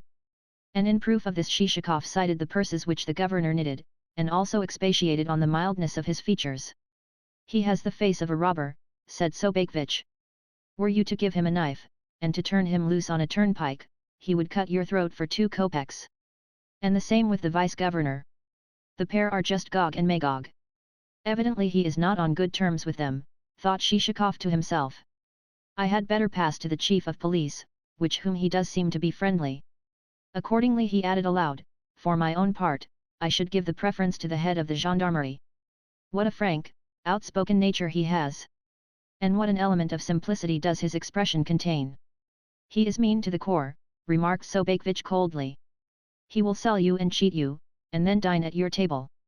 Yes, I know them all, and every one of them is a swindler, and the town a nest of rascals engaged in robbing one another. Not a man of the lot is there but would sell Christ. Yet stay, one decent fellow there is, the public prosecutor, though even he, if the truth be told, is little better than a pig. After these eulogia Shishakov saw that it would be useless to continue running through the list of officials, more especially since suddenly he had remembered that Sobakevich was not at any time given to commending his fellow man. "Let us go to luncheon, my dear," put in Theodolia Ivanovna to her spouse. "Yes, pray come to table," said Sobakevich to his guest, whereupon they consumed the customary glass of vodka, accompanied by sundry snacks of salted cucumber and other dainties, with which Russians, both in town and country, preface a meal. Then they filed into the dining room in the wake of the hostess, who sailed on ahead like a goose swimming across a pond. The small dining table was found to be laid for 4 persons, the 4th place being occupied by a lady or a young girl, it would have been difficult to say which exactly, who might have been either a relative, the housekeeper, or a casual visitor. Certain persons in the world exist, not as personalities in themselves, but as spots or specks on the personalities of others. Always they are to be seen sitting in the same place, and holding their heads at exactly the same angle, so that one comes within an ace of mistaking them for furniture, and thinks to oneself that never since the day of their birth can they have spoken a single word. "My dear," said Sobakevich, "the cabbage soup is excellent." With that he finished his portion, and helped himself to a generous measure of niania, the dish which follows shchi and consists of a sheep's stomach stuffed with black porridge, brains, and other things. "What niania this is," he added to Shishakov. "Never would you get such stuff in a town, where one is given the devil knows what." "Nevertheless the governor keeps a fair table," said Shishakov. "Yes, but do you know what all the stuff is made of?" retorted Sobakevich. "If you did know you would never touch it. Of course I am not in a position to say how it is prepared, but at least the pork cutlets and the boiled fish seemed excellent." "Ah, it might have been thought so, yet I know the way in which such things are bought in the marketplace. They are bought by some rascal of a cook whom a Frenchman has taught how to skin a tomcat and then serve it up as hare." "Ugh! What horrible things you say," put in Madame. "Well, my dear, that is how things are done, and it is no fault of mine that it is so. Moreover, everything that is left over, everything that we, pardon me for mentioning it, cast into the slop pail, is used by such folk for making soup." "Always at table you begin talking like this," objected his helpmeet. "And why not?" said Sobakevich. "I tell you straight that I would not eat such nastiness, even had I made it myself. Sugar a frog as much as you like, but never shall it pass my lips. Nor would I swallow an oyster, for I know only too well what an oyster may resemble. But have some mutton, friend Shishakov. It is shoulder of mutton, and very different stuff from the mutton which they cook in noble kitchens, mutton which has been kicking about the marketplace 4 days or more. All that sort of cookery has been invented by French and German doctors, and I should like to hang them for having done so. They go and prescribe diets and a hunger cure as though what suits their flaccid German systems will agree with a Russian stomach. Such devices are no good at all." Sobakevich shook his head wrathfully. "Fellows like those are forever talking of civilization. As if that sort of thing was civilization. Phew!" Perhaps the speaker's concluding exclamation would have been even stronger had he not been seated at table. "For myself, I will have none of it. When I eat pork at a meal, give me the whole pig, when mutton, the whole sheep, when goose, the whole of the bird. 2 dishes are better than 1,000, provided that one can eat of them as much as one wants." And he proceeded to put precept into practice by taking half the shoulder of mutton onto his plate, and then devouring it down to the last morsel of gristle and bone. "My word," reflected Shishakov. "The fellow has a pretty good holding capacity." "None of it for me," repeated Sobakevich as he wiped his hands on his napkin. "I don't intend to be like a fellow named Plushkin, who owns 800 souls, yet dines worse than does my shepherd." "Who is Plushkin?" asked Shishakov. "A miser," replied Sobakevich. "Such a miser as never you could imagine. Even convicts in prison live better than he does. And he starves his servants as well." "Really?" ejaculated Shishakov, greatly interested. "Should you, then, say that he has lost many peasants by death?" "Certainly. They keep dying like flies." "Then how far from here does he reside?" About 5 versts. Only 5 versts, exclaimed Shishakov, feeling his heart beating joyously. Ought one, when leaving your gates, to turn to the right or to the left? I should be sorry to tell you the way to the house of such a cur, said Sobakevich. A man had far better go to hell than to Plushkin's. Quite so, responded Shishakov. My only reason for asking you is that it interests me to become acquainted with any and every sort of locality.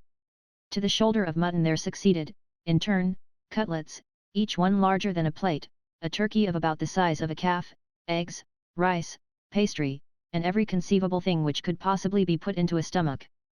There the meal ended. When he rose from table Shishakov felt as though a pood's weight were inside him. In the drawing room the company found dessert awaiting them in the shape of pears, plums, and apples, but since neither host nor guest could tackle these particular dainties the hostess removed them to another room. Taking advantage of her absence, Shishakov turned to Sobakevich, who, prone in an armchair, seemed, after his ponderous meal, to be capable of doing little beyond belching and grunting, each such grunt or belch necessitating a subsequent signing of the cross over the mouth, and intimated to him a desire to have a little private conversation concerning a certain matter. At this moment the hostess returned. Here is more dessert, she said. Pray have a few radishes stewed in honey. Later, replied Sobakevich. Do you go to your room, and Paul Ivanovitch and I will take off our coats and have a nap. Upon this the good lady expressed her readiness to send for feather beds and cushions, but her husband expressed a preference for slumbering in an armchair, and she therefore departed. When she had gone Sobakevich inclined his head in an attitude of willingness to listen to Shishakov's business. Our hero began in a sort of detached manner, touching lightly upon the subject of the Russian Empire, and expatiating upon the immensity of the same, and saying that even the empire of ancient Rome had been of considerably smaller dimensions.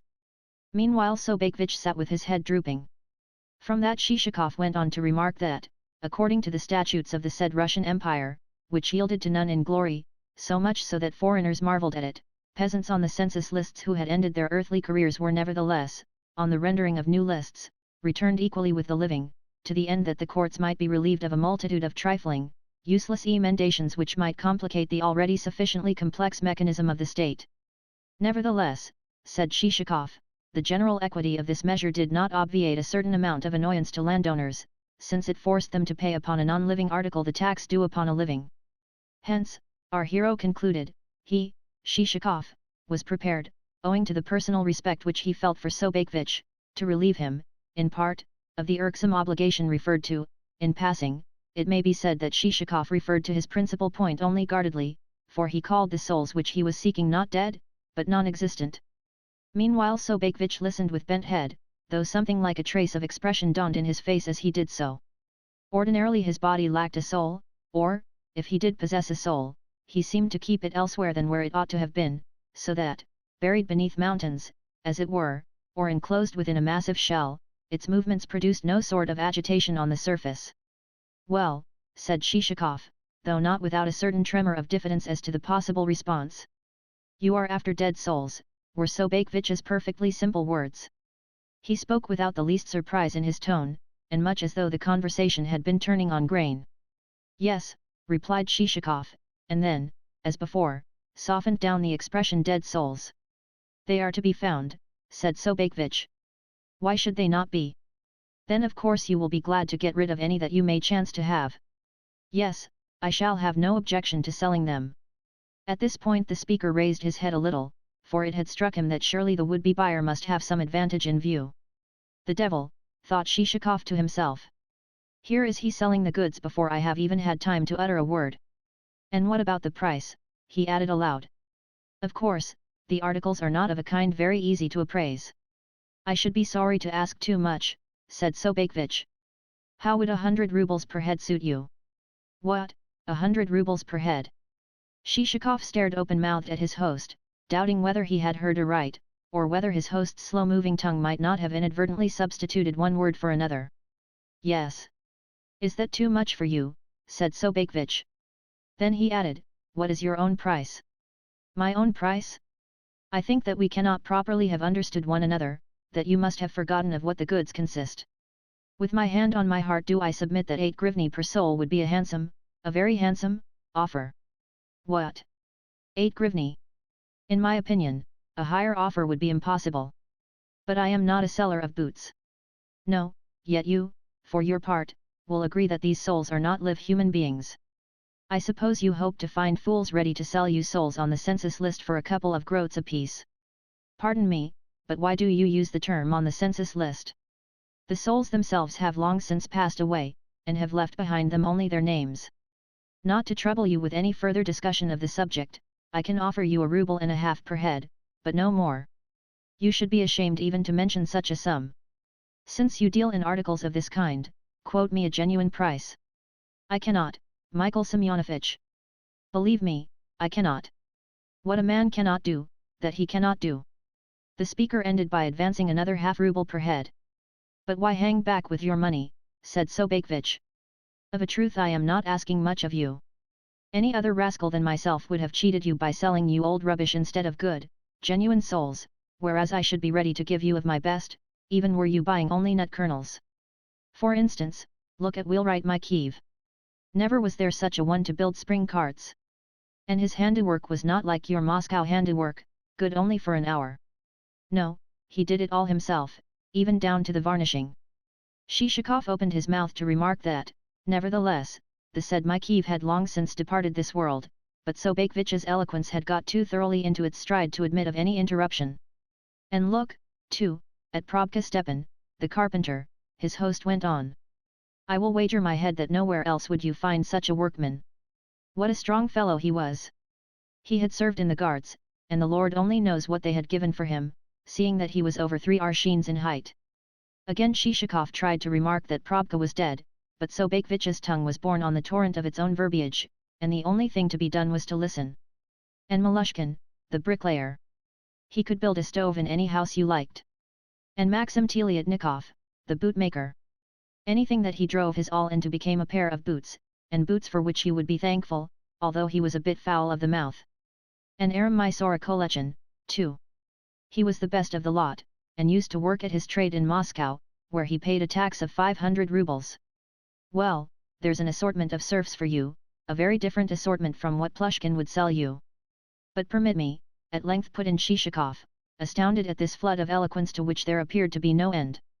Permit me, I say, to inquire why you enumerate the talents of the deceased, seeing that they are all of them dead, and that therefore there can be no sense in doing so. A dead body is only good to prop a fence with, says the proverb. Of course they are dead, replied Sobakevich, but rather as though the idea had only just occurred to him, and was giving him food for thought. But tell me, now, what is the use of listing them as still alive? And what is the use of them themselves? They are flies, not human beings. Well, said Shishakov, they exist, though only in idea. But no, not only in idea. I tell you that nowhere else would you find such a fellow for working heavy tools as was Mikheev. He had the strength of a horse in his shoulders. And, with the words, Sobakevich turned, as though for corroboration, to the portrait of Bagration, as is frequently done by one of the parties in a dispute when he purports to appeal to an extraneous individual who is not only unknown to him, but wholly unconnected with the subject in hand, with the result that the individual is left in doubt whether to make a reply, or whether to betake himself elsewhere. Nevertheless, I cannot give you more than 2 rubles per head, said Shishakov. Well, as I don't want you to swear that I have asked too much of you and won't meet you halfway, suppose, for friendship's sake, that you pay me 75 rubles in assignats. Good heavens, thought Shishakov to himself. Does the man take me for a fool? Then he added aloud, the situation seems to me a strange one, for it is as though we were performing a stage comedy. No other explanation would meet the case. Yet you appear to be a man of sense, and possessed of some education. The matter is a very simple one. The question is, what is a dead soul worth, and is it of any use to anyone? It is of use to you, or you would not be buying such articles. Shishakov bit his lip, and stood at a loss for a retort. He tried to saying something about family and domestic circumstances, but Sobakevich cut him short with. I don't want to know your private affairs, for I never poke my nose into such things. You need the souls, and I am ready to sell them. Should you not buy them, I think you will repent it. 2 rubles is my price, repeated Shishakov. Come, come. As you have named that sum, I can understand your not liking to go back upon it, but quote me a bona fide figure. The devil fly away with him, mused Shishakov. However, I will add another half-ruble. And he did so. Indeed, said Sobakevich. Well, my last word upon it is, 50 rubles in assignats. That will mean a sheer loss to me, for nowhere else in the world could you buy better souls than mine. The old skinflint, muttered Shishakov. Then he added aloud, with irritation in his tone, see here. This is a serious matter. Anyone but you would be thankful to get rid of the souls. Only a fool would stick to them, and continue to pay the tax. Yes, but remember, and I say it wholly in a friendly way, that transactions of this kind are not generally allowed, and that anyone would say that a man who engages in them must have some rather doubtful advantage in view. Have it your own way, said Shishakov, with assumed indifference. As a matter of fact, I am not purchasing for profit, as you suppose, but to humor a certain whim of mine. 2.5 rubles is the most that I can offer. Bless your heart, retorted the host. At least give me 30 rubles in assignats, and take the lot. No, for I see that you are unwilling to sell. I must say good day to you. Hold on, exclaimed Sobakevich, retaining his guest's hand, and at the same moment treading heavily upon his toes, so heavily, indeed, that Shishakov gasped and danced with the pain. I beg your pardon, said Sobakevich hastily. Evidently I have hurt you. Pray sit down again. No, retorted Shishakov. I am merely wasting my time, and must be off. Oh, sit down just for a moment. I have something more agreeable to say. And, drawing closer to his guest, Sobakevich whispered in his ear, as though communicating to him a secret, how about 25 rubles? No, exclaimed Shishakov. I won't give you even a quarter of that. I won't advance another kopeck. For a while Sobakevich remained silent, and Shishakov did the same. This lasted for a couple of minutes, and, meanwhile, the aquiline-nosed Bagration gazed from the wall as though much interested in the bargaining. What is your outside price? At length said Sobakevich. 2.5 rubles. Then you seem to rate a human soul at about the same value as a boiled turnip. At least give me 3 rubles. No, I cannot. Pardon me, but you are an impossible man to deal with. However, even though it will mean a dead loss to me, and you have not shown a very nice spirit about it, I cannot well refuse to please a friend. I suppose a purchase deed had better be made out in order to have everything in order. Of course. Then for that purpose let us repair to the town. The affair ended in their deciding to do this on the morrow, and to arrange for the signing of a deed of purchase. Next, Shishakov requested a list of the peasants, to which Sobakevich readily agreed. Indeed, he went to his writing desk then and there, and started to indite a list which gave not only the peasants' names, but also their late qualifications. Meanwhile Shishakov, having nothing else to do, stood looking at the spacious form of his host, and as he gazed at his back as broad as that of a cart horse, and at the legs as massive as the iron standards which adorn a street, he could not help inwardly ejaculating. Truly God has endowed you with much. Though not adjusted with nicety, at least you are strongly built. I wonder whether you were born a bear or whether you have come to it through your rustic life, with its tilling of crops and its trading with peasants? Yet no, I believe that, even if you had received a fashionable education, and had mixed with society, and had lived in St. Petersburg, you would still have been just the Kulak that you are. The only difference is that circumstances, as they stand, permit of your polishing off a stuffed shoulder of mutton at a meal, whereas in St. Petersburg you would have been unable to do so. Also, as circumstances stand, you have under you a number of peasants, whom you treat well for the reason that they are your property, whereas, otherwise, you would have had under you chinovniks, whom you would have bullied because they were not your property. Also, you would have robbed the treasury, since a Kulak always remains a money grubber. The list is ready, said Sobakevich, turning round. Indeed? Then please let me look at it. Shishakov ran his eye over the document, and could not but marvel at its neatness and accuracy. Not only were there set forth in it the trade, the age, and the pedigree of every serf, but on the margin of the sheet were jotted remarks concerning each serf's conduct and sobriety. Truly it was a pleasure to look at it. And do you mind handing me the earnest money? Said Sobakevich. Yes, I do. Why need that be done? You can receive the money in a lump sum as soon as we visit the town. But it is always the custom, you know, asserted Sobakevich. Then I cannot follow it, for I have no money with me. However, here are 10 rubles. 10 rubles, indeed? You might as well hand me 50 while you are about it. Once more Shishakov started to deny that he had any money upon him, but Sobakevich insisted so strongly that this was not so that at length the guest pulled out another 15 rubles, and added them to the 10 already produced. "Kindly give me a receipt for the money," he added. "A receipt? Why should I give you a receipt?" "Because it is better to do so, in order to guard against mistakes." "Very well, but first hand me over the money." "The money? I have it here." "Do you write out the receipt, and then the money shall be yours." "Pardon me, but how am I to write out the receipt before I have seen the cash?" Shishakov placed the notes in Sobakevich's hand, whereupon the host moved nearer to the table, and added to the list of serfs a note that he had received for the peasants, therewith sold, the sum of 25 rubles, as earnest money. This done, he counted the notes once more. "This is a very old note," he remarked, holding one up to the light. "Also, it is a trifle torn. However, in a friendly transaction one must not be too particular." "What a kolak," thought Shishakov to himself. "And what a brute beast." "Then you do not want any women's souls?" queried Sobakevich. "I thank you, no. I could let you have some cheap, say, as between friends, at a ruble a head." "No, I should have no use for them." "Then, that being so, there is no more to be said. There is no accounting for tastes. One man loves the priest, and another the priest's wife, says the proverb." Shishakov rose to take his leave. "Once more I would request of you," he said, "that the bargain be left as it is." Of course, of course. What is done between friends holds good because of their mutual friendship. Goodbye, and thank you for your visit. In advance I would beg that, whenever you should have an hour or two to spare, you will come and lunch with us again. Perhaps we might be able to do one another further service." "Not if I know it," reflected Shishakov as he mounted his britchka. "Not I, seeing that I have had 2.5 rubles per soul squeezed out of me by a brute of a kulak." Altogether he felt dissatisfied with Sobakevich's behavior.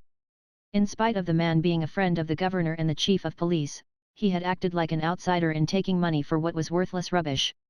As the britchka left the courtyard, Shishakov glanced back and saw Sobakevich still standing on the veranda, apparently for the purpose of watching to see which way the guest's carriage would turn. "The old villain, to be still standing there," muttered Shishakov through his teeth, after which he ordered Selifan to proceed so that the vehicle's progress should be invisible from the mansion, the truth being that he had a mind next to visit Plushkin, whose serfs, to quote Sobakevich, had a habit of dying like flies, but not to let his late host learn of his intention. Accordingly, on reaching the further end of the village, he hailed the first peasant whom he saw, a man who was in the act of hoisting a ponderous beam onto his shoulder before setting off with it, ant-like, to his hut. "Hi!" shouted Shishakov. "How can I reach landowner Plushkin's place without first going past the mansion here?" The peasant seemed nonplussed by the question. "Don't you know?" queried Shishakov. "No, Baron," replied the peasant. "What? You don't know Skinflint Plushkin who feeds his people so badly?" "Of course I do," exclaimed the fellow, and added thereto an uncomplimentary expression of a species not ordinarily employed in polite society. We may guess that it was a pretty apt expression, since long after the man had become lost to view Shishakov was still laughing in his britchka. And, indeed, the language of the Russian populace is always forcible in its phraseology. Chapter 6. Shishakov's amusement at the peasant's outburst prevented him from noticing that he had reached the center of a large and populous village, but, presently, a violent jolt aroused him to the fact that he was driving over wooden pavements of a kind compared with which the cobblestones of the town had been as nothing. Like the keys of a piano, the planks kept rising and falling, an unguarded passage over them entailed either a bump on the back of the neck or a bruise on the forehead or a bite on the tip of one's tongue. At the same time Shishakov noticed a look of decay about the buildings of the village. The beams of the huts had grown dark with age, many of their roofs were riddled with holes, others had but a tile of the roof remaining, and yet others were reduced to the rib-like framework of the same. It would seem as though the inhabitants themselves had removed the laths and traverses, on the very natural plea that the huts were no protection against the rain, and therefore, since the latter entered in bucketfuls, there was no particular object to be gained by sitting in such huts when all the time there was the tavern and the highroad and other places to resort to. Suddenly a woman appeared from an outbuilding, apparently the housekeeper of the mansion, but so roughly and dirtily dressed as almost to seem indistinguishable from a man. Shishakov inquired for the master of the place. "He is not at home," she replied, almost before her interlocutor had had time to finish. Then she added, "What do you want with him?" I have some business to do, said Shishakov. Then pray walk into the house, the woman advised. Then she turned upon him a back that was smeared with flour and had a long slit in the lower portion of its covering. Entering a large, dark hall which reeked like a tomb, he passed into an equally dark parlour that was lighted only by such rays as contrived to filter through a crack under the door. When Shishakov opened the door in question, the spectacle of the untidiness within struck him almost with amazement. It would seem that the floor was never washed, and that the room was used as a receptacle for every conceivable kind of furniture. On a table stood a ragged chair, with, beside it, a clock minus a pendulum and covered all over with cobwebs. Against a wall leant a cupboard, full of old silver, glassware, and china. On a writing table, inlaid with mother of pearl which, in places, had broken away and left behind it a number of yellow grooves, stuffed with putty, lay a pile of finely written manuscript, an overturned marble press, turning green, an ancient book in a leather cover with red edges, a lemon dried and shrunken to the dimensions of a hazelnut, the broken arm of a chair, a tumbler containing the dregs of some liquid and 3 flies, the whole covered over with a sheet of notepaper, a pile of rags, 2 ink-encrusted pens, and a yellow toothpick with which the master of the house had picked his teeth, apparently, at least before the coming of the French to Moscow. As for the walls, they were hung with a medley of pictures. Among the latter was a long engraving of a battle scene, wherein soldiers in 3-cornered hats were brandishing huge drums and slender lances. It lacked a glass, and was set in a frame ornamented with bronze fretwork and bronze corner rings. Beside it hung a huge, grimy oil painting representative of some flowers and fruit, half a watermelon, a boar's head, and the pendant form of a dead wild duck. Attached to the ceiling there was a chandelier in a holland covering, the covering so dusty as closely to resemble a huge cocoon enclosing a caterpillar. Lastly, in one corner of the room lay a pile of articles which had evidently been adjudged unworthy of a place on the table. Yet what the pile consisted of it would have been difficult to say, seeing that the dust on the same was so thick that any hand which touched it would have at once resembled a glove. Prominently protruding from the pile was the shaft of a wooden spade and the antiquated sole of a shoe. Never would one have supposed that a living creature had tenanted the room, were it not that the presence of such a creature was betrayed by the spectacle of an old nightcap resting on the table. Whilst Shishakov was gazing at this extraordinary mess, a side door opened and there entered the housekeeper who had met him near the outbuildings. But now Shishakov perceived this person to be a man rather than a woman, since a female housekeeper would have had no beard to shave, whereas the chin of the newcomer, with the lower portion of his cheeks, strongly resembled the currycomb which is used for grooming horses. Shishakov assumed a questioning air, and waited to hear what the housekeeper might have to say. The housekeeper did the same. At length, surprised at the misunderstanding, Shishakov decided to ask the first question. "Is the master at home?" he inquired. "Yes," replied the person addressed. "Then where is he?" continued Shishakov. "Are you blind, my good sir?" retorted the other. "I am the master." Involuntarily our hero started and stared. During his travels it had befallen him to meet various types of men, some of them, it may be, types which you and I have never encountered, but even to Shishakov this particular species was new.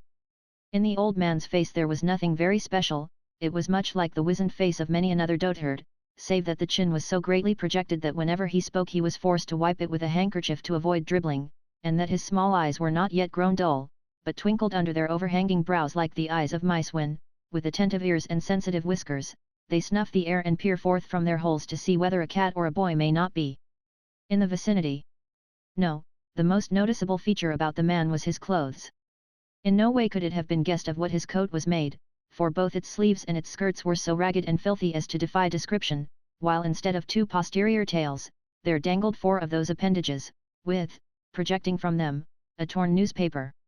Also, around his neck there was wrapped something which might have been a stocking, a garter, or a stomacher, but was certainly not a tie. In short, had Shishakov chanced to encounter him at a church door, he would have bestowed upon him a copper or 2, for, to do our hero justice, he had a sympathetic heart and never refrained from presenting a beggar with alms, but in the present case there was standing before him, not a mendicant, but a landowner, and a landowner possessed of fully 1,000 serfs, the superior of all his neighbours in wealth of flour and grain, and the owner of storehouses, and so forth, that were crammed with homespun cloth and linen, tanned and undressed sheepskins, dried fish, and every conceivable species of produce. Nevertheless, such a phenomenon is rare in Russia, where the tendency is rather to prodigality than to parsimony. For several minutes Plushkin stood mute, while Shishakov remained so dazed with the appearance of the host and everything else in the room, that he too, could not begin a conversation, but stood wondering how best to find words in which to explain the object of his visit. For a while he thought of expressing himself to the effect that, having heard so much of his host's benevolence and other rare qualities of spirit, he had considered it his duty to come and pay a tribute of respect, but presently even he came to the conclusion that this would be overdoing the thing, and, after another glance round the room, decided that the phrase benevolence and other rare qualities of spirit might to advantage give place to economy and genius for method. Accordingly, the speech mentally composed, he said aloud that, having heard of Plushkin's talents for thrifty and systematic management, he had considered himself bound to make the acquaintance of his host, and to present him with his personal compliments. I need hardly say that Shishakov could easily have alleged a better reason, had any better one happened, at the moment, to have come into his head. With toothless gums Plushkin murmured something in reply, but nothing is known as to its precise terms beyond that it included a statement that the devil was at liberty to fly away with Shishakov's sentiments. However, the laws of Russian hospitality do not permit even of a miser infringing their rules, wherefore Plushkin added to the foregoing a more civil invitation to be seated. "It is long since I last received a visitor," he went on. "Also, I feel bound to say that I can see little good in their coming. Once introduce the abominable custom of folk paying calls, and forthwith there will ensue such ruin to the management of estates that landowners will be forced to feed their horses on hay.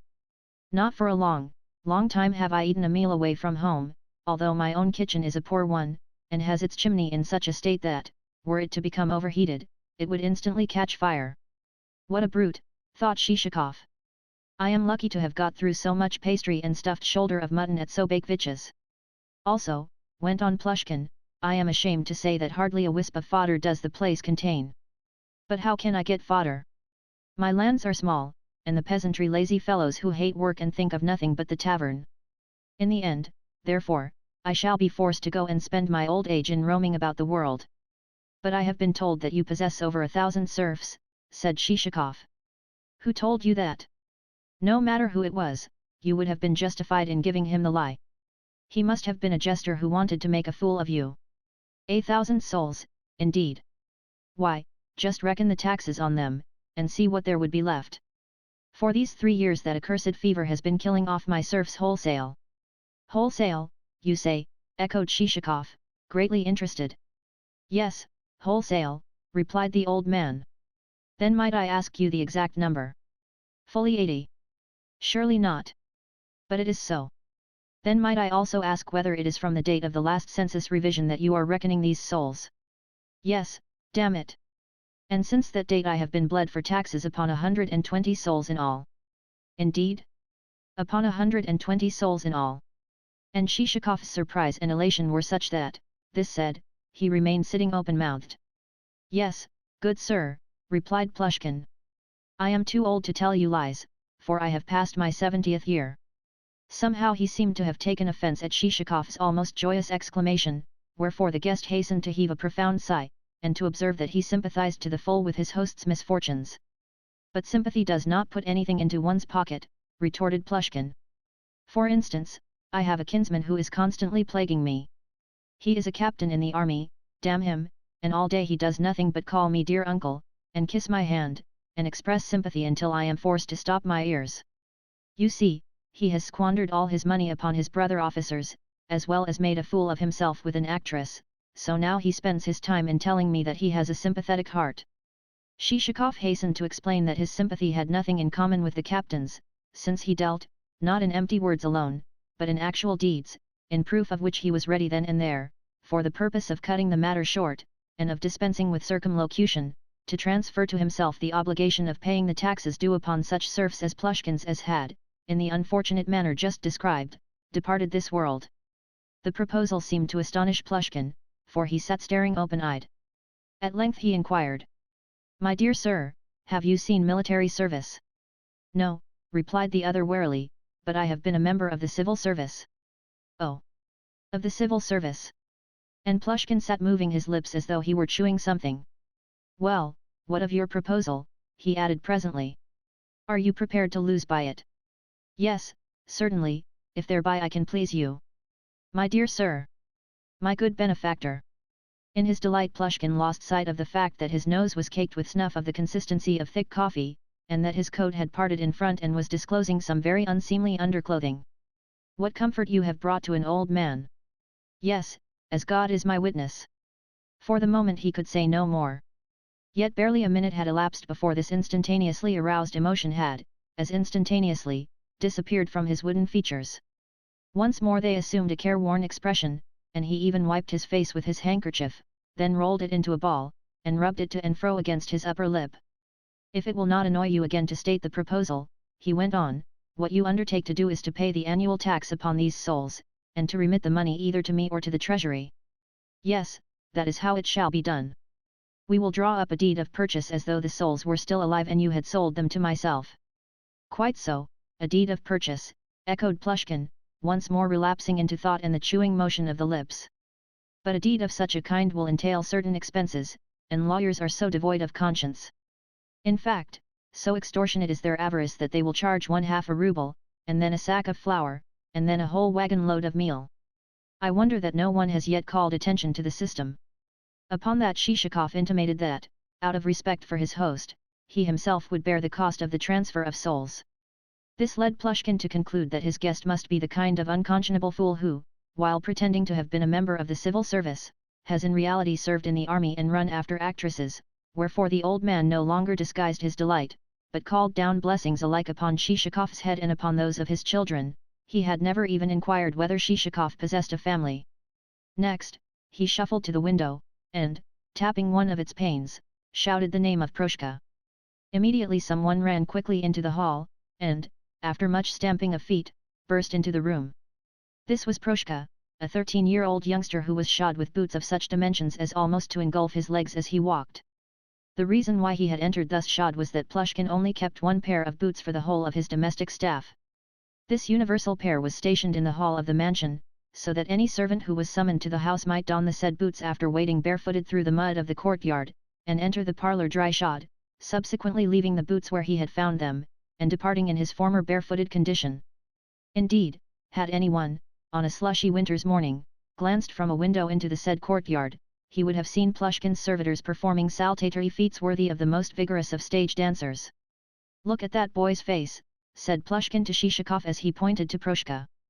"It is stupid enough, yet, lay anything aside, and in a trice he will have stolen it. Well, my lad, what do you want?" He paused a moment or two, but Proshka made no reply.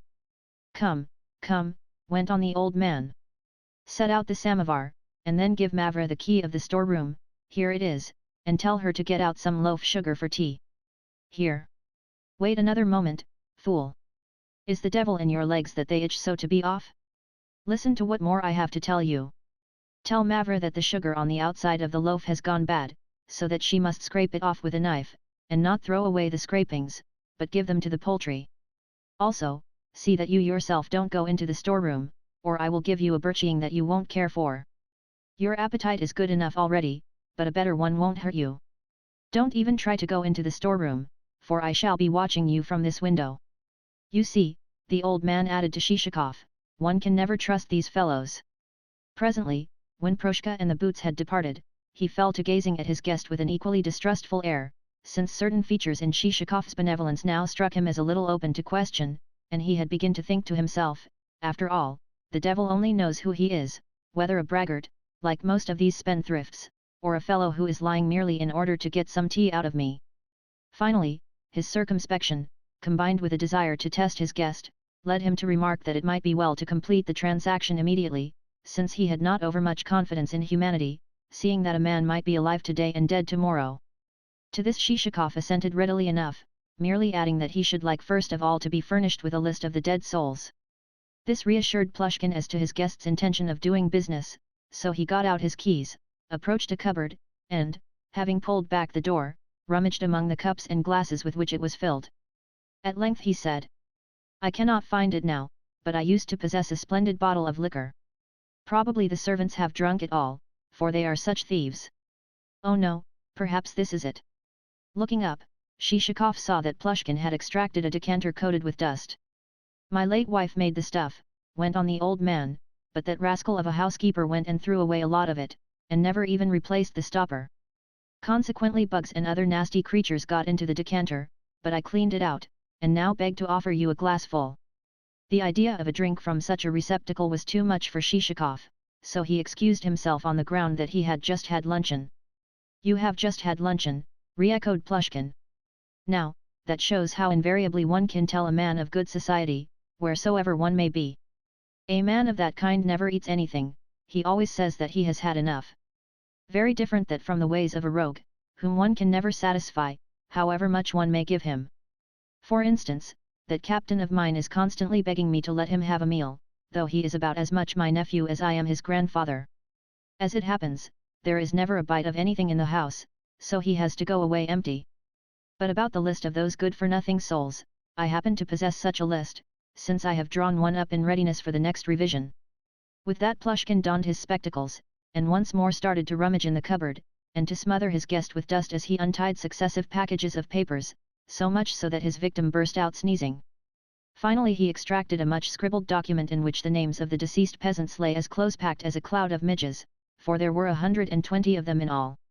Shishakov grinned with joy at the sight of the multitude. Stuffing the list into his pocket, he remarked that, to complete the transaction, it would be necessary to return to the town. To the town, repeated Plushkin. But why?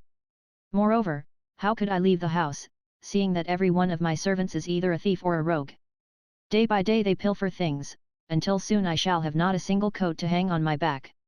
Then you possess acquaintances in the town. Acquaintances? No. Every acquaintance whom I ever possessed has either left me or is dead. But stop a moment. I do know the president of the council. Even in my old age he has once or twice come to visit me, for he and I used to be schoolfellows, and to go climbing walls together. Yes, him I do know. Shall I write him a letter? By all means. Yes, him I know well, for we were friends together at school.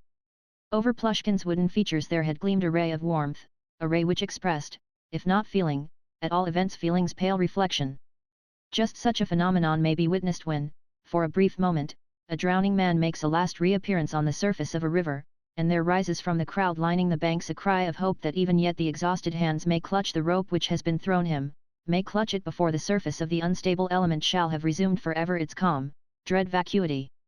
But the hope is short-lived, and the hands disappear. Even so did Plushkin's face, after its momentary manifestation of feeling, become meaner and more insensible than ever. There used to be a sheet of clean writing paper lying on the table, he went on. But where it is now I cannot think.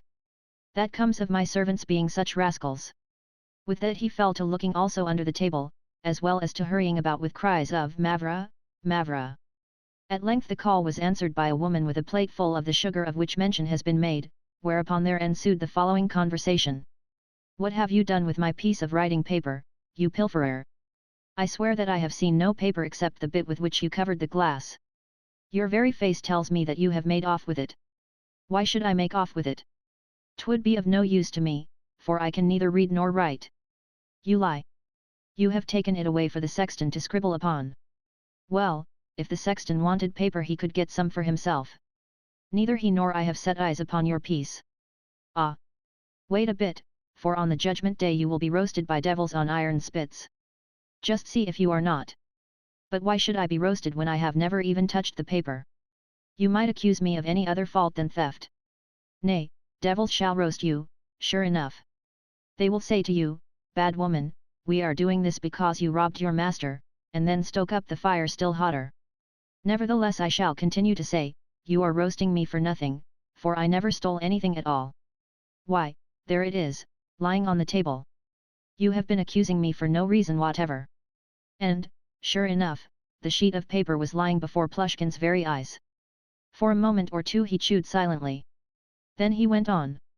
Well, and what are you making such a noise about? If one says a single word to you, you answer back with 10. Go and fetch me a candle to seal a letter with.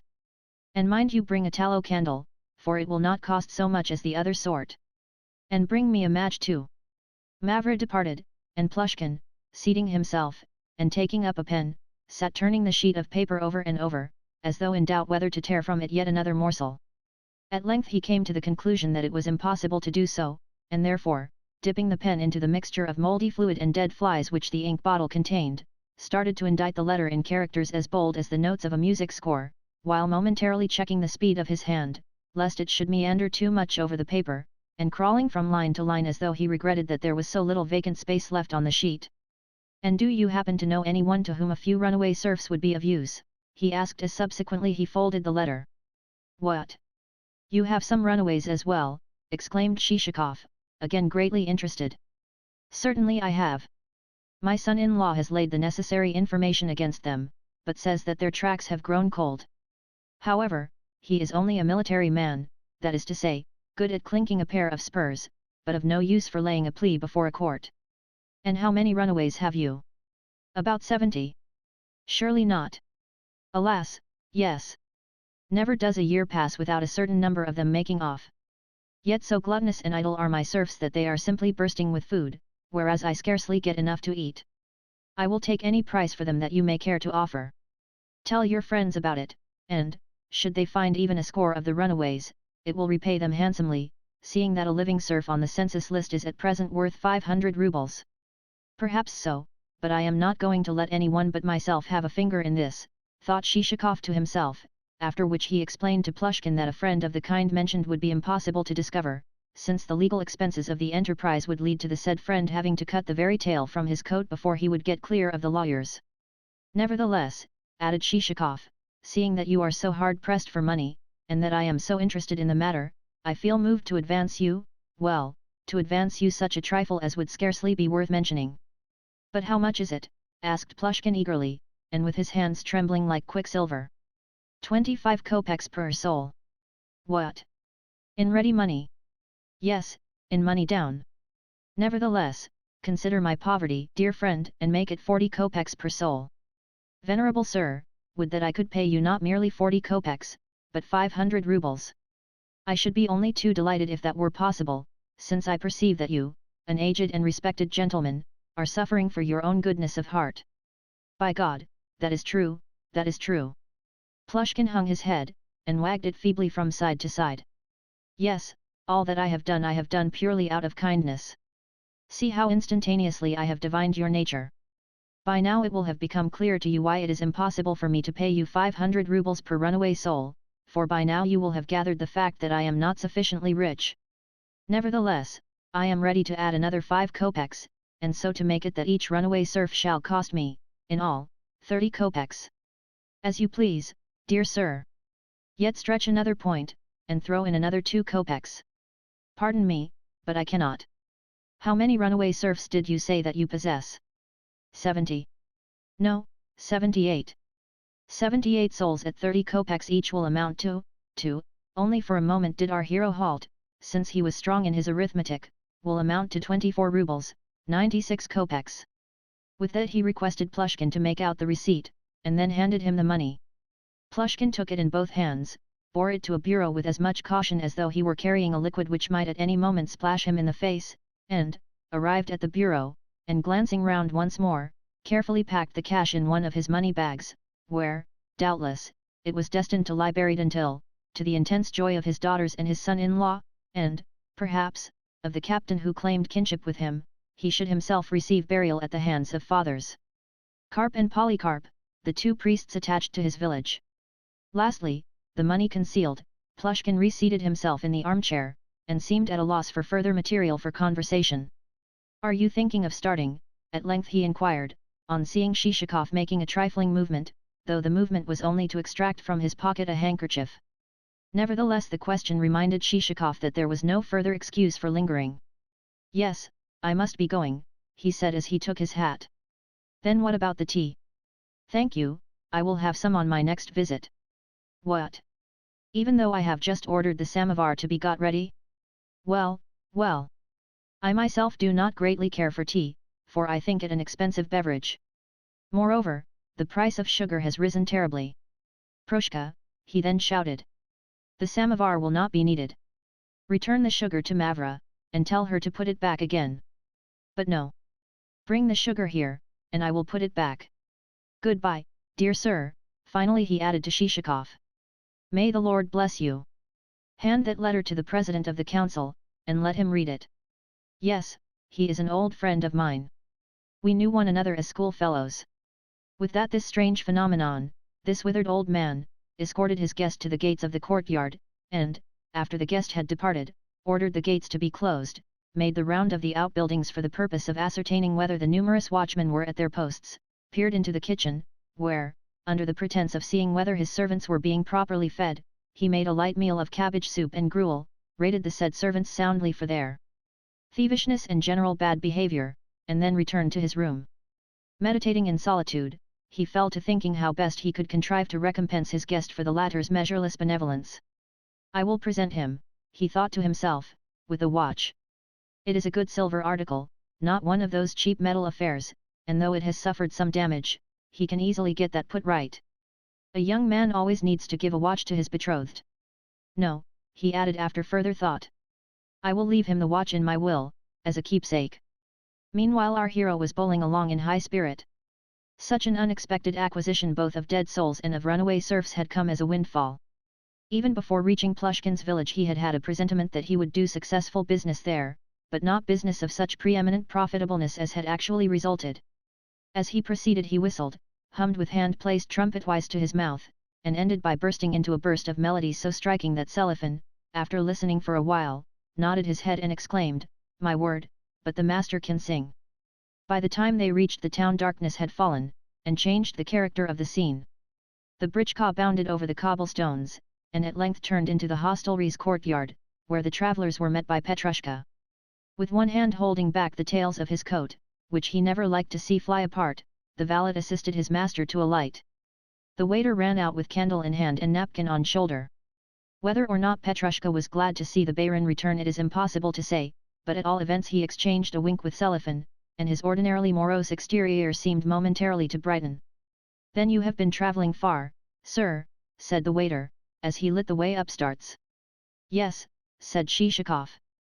"What has happened here in the meanwhile?"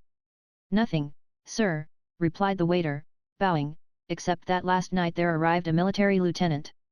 He has got room number 16. "A lieutenant?" "Yes. He came from Ryazan, driving 3 grey horses." On entering his room, Shishakov clapped his hand to his nose, and asked his valet why he had never had the windows opened. "But I did have them opened," replied Petrushka. Nevertheless this was a lie, as Shishakov well knew, though he was too tired to contest the point. After ordering and consuming a light supper of sucking pig, he undressed, plunged beneath the bedclothes, and sank into the profound slumber which comes only to such fortunate folk as are troubled neither with mosquitoes nor fleas nor excessive activity of brain. Chapter 7. When Shishakov awoke he stretched himself and realized that he had slept well. For a moment or two he lay on his back, and then suddenly clapped his hands at the recollection that he was now owner of nearly 400 souls. At once he leapt out of bed without so much as glancing at his face in the mirror, though, as a rule, he had much solicitude for his features, and especially for his chin, of which he would make the most when in company with friends, and more particularly should anyone happen to enter while he was engaged in the process of shaving. "Look how round my chin is," was his usual formula. On the present occasion, however, he looked neither at chin nor at any other feature, but at once donned his flower-embroidered slippers of Morocco leather, the kind of slippers in which, thanks to the Russian love for a dressing-gowned existence, the town of Torjik does such a huge trade, and, clad only in a meagre shirt, so far forgot his elderliness and dignity as to cut a couple of capers after the fashion of a Scottish Highlander, alighting neatly, each time, on the flat of his heels. Only when he had done that did he proceed to business. Planting himself before his dispatch box, he rubbed his hands with a satisfaction worthy of an incorruptible rural magistrate when adjourning for luncheon, after which he extracted from the receptacle a bundle of papers. These he had decided not to deposit with a lawyer, for the reason that he would hasten matters, as well as save expense, by himself framing and fair copying the necessary deeds of indenture, and since he was thoroughly acquainted with the necessary terminology, he proceeded to inscribe in large characters the date, and then in smaller ones his name and rank. By 2 o'clock the whole was finished, and as he looked at the sheets of names representing bygone peasants who had ploughed, worked at handicrafts, cheated their masters, fetched, carried, and got drunk, though some of them may have behaved well, there came over him a strange, unaccountable sensation. To his eye each list of names seemed to possess a character of its own, and even individual peasants therein seemed to have taken on certain qualities peculiar to themselves. For instance, to the majority of Madame Korobotchka's serfs there were appended nicknames and other additions, Plushkin's list was distinguished by a conciseness of exposition which had led to certain of the items being represented merely by Christian name, patronymic, and a couple of dots, and Sobakevich's list was remarkable for its amplitude and circumstantiality, in that not a single peasant had such of his peculiar characteristics omitted as that the deceased had been excellent at joinery, or sober and ready to pay attention to his work. Also, in Sobakevich's list there was recorded who had been the father and the mother of each of the deceased, and how those parents had behaved themselves. Only against the name of a certain Fedotov was there inscribed, father unknown, mother the maidservant Kapitolina, morals and honesty good. These details communicated to the document a certain air of freshness, they seemed to connote that the peasants in question had lived but yesterday. As Shishakov scanned the list he felt softened in spirit, and said with a sigh, "My friends, what a concourse of you is here! How did you all pass your lives, my brethren? And how did you all come to depart hence?" As he spoke his eyes halted at one name in particular, that of the same Peter Saveliev Novazai Korito who had once been the property of the window Korobichka. Once more he could not help exclaiming, "What a series of titles! They occupy a whole line. Peter Saveliev, I wonder whether you were an artisan or a plain muzhik. Also, I wonder how you came to meet your end, whether in a tavern, or whether through going to sleep in the middle of the road and being run over by a train of wagons. Again, I see the name, Probka Stepan, carpenter, very sober. That must be the hero of whom the guards would have been so glad to get hold. How well I can imagine him tramping the country with an axe in his belt and his boots on his shoulder, and living on a few groats worth of bread and dried fish per day, and taking home a couple of half-ruble pieces in his purse, and sewing the notes into his breeches, or stuffing them into his boots. In what manner came you by your end, Probka Stepan? Did you, for good wages, mount a scaffold around the cupola of the village church, and, climbing thence to the cross above, miss your footing on a beam, and fall headlong with none at hand but Uncle Michai, the good uncle who, scratching the back of his neck, and muttering, 'Ah, Vanya, for once you have been too clever,' straightway lashed himself to a rope, and took your place? Maxim Teliatnikov, shoemaker. A shoemaker, indeed? As drunk as a shoemaker, says the proverb. I know what you were like, my friend. If you wish, I will tell you your whole history. You were apprenticed to a German, who fed you and your fellows at a common table, thrashed you with a strap, kept you indoors whenever you had made a mistake, and spoke of you in uncomplimentary terms to his wife and friends. At length, when your apprenticeship was over, you said to yourself, I am going to set up on my own account, and not just to scrape together a kopeck here and a kopeck there, as the Germans do, but to grow rich quick.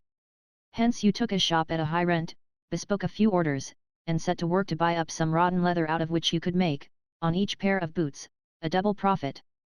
But those boots split within a fortnight, and brought down upon your head dire showers of maledictions, with the result that gradually your shop grew empty of customers, and you fell to roaming the streets and exclaiming, the world is a very poor place indeed. A Russian cannot make a living for German competition. Well, well. Eliza Bedovorobe. But that is a woman's name. How comes she to be on the list? That villain Sobakevich must have sneaked her in without my knowing it. Grigory Goyizhenidoyich, he went on.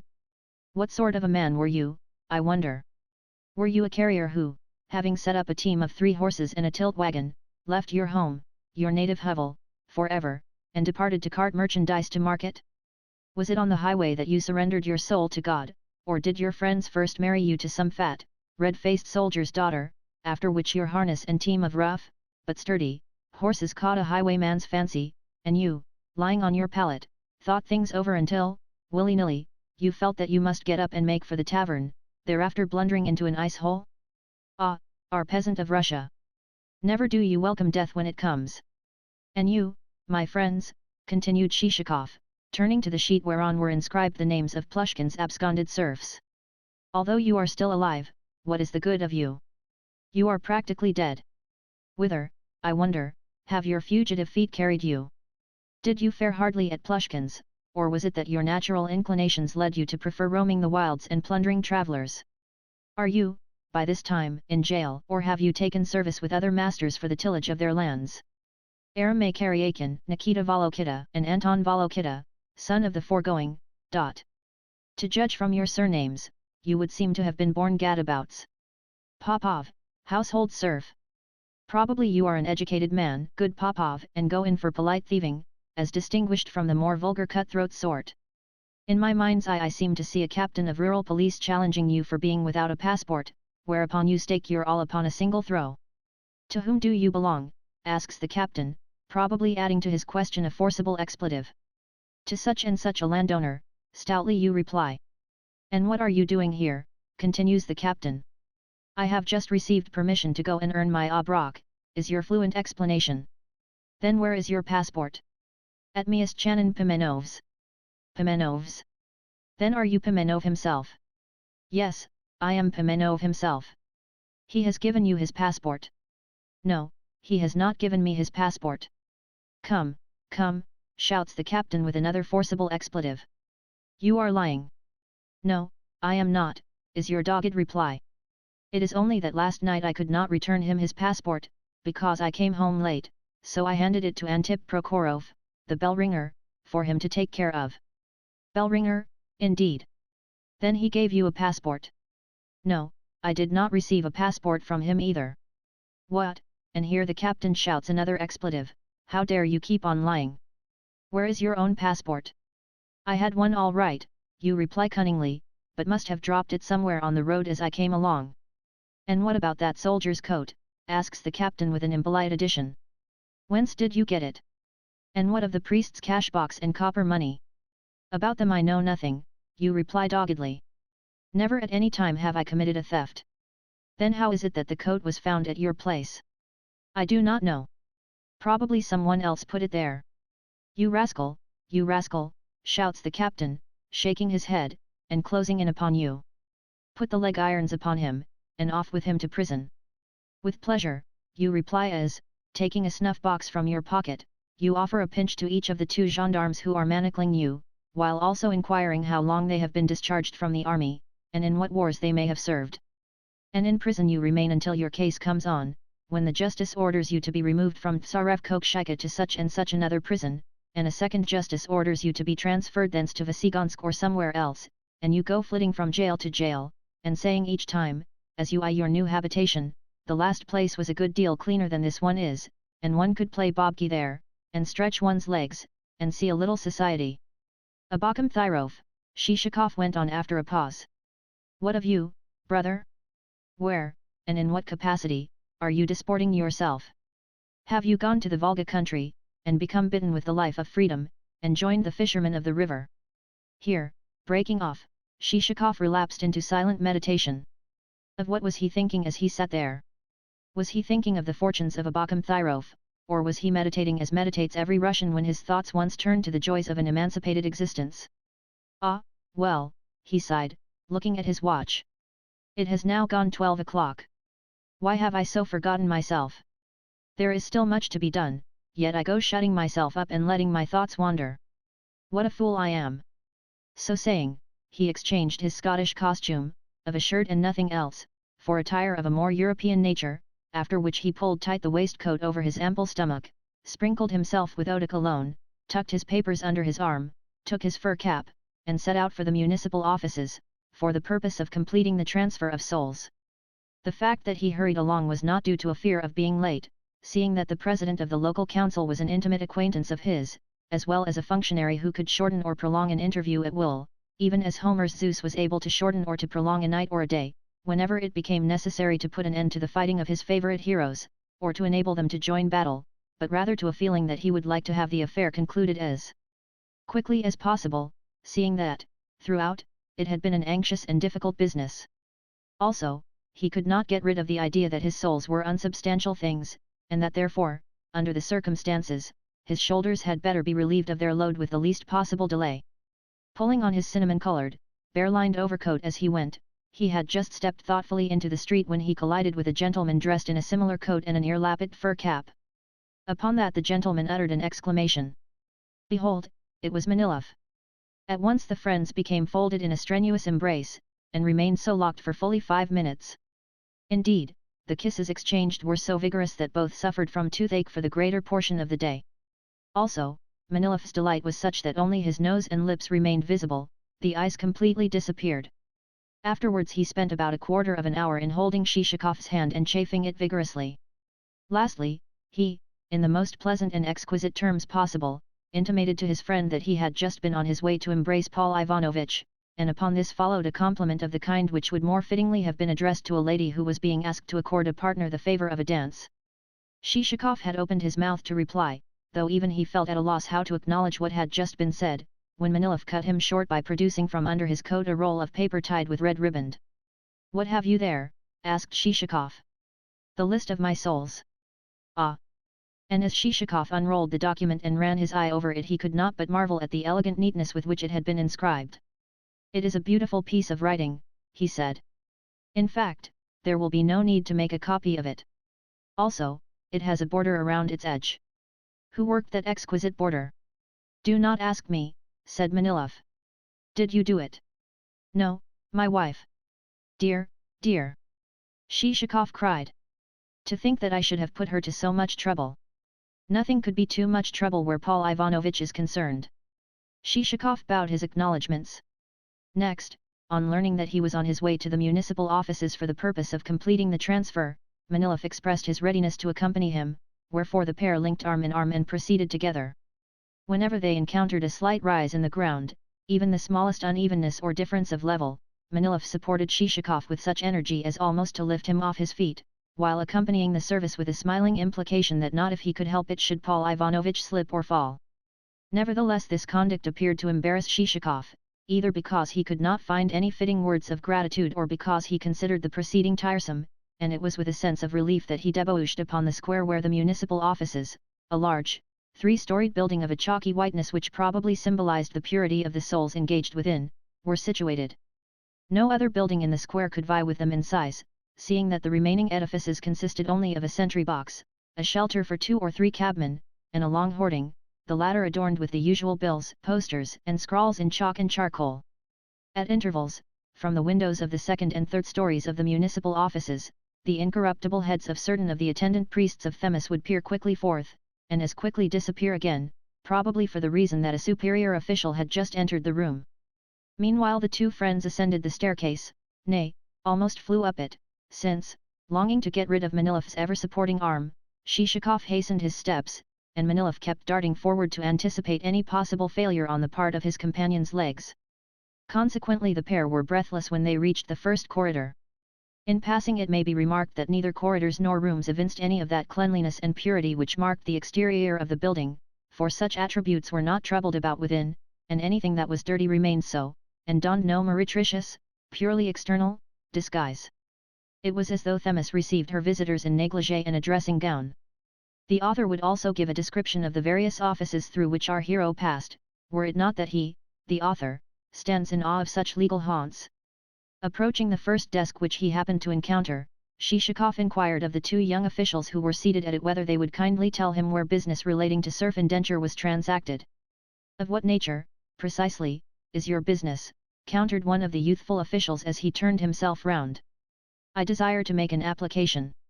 "In connection with a purchase?" "Yes. But, as I say, I should like first to know where I can find the desk devoted to such business. Is it here or elsewhere? You must state what it is you have bought, and for how much. Then we shall be happy to give you the information." Shishakov perceived that the official's motive was merely one of curiosity, as often happens when young chinovniks desire to cut a more important and imposing figure than is rightfully theirs. "Look here, young sirs," he said. "I know for a fact that all serf business, no matter to what value, is transacted at one desk alone. Consequently I again request you to direct me to that desk. Of course, if you do not know your business I can easily ask someone else." To this the chinovniks made no reply beyond pointing towards a corner of the room where an elderly man appeared to be engaged in sorting some papers. Accordingly Shishakov and Manilov threaded their way in his direction through the desks, whereupon the elderly man became violently busy. "Would you mind telling me," said Shishakov, bowing, "whether this is the desk for serf affairs?" The elderly man raised his eyes, and said stiffly, "This is not the desk for serf affairs." "Where is it, then?" "In the serf department." "And where might the serf department be?" "In charge of Ivan Antonovitch." "And where is Ivan Antonovitch?" The elderly man pointed to another corner of the room, whither Shishakov and Manilov next directed their steps. As they advanced, Ivan Antonovitch cast an eye backwards and viewed them askance. Then, with renewed ardor, he resumed his work of writing. Would you mind telling me, said Shishakov, bowing, whether this is the desk for serf affairs? It appeared as though Ivan Antonovich had not heard, so completely did he bury himself in his papers and return no reply. Instantly it became plain that he at least was of an age of discretion, and not one of your jejune chatterboxes and harum-scarums, for, although his hair was still thick and black, he had long ago passed his 40th year. His whole face tended towards the nose, it was what, in common parlance, is known as a pitcher mug. Would you mind telling me, repeated Shishakov, whether this is the desk for serf affairs? It is that, said Ivan Antonovich, again lowering his jug-shaped jowl, and resuming his writing. Then I should like to transact the following business. From various landowners in this canton I have purchased a number of peasants for transfer. Here is the purchase list, and it needs but to be registered. Have you also the vendors here? Some of them, and from the rest I have obtained powers of attorney. And have you your statement of application? Yes. I desire, indeed, it is necessary for me so to do, to hasten matters a little. Could the affair, therefore, be carried through today? Today? Oh, dear no, said Ivan Antonovich. Before that can be done you must furnish me with further proofs that no impediments exist. Then, to expedite matters, let me say that Ivan Grigorievich, the president of the council, is a very intimate friend of mine. Possibly, said Ivan Antonovich without enthusiasm. But Ivan Grigorievich alone will not do, it is customary to have others as well. Yes, but the absence of others will not altogether invalidate the transaction. I too have been in the service, and know how things can be done. You had better go and see Ivan Grigorievich, said Ivan Antonovich more mildly. Should he give you an order addressed to whom it may concern, we shall soon be able to settle the matter. Upon that Shishakov pulled from his pocket a paper, and laid it before Ivan Antonovich. At once the latter covered it with a book. Shishakov again attempted to show it to him, but, with a movement of his head, Ivan Antonovich signified that that was unnecessary. A clerk, he added, will now conduct you to Ivan Grigorievich's room. Upon that one of the toilers in the service of Themis, a zealot who had offered her such heartfelt sacrifice that his coat had burst at the elbows and lacked a lining, escorted our friends, even as Virgil had once escorted Dante, to the apartment of the presence. In this sanctum were some massive armchairs, a table laden with 2 or 3 fat books, and a large looking glass. Lastly, in, apparently, sun-like isolation, there was seated at the table the president. On arriving at the door of the apartment, our modern Virgil seemed to have become so overwhelmed with awe that, without daring even to intrude a foot, he turned back, and, in so doing, once more exhibited a back as shiny as a mat, and having adhering to it, in one spot, a chicken's feather. As soon as the two friends had entered the hall of the presence they perceived that the president was not alone, but, on the contrary, had seated by his side Sobakevich, whose form had hitherto been concealed by the intervening mirror. The newcomer's entry evoked sundry exclamations and the pushing back of a pair of government chairs as the voluminous-sleeved Sobakevich rose into view from behind the looking-glass. Shishakov the president received with an embrace, and for a while the hall of the presence resounded with osculatory salutations as mutually the pair inquired after one another's health. It seemed that both had lately had a touch of that pain under the waistband which comes of a sedentary life.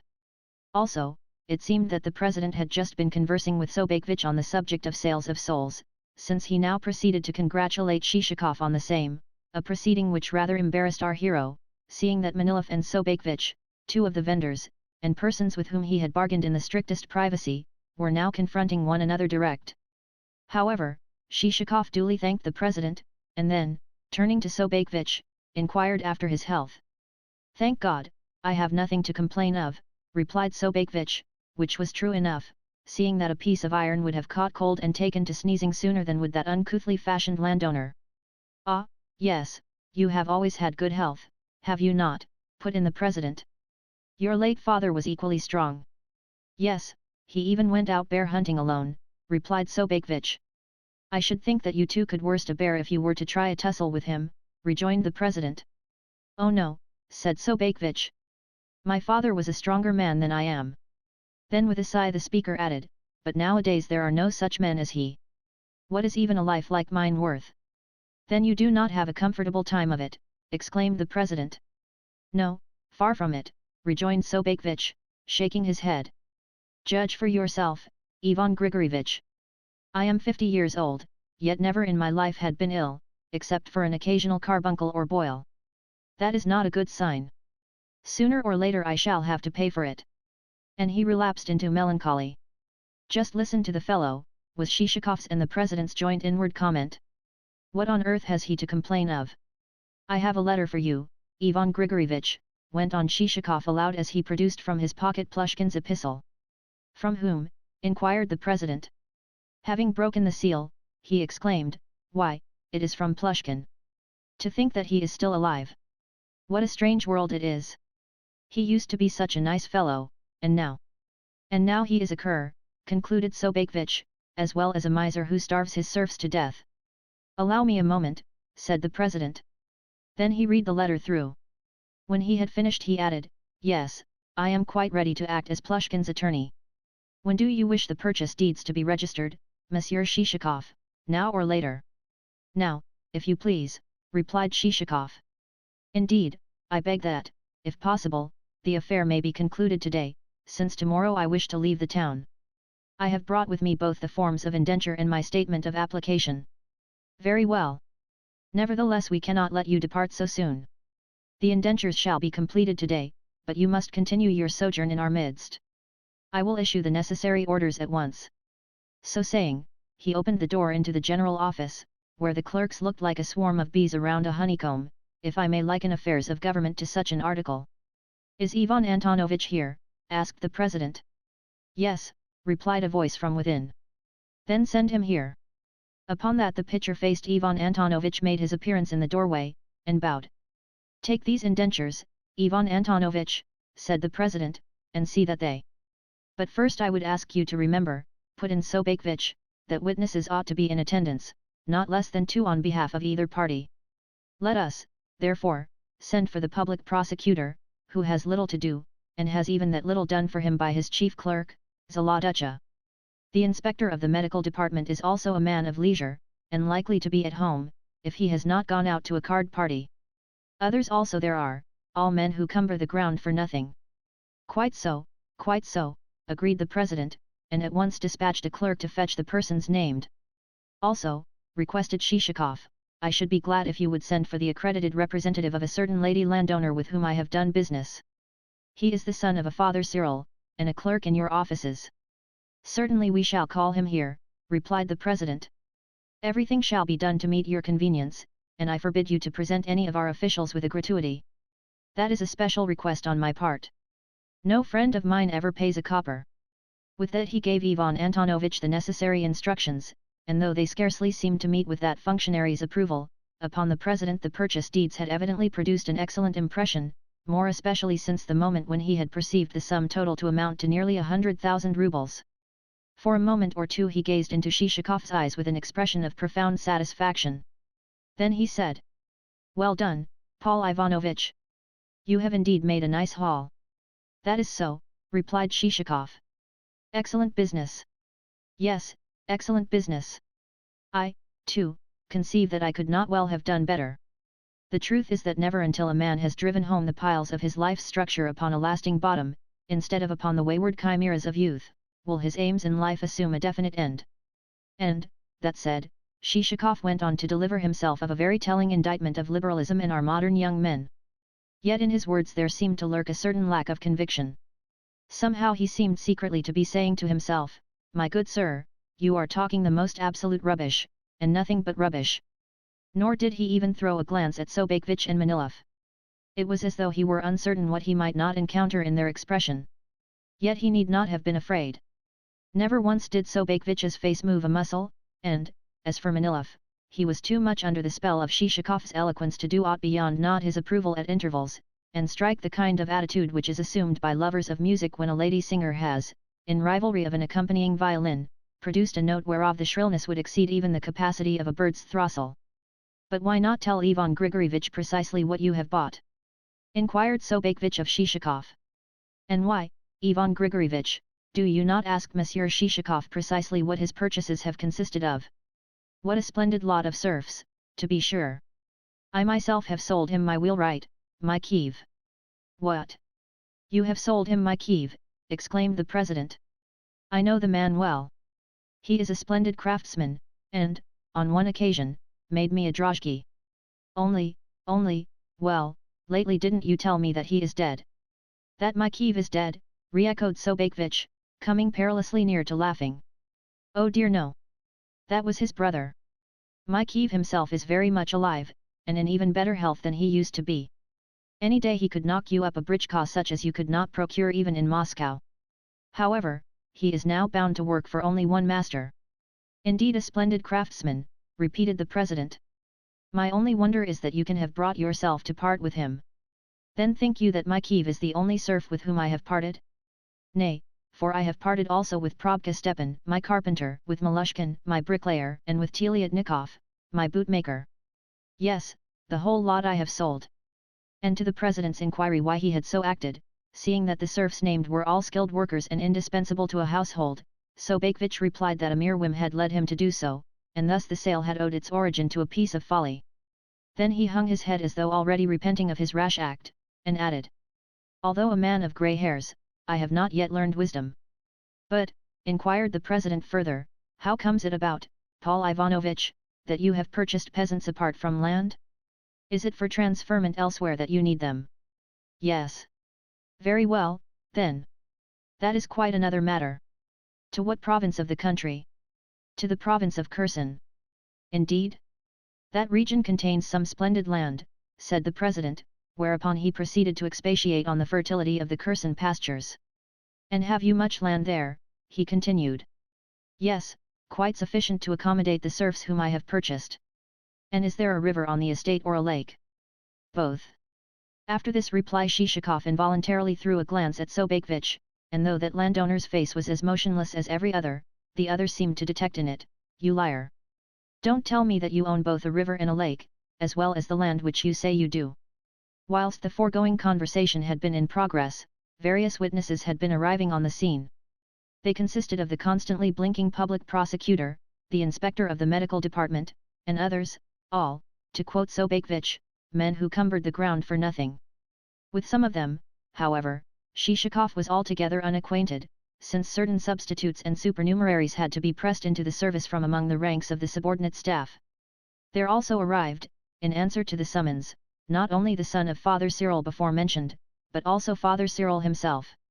Each such witness appended to his signature a full list of his dignities and qualifications, one man in printed characters, another in a flowing hand, a third in topsy-turvy characters of a kind never before seen in the Russian alphabet, and so forth. Meanwhile our friend Ivan Antonovich comported himself with not a little address, and after the indentures had been signed, docketed, and registered, Shishakov found himself called upon to pay only the merest trifle in the way of government percentage and fees for publishing the transaction in the official gazette. The reason of this was that the president had given orders that only half the usual charges were to be exacted from the present purchaser, the remaining half being somehow debited to the account of another applicant for serf registration. And now, said Ivan Grigorievich when all was completed, we need only to wet the bargain. For that too I am ready, said Shishakov. Do you but name the hour. If, in return for your most agreeable company, I were not to set a few champagne corks flying, I should be indeed in default. But we are not going to let you charge yourself with anything whatsoever. We must provide the champagne, for you are our guest, and it is for us, it is our duty, it is our bounden obligation, to entertain you. Look here, gentlemen. Let us adjourn to the house of the chief of police. He is the magician who needs but to wink when passing a fishmonger's or a wine merchant's. Not only shall we fare well at his place, but also we shall get a game of whist. To this proposal no one had any objection to offer, for the mere mention of the fish shop aroused the witnesses' appetite. Consequently, the ceremony being over, there was a general reaching for hats and caps. As the party were passing through the general office, Ivan Antonovich whispered in Shishakov's ear, with a courteous inclination of his jug-shaped physiognomy. You have given 100,000 rubles for the serfs, but have paid me only a trifle for my trouble. Yes, replied Shishakov with a similar whisper, but what sort of serfs do you suppose them to be? They are a poor, useless lot, and not worth even half the purchase money. This gave Ivan Antonovich to understand that the visitor was a man of strong character, a man from whom nothing more was to be expected. Why have you gone and purchased souls from Plushkin? Whispered Sobakevich in Shishakov's other ear. Why did you go and add the woman Vorobay to your list? Retorted Shishakov. Vorobay? Who is Vorobay? The woman Elizabeth Vorobay, Elizabeth, not Elizabeta. I added no such name, replied Sobakevich, and straightway joined the other guests. At length the party arrived at the residence of the chief of police. The latter proved indeed a man of spells, for no sooner had he learnt what was afoot than he summoned a brisk young constable, whispered in his ear, adding laconically, "You understand, do you not?" and brought it about that, during the time that the guests were cutting for partners at whist in an adjoining room, the dining table became laden with sturgeon, caviar, salmon, herrings, cheese, smoked tongue, fresh roe, and a potted variety of the same, all procured from the local fish market, and reinforced with additions from the host's own kitchen. The fact was that the worthy chief of police filled the office of a sort of father and general benefactor to the town, and that he moved among the citizens as though they constituted part and parcel of his own family, and watched over their shops and markets as though those establishments were merely his own private larder. Indeed, it would be difficult to say, so thoroughly did he perform his duties in this respect, whether the post most fitted him, or he the post. Matters were also so arranged that though his income more than doubled that of his predecessors, he had never lost the affection of his fellow townsmen. In particular did the tradesmen love him, since he was never above standing godfather to their children or dining at their tables. True, he had differences of opinion with them, and serious differences at that, but always these were skillfully adjusted by his slapping the offended ones jovially on the shoulder, drinking a glass of tea with them, promising to call at their houses and play a game of chess, asking after their belongings, and, should he learn that a child of theirs was ill, prescribing the proper medicine. In short, he bore the reputation of being a very good fellow. On perceiving the feast to be ready, the host proposed that his guests should finish their whist after luncheon, whereupon all proceeded to the room whence for some time past an agreeable odour had been tickling the nostrils of those present, and towards the door of which Sobakevich in particular had been glancing since the moment when he had caught sight of a huge sturgeon reposing on the sideboard. After a glassful of warm, olive-coloured vodka apiece, vodka of the tint to be seen only in the species of Siberian stone whereof seals are cut, the company applied themselves to knife and fork work, and, in so doing, evinced their several characteristics and tastes. For instance, Sobakevich, disdaining lesser trifles, tackled the large sturgeon, and, during the time that his fellow guests were eating minor comestibles and drinking and talking, contrived to consume more than a quarter of the whole fish, so that, on the host remembering the creature, and, with fork in hand, leading the way in its direction and saying, "What, gentlemen, think you of this striking product of nature?" there ensued the discovery that of the said product of nature there remained little beyond the tail, while Sobakevich, with an air as though at least he had not eaten it, was engaged in plunging his fork into a much more diminutive piece of fish which happened to be resting on an adjacent platter.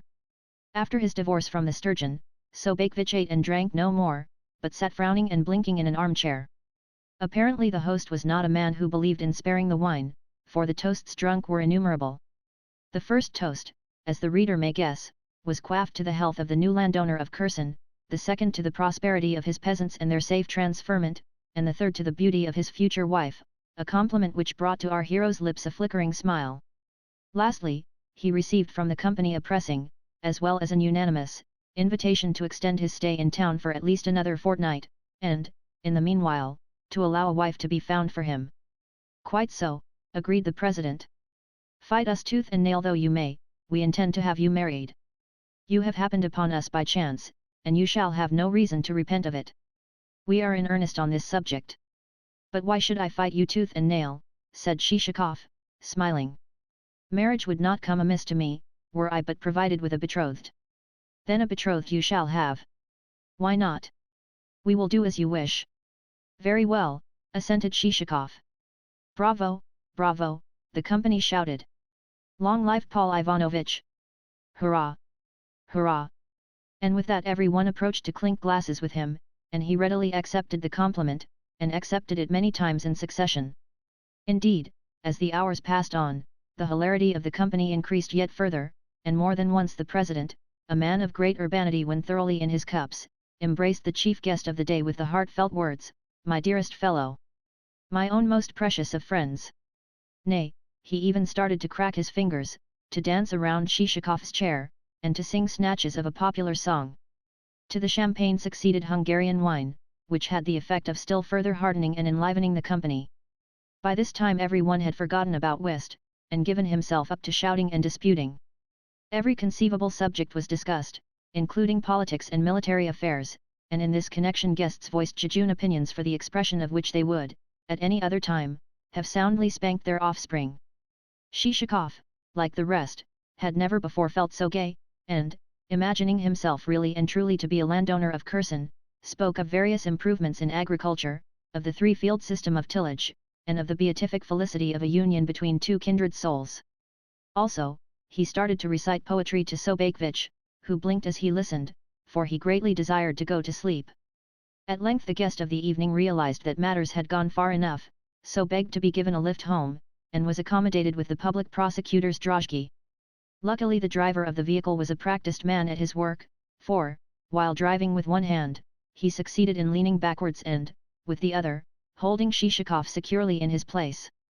Arrived at the inn, our hero continued babbling a while about a flaxen-haired damsel with rosy lips and a dimple in her right cheek, about villages of his in Kherson, and about the amount of his capital. Nay, he even issued seigneurial instructions that Selifan should go and muster the peasants about to be transferred, and make a complete and detailed inventory of them.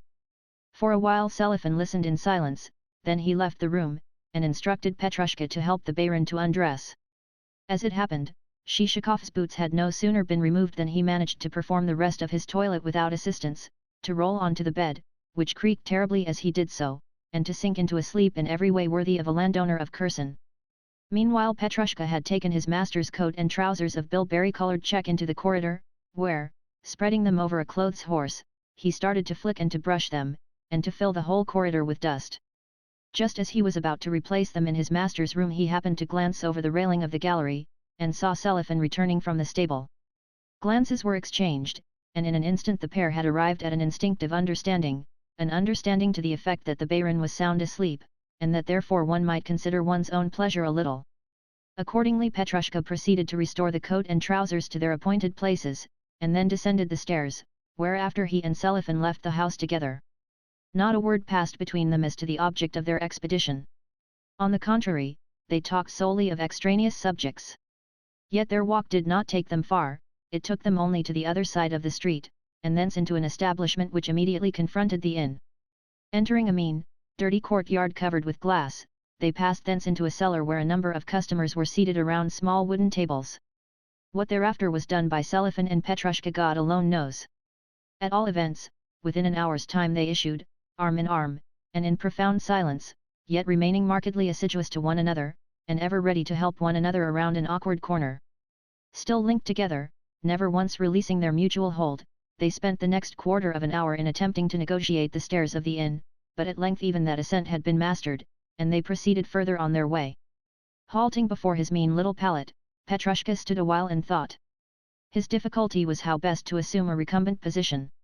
Eventually he lay down on his face, with his legs trailing over the floor, after which Selifan also stretched himself upon the pallet, with his head resting upon Petrushka's stomach, and his mind wholly oblivious of the fact that he ought not to have been sleeping there at all, but in the servants' quarters, or in the stable beside his horses.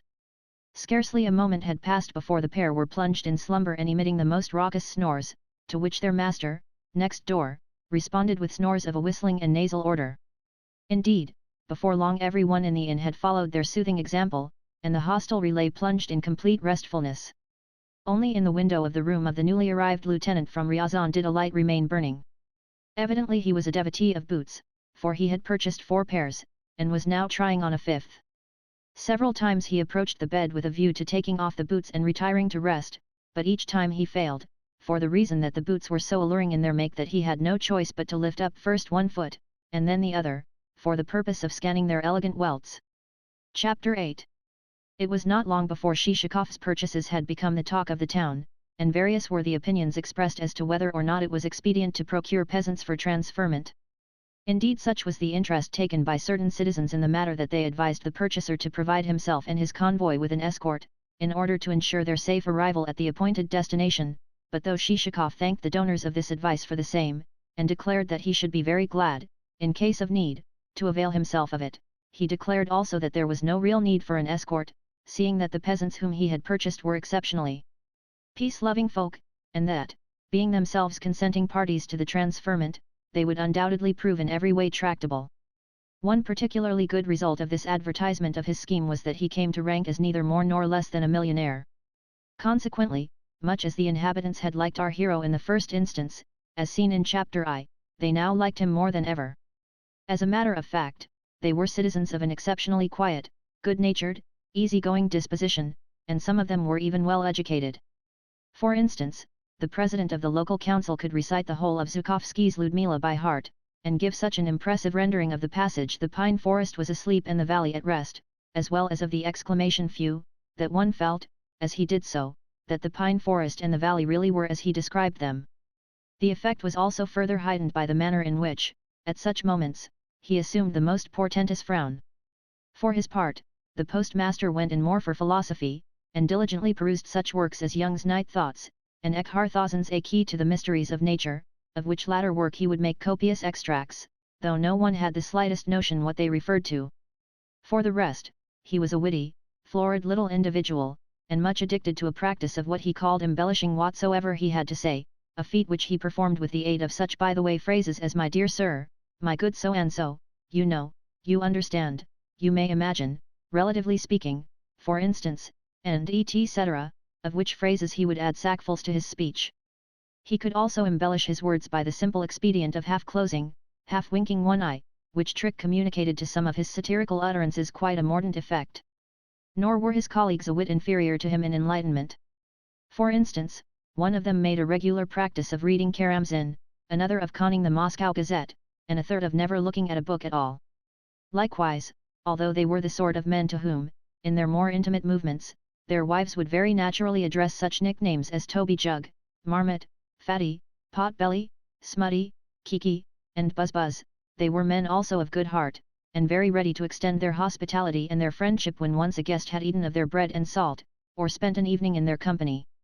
Particularly, therefore, did Shishakov earn these good folks' approval with his taking methods and qualities, so much so that the expression of that approval bid fair to make it difficult for him to quit the town, seeing that, wherever he went, the one phrase dinned into his ears was "Stay another week with us, Paul Ivanovitch." In short, he ceased to be a free agent. But incomparably more striking was the impression, a matter for unbounded surprise, which he produced upon the ladies. Properly to explain this phenomenon I should need to say a great deal about the ladies themselves, and to describe in the most vivid of colours their social intercourse and spiritual qualities. Yet this would be a difficult thing for me to do, since, on the one hand, I should be hampered by my boundless respect for the womenfolk of all civil service officials, and, on the other hand, well, simply by the innate arduousness of the task. The ladies of N were, but no, I cannot do it, my heart has already failed me. Come, come. The ladies of N were distinguished for, but it is of no use, somehow my pen seems to refuse to move over the paper, it seems to be weighted as with a plummet of lead. Very well. That being so, I will merely say a word or two concerning the most prominent tints on the feminine palette of N, merely a word or two concerning the outward appearance of its ladies, and a word or two concerning their more superficial characteristics. The ladies of N were preeminently what is known as presentable. Indeed, in that respect they might have served as a model to the ladies of many another town. That is to say, in whatever pertained to tone, etiquette, the intricacies of decorum, and strict observance of the prevailing mode, they surpassed even the ladies of Moscow and St. Petersburg, seeing that they dressed with taste, drove about in carriages in the latest fashions, and never went out without the escort of a footman in gold-laced livery.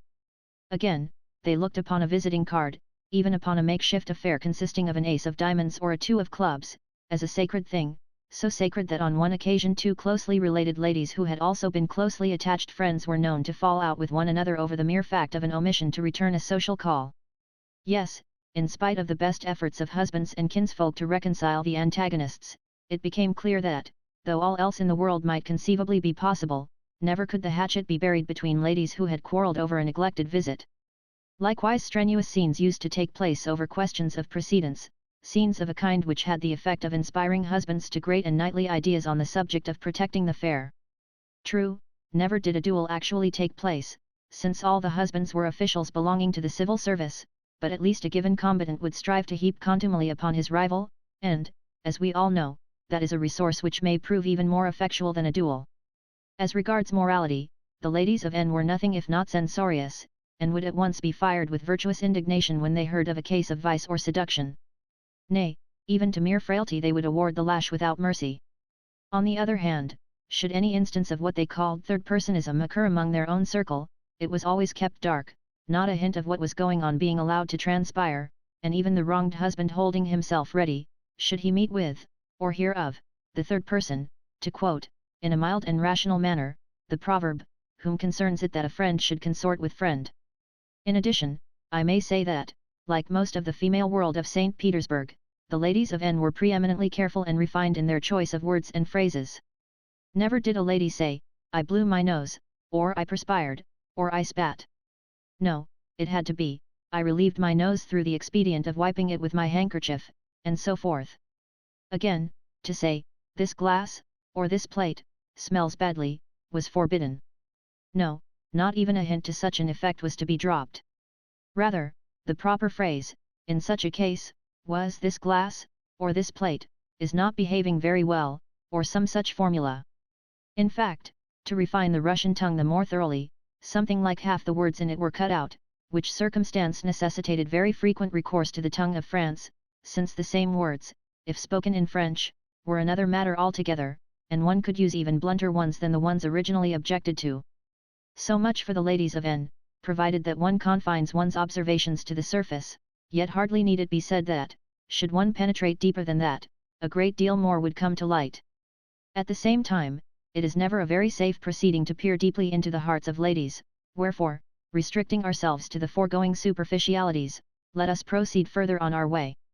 Hitherto the ladies had paid Shishakov no particular attention, though giving him full credit for his gentlemanly and urbane demeanour, but from the moment that there arose rumours of his being a millionaire other qualities of his began to be canvassed. Nevertheless, not all the ladies were governed by interested motives, since it is due to the term millionaire rather than to the character of the person who bears it, that the mere sound of the word exercises upon rascals, upon decent folk, and upon folk who are neither the one nor the other, an undeniable influence. A millionaire suffers from the disadvantage of everywhere having to behold meanness, including the sort of meanness which, though not actually based upon calculations of self-interest, yet runs after the wealthy man with smiles, and doffs his hat, and begs for invitations to houses where the millionaire is known to be going to dine. That a similar inclination to meanness seized upon the ladies of N goes without saying, with the result that many a drawing-room heard it whispered that, if Shishakov was not exactly a beauty, at least he was sufficiently good-looking to serve for a husband, though he could have borne to have been a little more rotund and stout. To that there would be added scornful references to lean husbands, and hints that they resembled toothbrushes rather than men, with many other feminine additions. Also, such crowds of feminine shoppers began to repair to the bazaar as almost to constitute a crush, and something like a procession of carriages ensued, so long grew the rank of vehicles. For their part, the tradesmen had the joy of seeing highly priced dress materials which they had bought at fairs, and then been unable to dispose of, now suddenly become tradable, and go off with a rush. For instance, on one occasion a lady appeared at Mass in a bustle which filled the church to an extent which led the verger on duty to bid the commoner folk withdraw to the porch, lest the lady's toilet should be soiled in the crush. Even Shishakov could not help privately remarking the attention which he aroused. On one occasion, when he returned to the inn, he found on his table a note addressed to himself. Whence it had come, and who had delivered it, he failed to discover, for the waiter declared that the person who had brought it had omitted to leave the name of the writer. Beginning abruptly with the words "I must write to you," the letter went on to say that between a certain pair of souls there existed a bond of sympathy, and this verity the epistle further confirmed with rows of full stops to the extent of nearly half a page. Next there followed a few reflections of a correctitude so remarkable that I have no choice but to quote them. "What, I would ask, is this life of ours?" inquired the writer. "'Tis not but a veil of woe." "And what, I would ask, is the world?" "'Tis not but a mob of unthinking humanity." Thereafter, incidentally remarking that she had just dropped a tear to the memory of her dear mother, who had departed this life 25 years ago, the, presumably, lady writer invited Shishakov to come forth into the wilds, and to leave forever the city where, penned in noisome haunts, folk could not even draw their breath. In conclusion, the writer gave way to unconcealed despair, and wound up with the following verses. "Two turtle doves to thee, one day. My dust will show, congealed in death. And, cooing wearily, they'll say." In grief and loneliness she drew her closing breath. True, the last line did not scan, but that was a trifle, since the quatrain at least conformed to the mode then prevalent. Neither signature nor date were appended to the document, but only a postscript expressing a conjecture that Shishakov's own heart would tell him who the writer was, and stating, in addition, that the said writer would be present at the governor's ball on the following night. This greatly interested Shishakov. Indeed, there was so much that was alluring and provocative of curiosity in the anonymous missive that he read it through a second time, and then a third, and finally said to himself, I should like to know who sent it. In short, he took the thing seriously, and spent over an hour in considering the same. At length, muttering a comment upon the epistle's efflorescent style, he refolded the document, and committed it to his dispatch box in company with a playbill and an invitation to a wedding, the latter of which had for the last 7 years reposed in the self-same receptacle and in the self-same position. Shortly afterwards there arrived a card of invitation to the governor's ball already referred to. In passing, it may be said that such festivities are not infrequent phenomena in county towns, for the reason that where governors exist there must take place balls if from the local gentry there is to be evoked that respectful affection which is every governor's due. Thenceforth all extraneous thoughts and considerations were laid aside in favour of preparing for the coming function. Indeed, this conjunction of exciting and provocative motives led to Shishakov devoting to his toilet an amount of time never witnessed since the creation of the world. Merely in the contemplation of his features in the mirror, as he tried to communicate to them a succession of varying expressions, was an hour spent.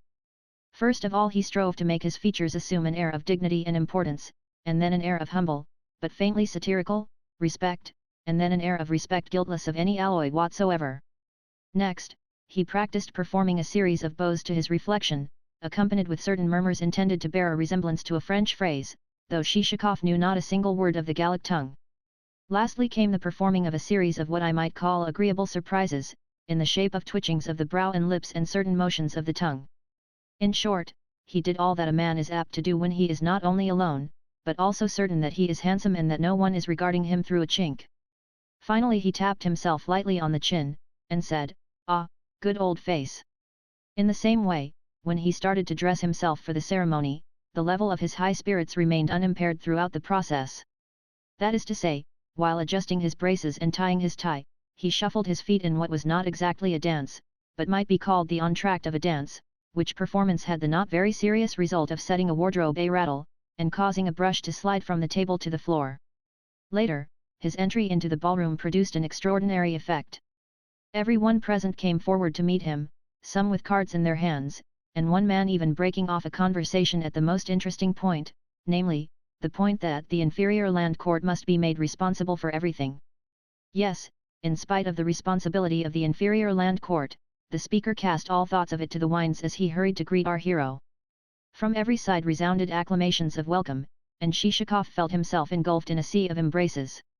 Thus, scarcely had he extricated himself from the arms of the president of the local council when he found himself just as firmly clasped in the arms of the chief of police, who, in turn, surrendered him to the inspector of the medical department, who, in turn, handed him over to the commissioner of taxes, who, again, committed him to the charge of the town architect. Even the governor, who hitherto had been standing among his womenfolk with a box of sweets in one hand and a lapdog in the other, now threw down both sweets and lapdog, the lapdog giving vent to a yelp as he did so, and added his greeting to those of the rest of the company. Indeed, not a face was there to be seen on which ecstatic delight, or, at all events, the reflection of other people's ecstatic delight, was not painted. The same expression may be discerned on the faces of subordinate officials when, the newly arrived director having made his inspection, the said officials are beginning to get over their first sense of awe on perceiving that he has found much to commend, and that he can even go so far as to jest and utter a few words of smiling approval. Thereupon every chinovnik responds with a smile of double strength, and those who, it may be, have not heard a single word of the director's speech smile out of sympathy with the rest, and even the gendarme who is posted at the distant door, a man, perhaps, who has never before compassed a smile, but is more accustomed to dealing out blows to the populace, summons up a kind of grin, even though the grin resembles the grimace of a man who is about to sneeze after inadvertently taking an large pinch of snuff. To all and sundry Shishakov responded with a bow, and felt extraordinarily at his ease as he did so. To right and left did he incline his head in the sidelong, yet unconstrained, manner that was his wont and never failed to charm the beholder. As for the ladies, they clustered around him in a shining bevy that was redolent of every species of perfume, of roses, of spring violets, and of mignonette, so much so that instinctively Shishakov raised his nose to snuff the air. Likewise the ladies' dresses displayed an endless profusion of taste and variety, and though the majority of their wearers evinced a tendency to embonpoint, those wearers knew how to call upon art for the concealment of the fact. Confronting them, Shishakov thought to himself, which of these beauties is the writer of the letter? Then again he snuffed the air. When the ladies had, to a certain extent, returned to their seats, he resumed his attempts to discern, from glances and expressions, which of them could possibly be the unknown authoress. Yet, though those glances and expressions were too subtle, too insufficiently open, the difficulty in no way diminished his high spirits. Easily and gracefully did he exchange agreeable badinage with one lady, and then approach another one with the short, mincing steps usually affected by young old dandies who are fluttering around the fair. As he turned, not without dexterity, to right and left, he kept one leg slightly dragging behind the other, like a short tail or comma. This trick the ladies particularly admired. In short, they not only discovered in him a host of recommendations and attractions, but also began to see in his face a sort of grand, Mars-like, military expression, a thing which, as we know, never fails to please the feminine eye. Certain of the ladies even took to bickering over him, and, on perceiving that he spent most of his time standing near the door, some of their number hastened to occupy chairs nearer to his post of vantage.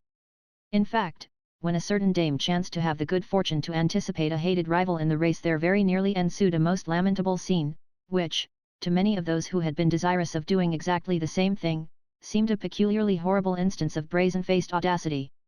So deeply did Shishakov become plunged in conversation with his fair pursuers, or rather, so deeply did those fair pursuers enmesh him in the toils of small talk, which they accomplished through the expedient of asking him endless subtle riddles which brought the sweat to his brow in his attempts to guess them, that he forgot the claims of courtesy which required him first of all to greet his hostess. In fact, he remembered those claims only on hearing the governor's wife herself addressing him. She had been standing before him for several minutes, and now greeted him with suave expressement and the words, "So here you are, Paul Ivanovitch." But what she said next I am not in a position to report, for she spoke in the ultra-refined tone and vein wherein ladies and gentlemen customarily express themselves in high-class novels which have been written by experts more qualified than I am to describe salons, and able to boast of some acquaintance with good society. In effect, what the governor's wife said was that she greatly hoped, that Monsieur Shishakov's heart still contained a corner, even the smallest possible corner, for those whom he had so cruelly forgotten.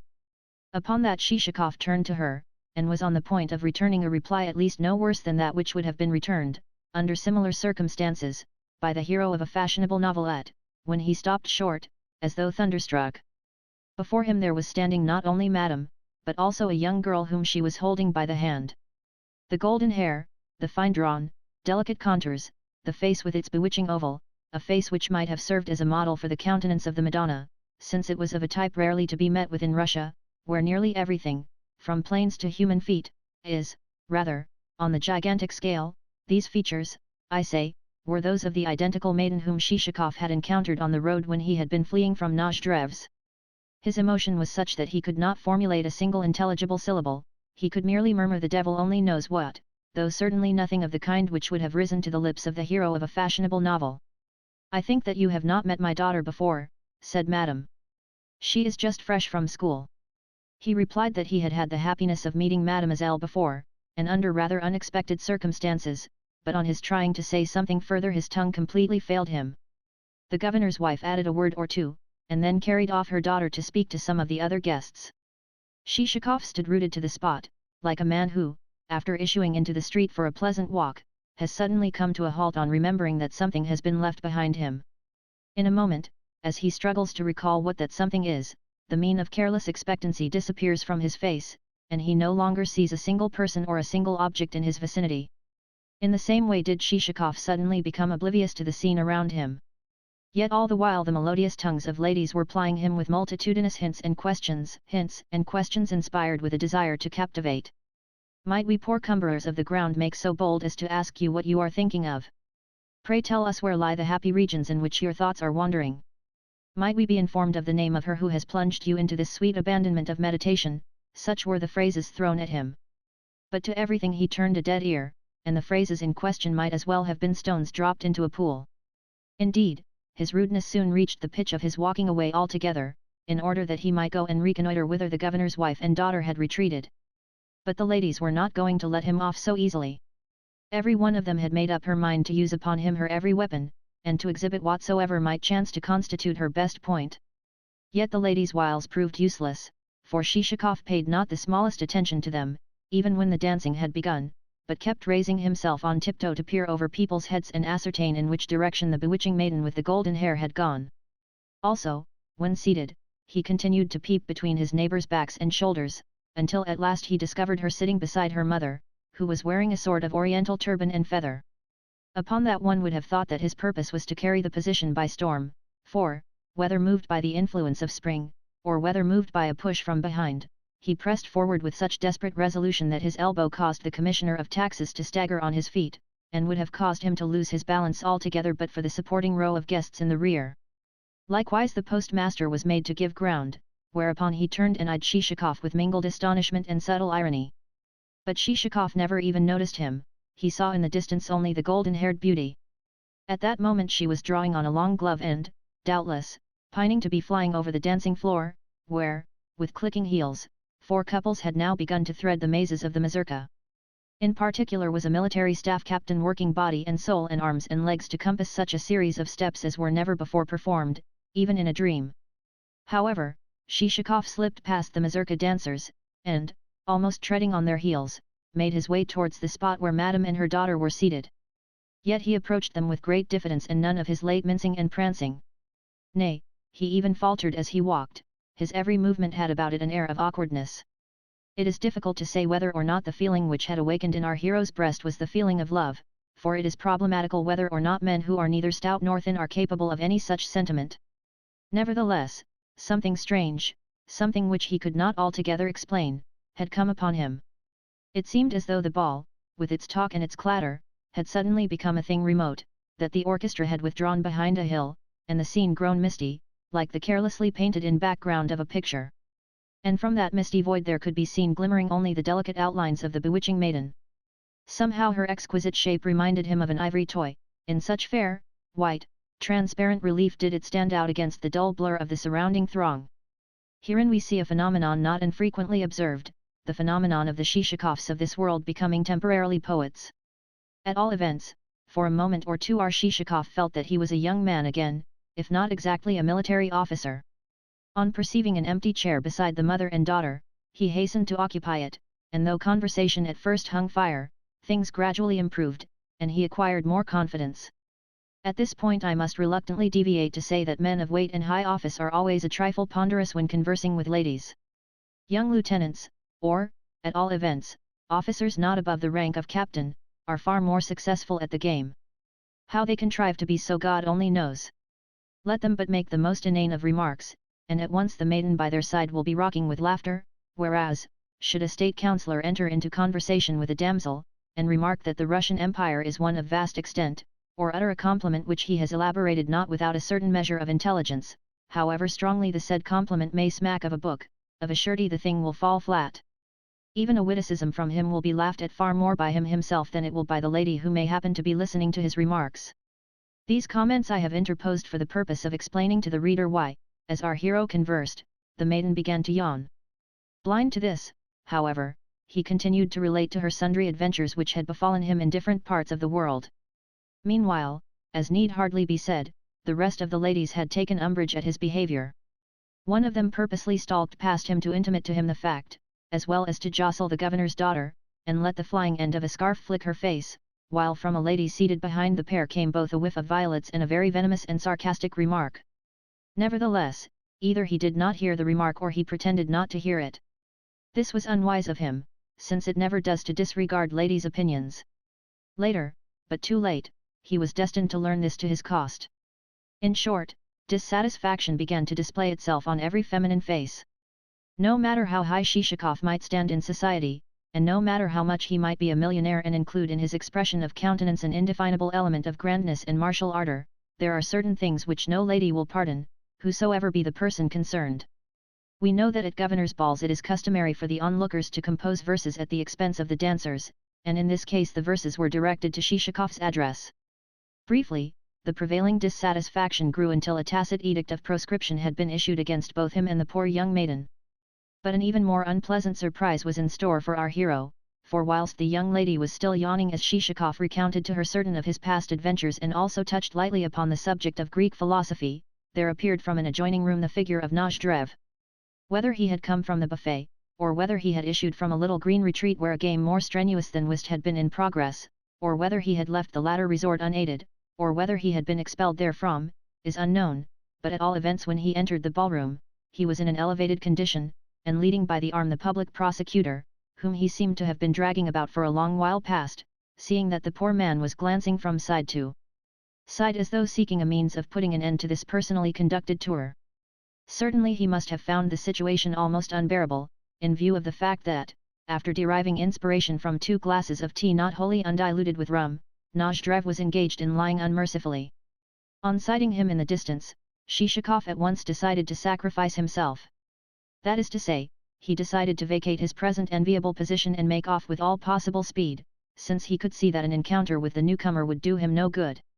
Unfortunately at that moment the governor buttonholed him with a request that he would come and act as arbiter between him, the governor, and 2 ladies, the subject of dispute being the question as to whether or not woman's love is lasting. Simultaneously Nozdrev descried our hero and bore down upon him. "Ah, my fine landowner of Kherson," he cried with a smile which set his fresh, spring rose-pink cheeks a-quiver. "Have you been doing much trade in departed souls lately?" With that he turned to the governor. "I suppose your excellency knows that this man traffics in dead peasants?" he bawled. "Look here, Shishakov. I tell you in the most friendly way possible that everyone here likes you, yes, including even the governor. Nevertheless, had I my way, I would hang you.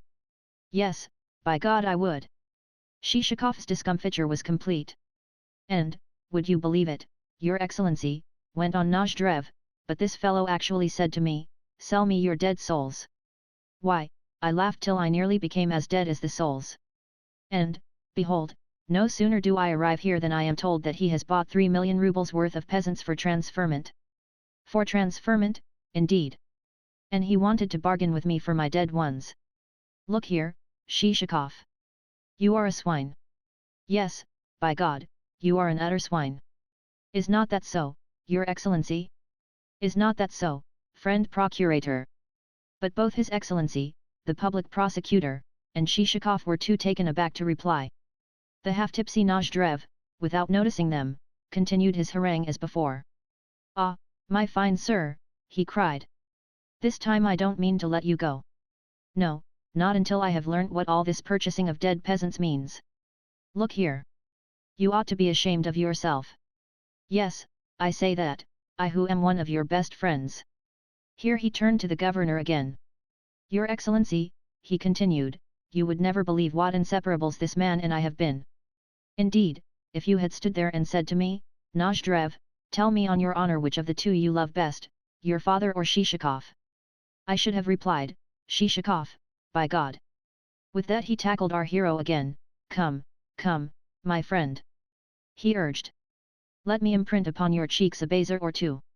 You will excuse me if I kiss him, will you not, your excellency? No, do not resist me, Shishakov, but allow me to imprint at least 1 bezer upon your lily-white cheek." And in his efforts to force upon Shishakov what he termed his bezers he came near to measuring his length upon the floor. Everyone now edged away, and turned a deaf ear to his further babblings, but his words on the subject of the purchase of dead souls had none the less been uttered at the top of his voice, and been accompanied with such uproarious laughter that the curiosity even of those who had happened to be sitting or standing in the remoter corners of the room had been aroused. So strange and novel seemed the idea that the company stood with faces expressive of nothing but a dumb, dull wonder. Only some of the ladies, as Shishakov did not fail to remark, exchanged meaning, ill-natured winks and a series of sarcastic smiles, which circumstance still further increased his confusion. That Nozdrev was a notorious liar everyone, of course, knew, and that he should have given vent to an idiotic outburst of this sort had surprised no one, but a dead soul, well, what was one to make of Nozdrev's reference to such a commodity? Naturally this unseemly contretemps had greatly upset our hero, for, however foolish be a madman's words, they may yet prove sufficient to sow doubt in the minds of saner individuals. He felt much as does a man who, shod with well-polished boots, has just stepped into a dirty, stinking puddle. He tried to put away from him the occurrence, and to expand, and to enjoy himself once more. Nay, he even took a hand at whist. But all was of no avail, matters kept going as awry as a badly bent hoop. Twice he blundered in his play, and the president of the council was at a loss to understand how his friend, Paul Ivanovitch, lately so good and so circumspect a player, could perpetrate such a mauvais pas as to throw away a particular king of spades which the President has been trusting as, to quote his own expression, he would have trusted God. At supper, too, matters felt uncomfortable, even though the society at Shishikov's table was exceedingly agreeable and Nozdrev had been removed, owing to the fact that the ladies had found his conduct too scandalous to be borne, now that the delinquent had taken to seating himself on the floor and plucking at the skirts of passing lady dancers. As I say, therefore, Shishikov found the situation not a little awkward, and eventually put an end to it by leaving the supper room before the meal was over, and long before the hour when usually he returned to the inn. In his little room, with its door of communication blocked with a wardrobe, his frame of mind remained as uncomfortable as the chair in which he was seated. His heart ached with a dull, unpleasant sensation, with a sort of oppressive emptiness. The devil take those who first invented balls, was his reflection. Who derives any real pleasure from them? In this province there exist want and scarcity everywhere, yet folk go in for balls. How absurd, too, were those overdressed women. One of them must have had 1,000 rubles on her back, and all acquired at the expense of the overtaxed peasant, or, worse still, at that of the conscience of her neighbor. Yes, we all know why bribes are accepted, and why men become crooked in soul. It is all done to provide wives, yes, may the pit swallow them up, with foul lals. And for what purpose? That some woman may not have to reproach her husband with the fact that, say, the postmaster's wife is wearing a better dress than she is, a dress which has cost 1,000 rubles. Balls and gaiety is the constant cry. Yet what folly balls are! They do not consort with the Russian spirit and genius, and the devil only knows why we have them. A grown, middle-aged man, a man dressed in black, and looking as stiff as a poker, suddenly takes the floor and begins shuffling his feet about, while another man, even though conversing with a companion on important business, will, the while, keep caparrhing to right and left like a billy goat. Mimicry, sheer mimicry. The fact that the Frenchman is at 40 precisely what he was at 15 leads us to imagine that we too, forsooth, ought to be the same. No, a ball leaves one feeling that one has done a wrong thing, so much so that one does not care even to think of it. It also leaves one's head perfectly empty, even as does the exertion of talking to a man of the world.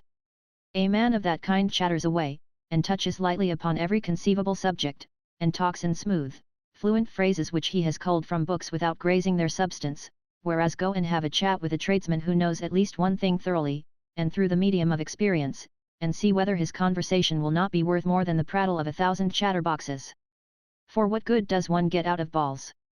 Suppose that a competent writer were to describe such a scene exactly as it stands? Why, even in a book it would seem senseless, even as it certainly is in life.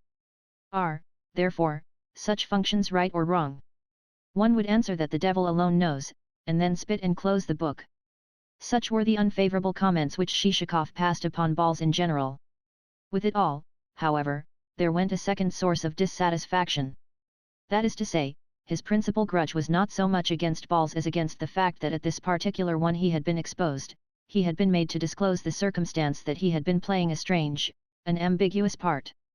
Of course, when he reviewed the contretemps in the light of pure reason, he could not but see that it mattered nothing, and that a few rude words were of no account now that the chief point had been attained, yet man is an odd creature, and Shishikov actually felt pained by the cold shouldering administered to him by persons for whom he had not an atom of respect, and whose vanity and love of display he had only that moment been censuring. Still more, on viewing the matter clearly, he felt vexed to think that he himself had been so largely the cause of the catastrophe. Yet he was not angry with himself, of that you may be sure, seeing that all of us have a slight weakness for sparing our own faults, and always do our best to find some fellow creature upon whom to vent our displeasure, whether that fellow creature be a servant, a subordinate official, or a wife. In the same way Shishikov sought a scapegoat upon whose shoulders he could lay the blame for all that had annoyed him. He found one in Nozdrev, and you may be sure that the scapegoat in question received a good drubbing from every side, even as an experienced captain or chief of police will give a knavish starosta or postboy a rating not only in the terms become classical, but also in such terms as the said captain or chief of police may invent for himself. In short, Nozdrev's whole lineage was passed in review, and many of its members in the ascending line fared badly in the process. Meanwhile, at the other end of the town there was in progress an event which was destined to augment still further the unpleasantness of our hero's position. That is to say, Through the outlying streets and alleys of the town there was clattering a vehicle to which it would be difficult precisely to assign a name, seeing that, though it was of a species peculiar to itself, it most nearly resembled a large, rickety watermelon on wheels. Eventually this monstrosity drew up at the gates of a house where the archpriest of one of the churches resided, and from its doors there leapt a damsel clad in a jerkin and wearing a scarf over her head. For a while she thumped the gates so vigorously as to set all the dogs barking, then the gates stiffly opened, and admitted this unwieldy phenomenon of the road. Lastly, the Barinia herself alighted, and stood revealed as Madame Korobuchka, widow of a collegiate secretary. The reason of her sudden arrival was that she had felt so uneasy about the possible outcome of Shishikov's whim, that during the 3 nights following his departure she had been unable to sleep a wink, whereafter, in spite of the fact that her horses were not shod, she had set off for the town, in order to learn at first hand how the dead souls were faring, and whether, which might God forfend, she had not sold them at something like a third of their true value. The consequences of her venture the reader will learn from a conversation between 2 ladies. We will reserve it for the ensuing chapter. Chapter 9. Next morning, before the usual hour for paying calls, there tripped from the portals of an orange-coloured wooden house with an attic story and a row of blue pillars a lady in an elegant plaid cloak. With her came a footman in a many-caped greatcoat and a polished top hat with a gold band. Hastily, but gracefully, the lady ascended the steps let down from a koliaska which was standing before the entrance, and as soon as she had done so the footman shut her in, put up the steps again, and, catching hold of the strap behind the vehicle, shouted to the coachman, "Right away." The reason of all this was that the lady was the possessor of a piece of intelligence that she was burning to communicate to a fellow creature. Every moment she kept looking out of the carriage window, and perceiving, with almost speechless vexation, that, as yet, she was but halfway on her journey. The fronts of the houses appeared to her longer than usual, and in particular did the front of the White Stone Hospital, with its rows of narrow windows, seem interminable to a degree which at length forced her to ejaculate, "Oh, the cursed building! Positively there is no end to it." Also, she twice adjured the coachman with the words, "Go quicker, Andrusha. You are a horribly long time over the journey this morning." But at length the goal was reached, and the koliaska stopped before a 1-storied wooden mansion, dark grey in colour, and having white carvings over the windows, a tall wooden fence and narrow garden in front of the latter, and a few meagre trees looming white with an incongruous coating of road dust. In the windows of the building were also a few flower pots and a parrot that kept alternately dancing on the floor of its cage and hanging on to the ring of the same with its beak. Also, in the sunshine before the door 2 pet dogs were sleeping. Here there lived the lady's bosom friend. As soon as the bosom friend in question learned of the newcomer's arrival, she ran down into the hall, and the 2 ladies kissed and embraced one another. Then they adjourned to the drawing-room. "How glad I am to see you," said the bosom friend. "When I heard someone arriving I wondered who could possibly be calling so early. Parasha declared that it must be the vice-governor's wife, so, as I did not want to be bored with her, I gave orders that I was to be reported not at home." For her part, the guest would have liked to have proceeded to business by communicating her tidings, but a sudden exclamation from the hostess imparted, temporarily, a new direction to the conversation. "What a pretty chintz!" she cried, gazing at the other's gown. "Yes, it is pretty," agreed the visitor. "On the other hand, Praskovya Fedorovna thinks that." In other words, the ladies proceeded to indulge in a conversation on the subject of dress, and only after this had lasted for a considerable while did the visitor let fall a remark which led her entertainer to inquire, "And how is the universal charmer?" "My God," replied the other. "There has been such a business. In fact, do you know why I am here at all?" And the visitor's breathing became more hurried, and further words seemed to be hovering between her lips like hawks preparing to stoop upon their prey. Only a person of the unhumanity of a true friend would have had the heart to interrupt her, but the hostess was just such a friend, and at once interposed with, "I wonder how anyone can see anything in the man to praise or to admire. For my own part, I think, and I would say the same thing straight to his face, that he is a perfect rascal. Yes, but do listen to what I have got to tell you. Oh, I know that some people think him handsome," continued the hostess, unmoved, "but I say that he is nothing of the kind, that, in particular, his nose is perfectly odious. Yes, but let me finish what I was saying." The guest's tone was almost piteous in its appeal. "What is it, then? You cannot imagine my state of mind. You see, this morning I received a visit from Father Cyril's wife, the archpriest's wife. You know her, don't you? Well, whom do you suppose that fine gentleman visitor of ours has turned out to be?" The man who has built the archpriest a poultry run. Oh dear no. Had that been all, it would have been nothing. No. Listen to what Father Cyril's wife had to tell me. She said that, last night, a lady landowner named Madame Korobichka arrived at the archpriest's house, arrived all pale and trembling, and told her, oh, such things. They sound like a piece out of a book. That is to say, at dead of night, just when everyone had retired to rest, there came the most dreadful knocking imaginable, and someone screamed out, open the gates, or we will break them down. Just think. After this, how anyone can say that the man is charming I cannot imagine. Well, what of Madame Korobichka? Is she a young woman or good-looking? Oh dear no. Quite an old woman. Splendid indeed. So he is actually engaged to a person like that? One may heartily commend the taste of our ladies for having fallen in love with him. Nevertheless, it is not as you suppose. Think, now. Armed with weapons from head to foot, he called upon this old woman, and said, sell me any souls of yours which have lately died. Of course, Madame Korobichka answered, reasonably enough, I cannot sell you those souls, seeing that they have departed this world, but he replied, no, no. They are not dead. 'Tis I who tell you that, I who ought to know the truth of the matter. I swear that they are still alive. In short, he made such a scene that the whole village came running to the house, and children screamed, and men shouted, and no one could tell what it was all about. The affair seemed to me so horrible, so utterly horrible, that I trembled beyond belief as I listened to the story. My dearest madam, said my maid, Mishka, pray look at yourself in the mirror, and see how white you are. But I have no time for that, I replied, as I must be off to tell my friend, Anna Grigorievna, the news. Nor did I lose a moment in ordering the koliaska. Yet when my coachman, Andrusha, asked me for directions I could not get a word out, I just stood staring at him like a fool, until I thought he must think me mad. Oh, Anna Grigorievna, if you but knew how upset I am. What a strange affair, commented the hostess. What on earth can the man have meant by dead souls? I confess that the words pass my understanding. Curiously enough, this is the second time I have heard speak of those souls. True, my husband avers that Nozdrev was lying, yet in his lies there seems to have been a grain of truth. Well, just think of my state when I heard all this. And now, apparently said Korobichka to the archpriest's wife, I am altogether at a loss what to do, for, throwing me 15 rubles, the man forced me to sign a worthless paper, yes, me, an inexperienced, defenseless widow who knows nothing of business. That such things should happen. Try and imagine my feelings. In my opinion, there is in this more than the dead souls which meet the eye. I think so too, agreed the other. As a matter of fact, her friend's remark had struck her with complete surprise, as well as filled her with curiosity to know what the word more might possibly signify. In fact, she felt driven to inquire, what do you suppose to be hidden beneath it all? No, tell me what you suppose. What I suppose. I am at a loss to conjecture.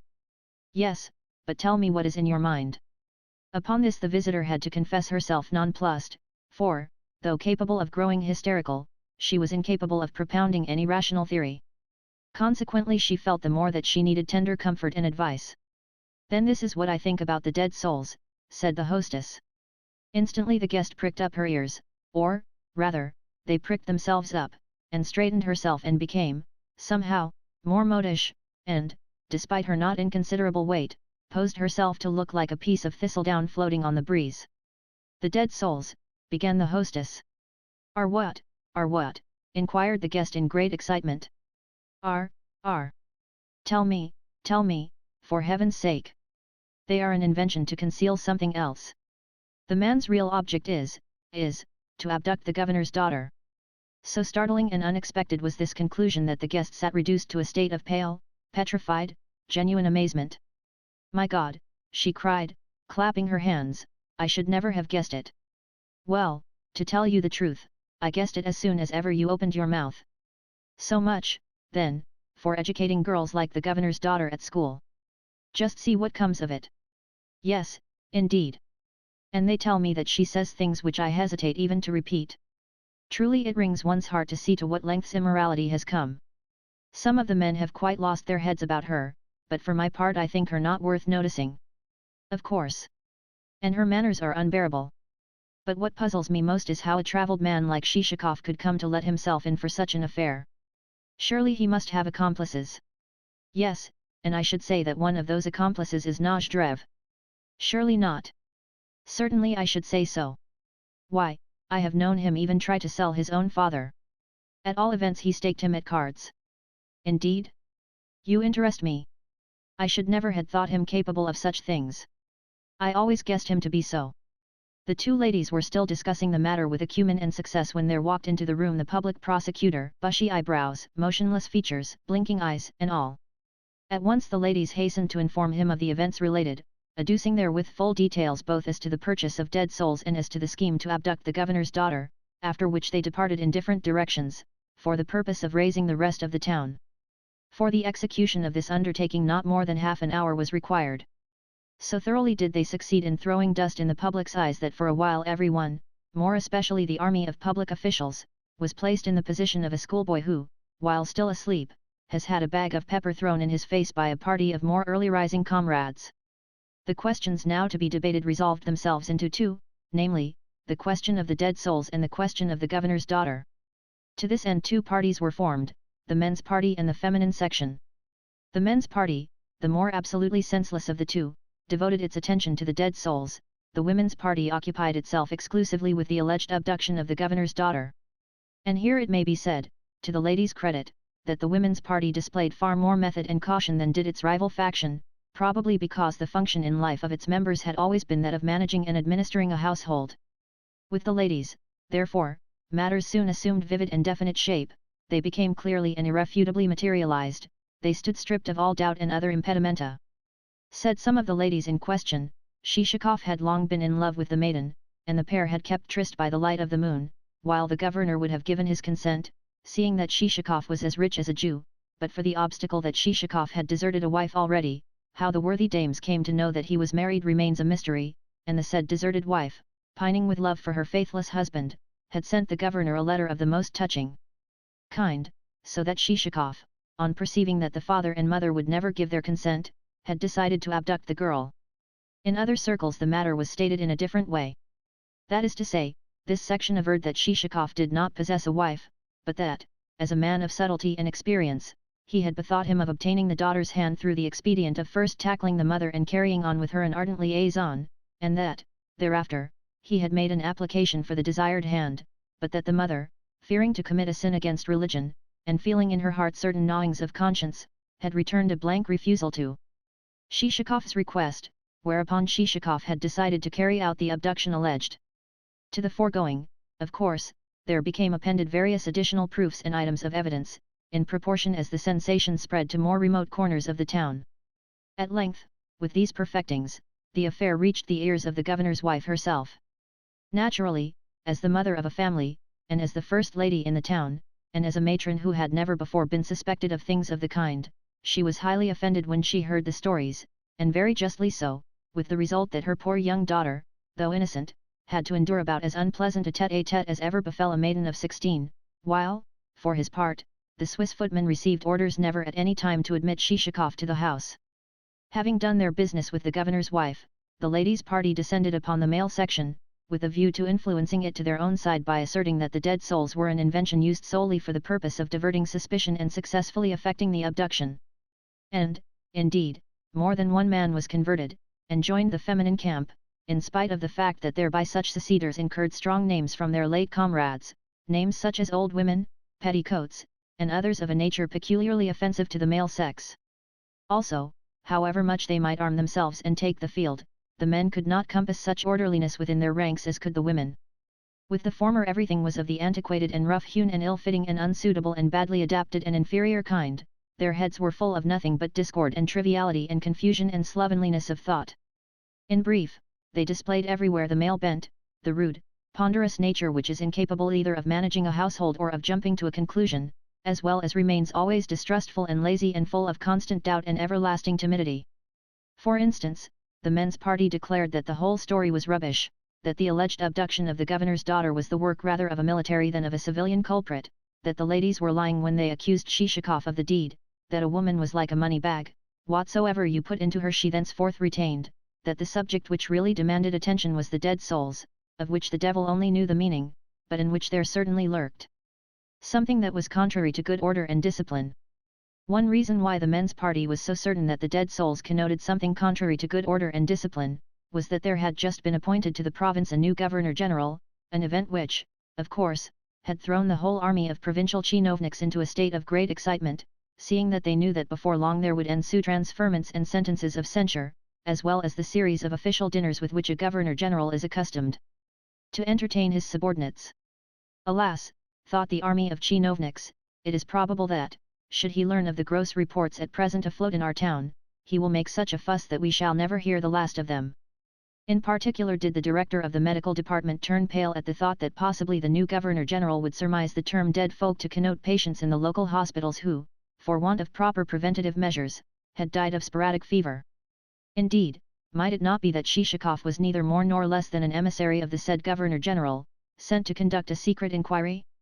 Accordingly he, the director of the medical department, communicated this last supposition to the president of the council, who, though at first inclined to ejaculate rubbish, suddenly turned pale on propounding to himself the theory. What if the souls purchased by Shishakov should really be dead ones, a terrible thought considering that he, the president, had permitted their transferment to be registered, and had himself acted as Plushkin's representative. What if these things should reach the governor-general's ears? He mentioned the matter to one friend and another, and they, in their turn, went white to the lips, for panic spreads faster and is even more destructive, than the dreaded Black Death. Also, to add to the chinovniks' troubles, it so befell that just at this juncture there came into the local governor's hands two documents of great importance. The first of them contained advices that, according to received evidence and reports, there was operating in the province a forger of ruble notes who had been passing under various aliases and must therefore be sought for with the utmost diligence, while the second document was a letter from the governor of a neighbouring province with regard to a malefactor who had there evaded apprehension, a letter conveying also a warning that, if in the province of the town of N there should appear any suspicious individual who could produce neither references nor passports, he was to be arrested forthwith. These two documents left everyone thunderstruck, for they knocked on the head all previous conceptions and theories.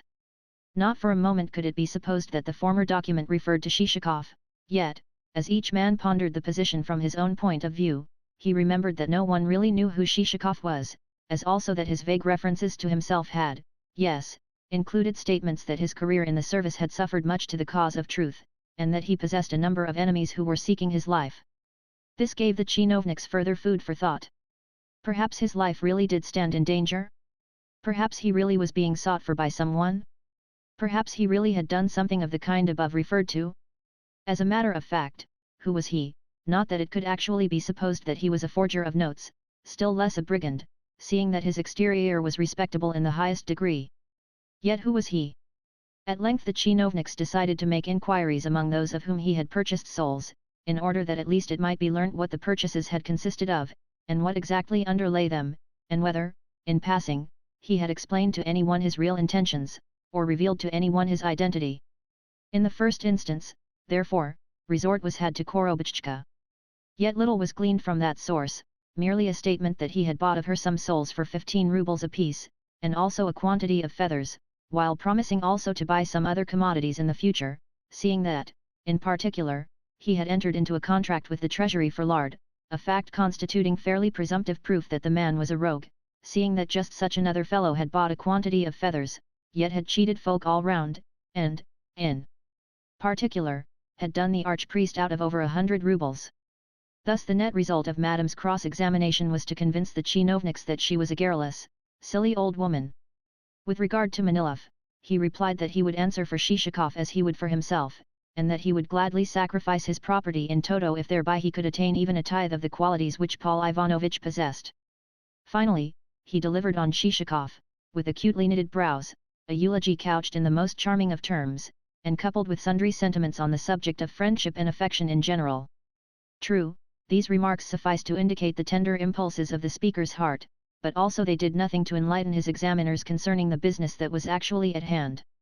As for Sobakevich, that landowner replied that he considered Shishakov an excellent fellow, as well as that the souls whom he had sold to his visitor had been in the truest sense of the word alive, but that he could not answer for anything which might occur in the future, seeing that any difficulties which might arise in the course of the actual transferment of souls would not be his fault, in view of the fact that God was Lord of all, and that fevers and other mortal complaints were so numerous in the world, and that instances of whole villages perishing through the same could be found on record.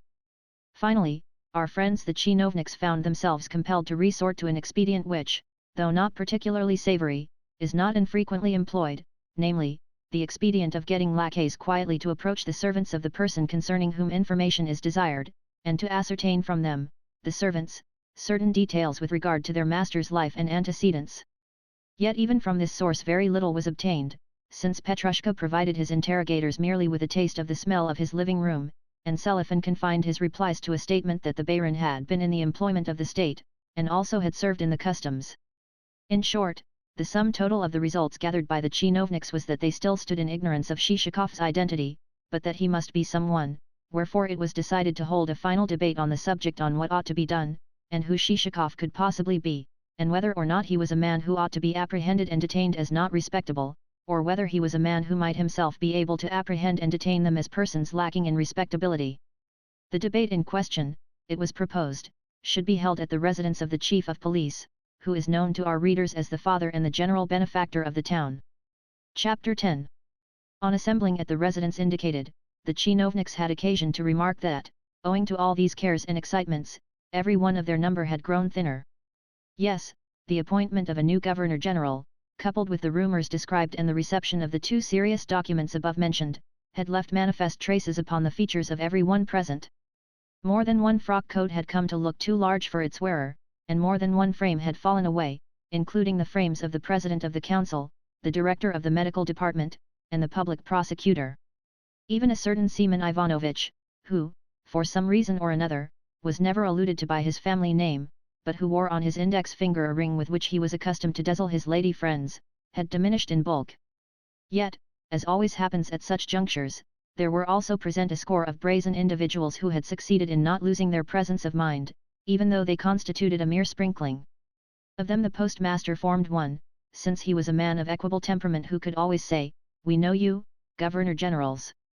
We have seen 3 or 4 of you come and go, whereas we have been sitting on the same stools these 30 years. Nevertheless, a prominent feature of the gathering was the total absence of what is vulgarly known as common sense.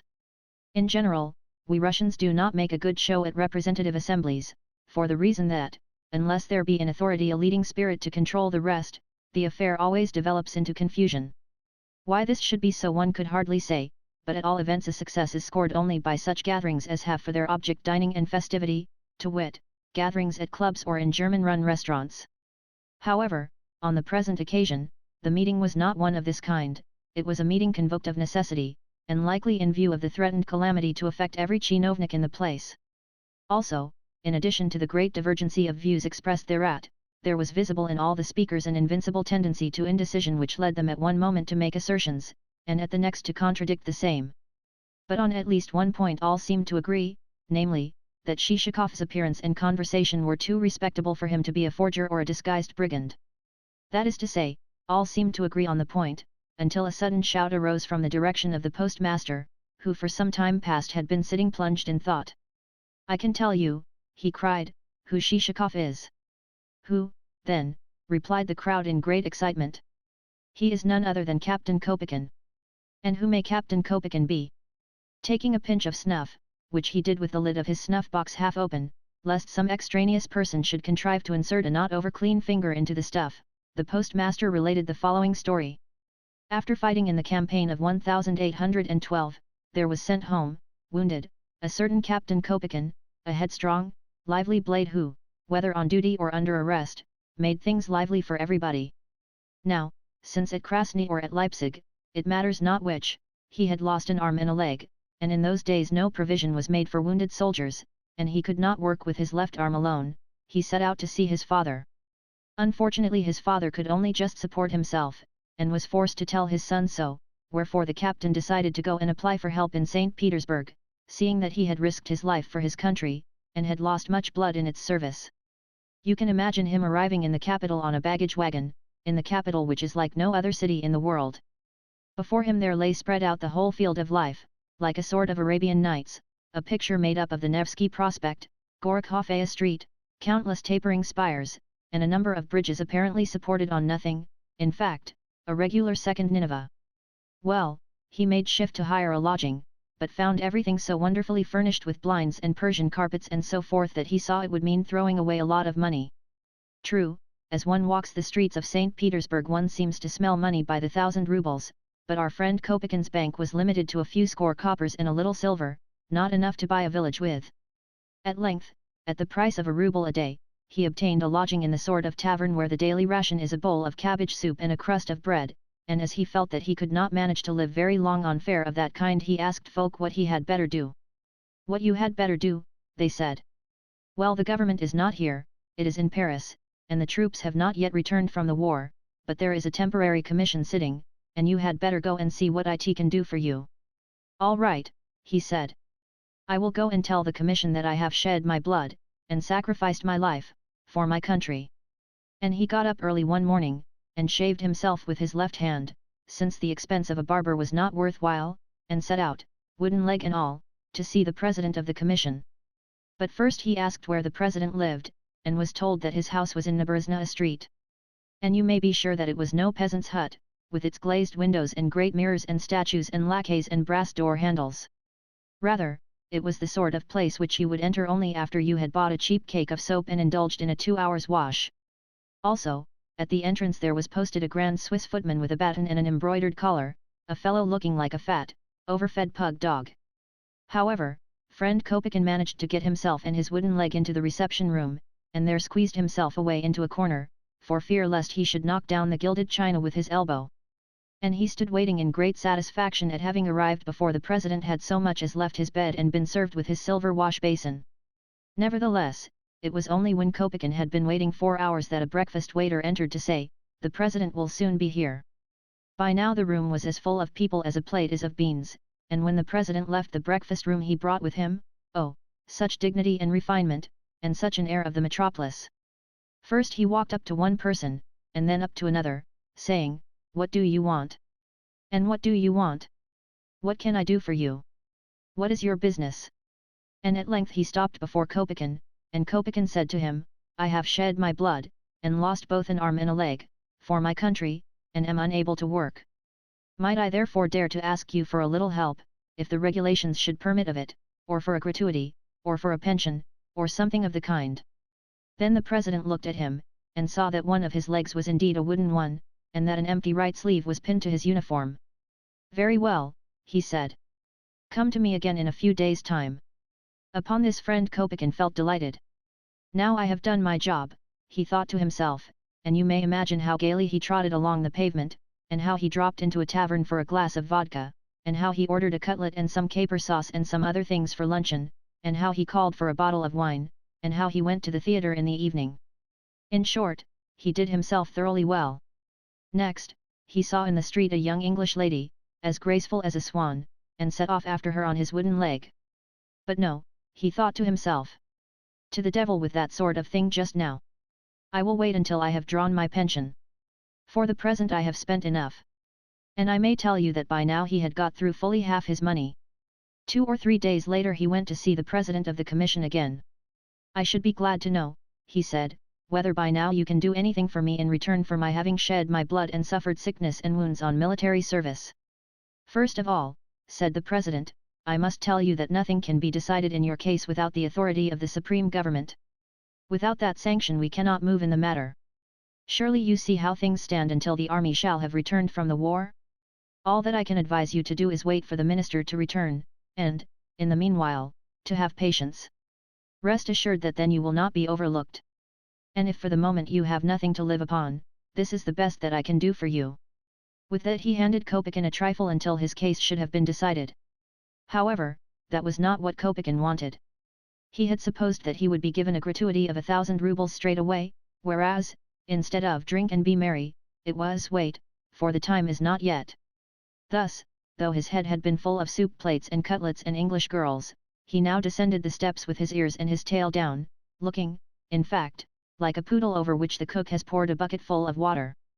You see, St. Petersburg life had changed him not a little since first he had got a taste of it, and, now that the devil only knew how he was going to live, it came all the harder to him that he should have no more sweets to look forward to. Remember that a man in the prime of years has an appetite like a wolf, and as he passed a restaurant he could see a round-faced, Holland shirt, snow-white aproned fellow of a French chef preparing a dish delicious enough to make it turn to and eat itself, while, again, as he passed a fruit shop he could see delicacies looking out of a window for fools to come and buy them at 100 rubles apiece. Imagine, therefore, his position. On the one hand, so to speak, were salmon and watermelons, while on the other hand was the bitter fare which passed at a tavern for luncheon. Well, he thought to himself, let them do what they like with me at the commission, but I intend to go and raise the whole place, and to tell every blessed functionary there that I have a mind to do as I choose. And in truth this bold impertinence of a man did have the hardihood to return to the commission. What do you want? Said the president. Why are you here for the third time? You have had your orders given you. I dare say I have, he retorted, but I am not going to be put off with them. I want some cutlets to eat, and a bottle of French wine, and a chance to go and amuse myself at the theatre. Pardon me, said the president. What you really need, if I may venture to mention it, is a little patience. You have been given something for food until the military committee shall have met, and then, doubtless, you will receive your proper reward, seeing that it would not be seemly that a man who has served his country should be left destitute. On the other hand, if, in the meanwhile, you desire to indulge in cutlets and theatre going, please understand that we cannot help you, but you must make your own resources, and try as best you can to help yourself. You can imagine that this went in at one of Kopekin's ears, and out at the other, that it was like shooting peas at a stone wall. Accordingly he raised a turmoil which sent the staff flying. One by one, he gave the mob of secretaries and clerks a real good hammering. You, and you, and you, he said, do not even know your duties. You are lawbreakers. Yes, he trod every man of them underfoot. At length the general himself arrived from another office, and sounded the alarm. What was to be done with a fellow like Kopekin? The president saw that strong measures were imperative. Very well, he said. Since you decline to rest satisfied with what has been given you, and quietly to await the decision of your case in St. Petersburg, I must find you a lodging. Here, constable, remove the man to jail.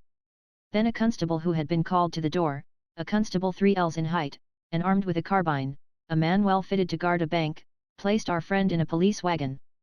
Well, reflected Kopekin, at least I shan't have to pay my fare for this ride. That's one comfort. Again, after he had ridden a little way, he said to himself, they told me at the commission to go and make my own means of enjoying myself. Very good. I'll do so. However, what became of Kopekin, and whither he went, is known to no one. He sank, to use the poet's expression, into the waters of Lethe, and his doings now lie buried in oblivion.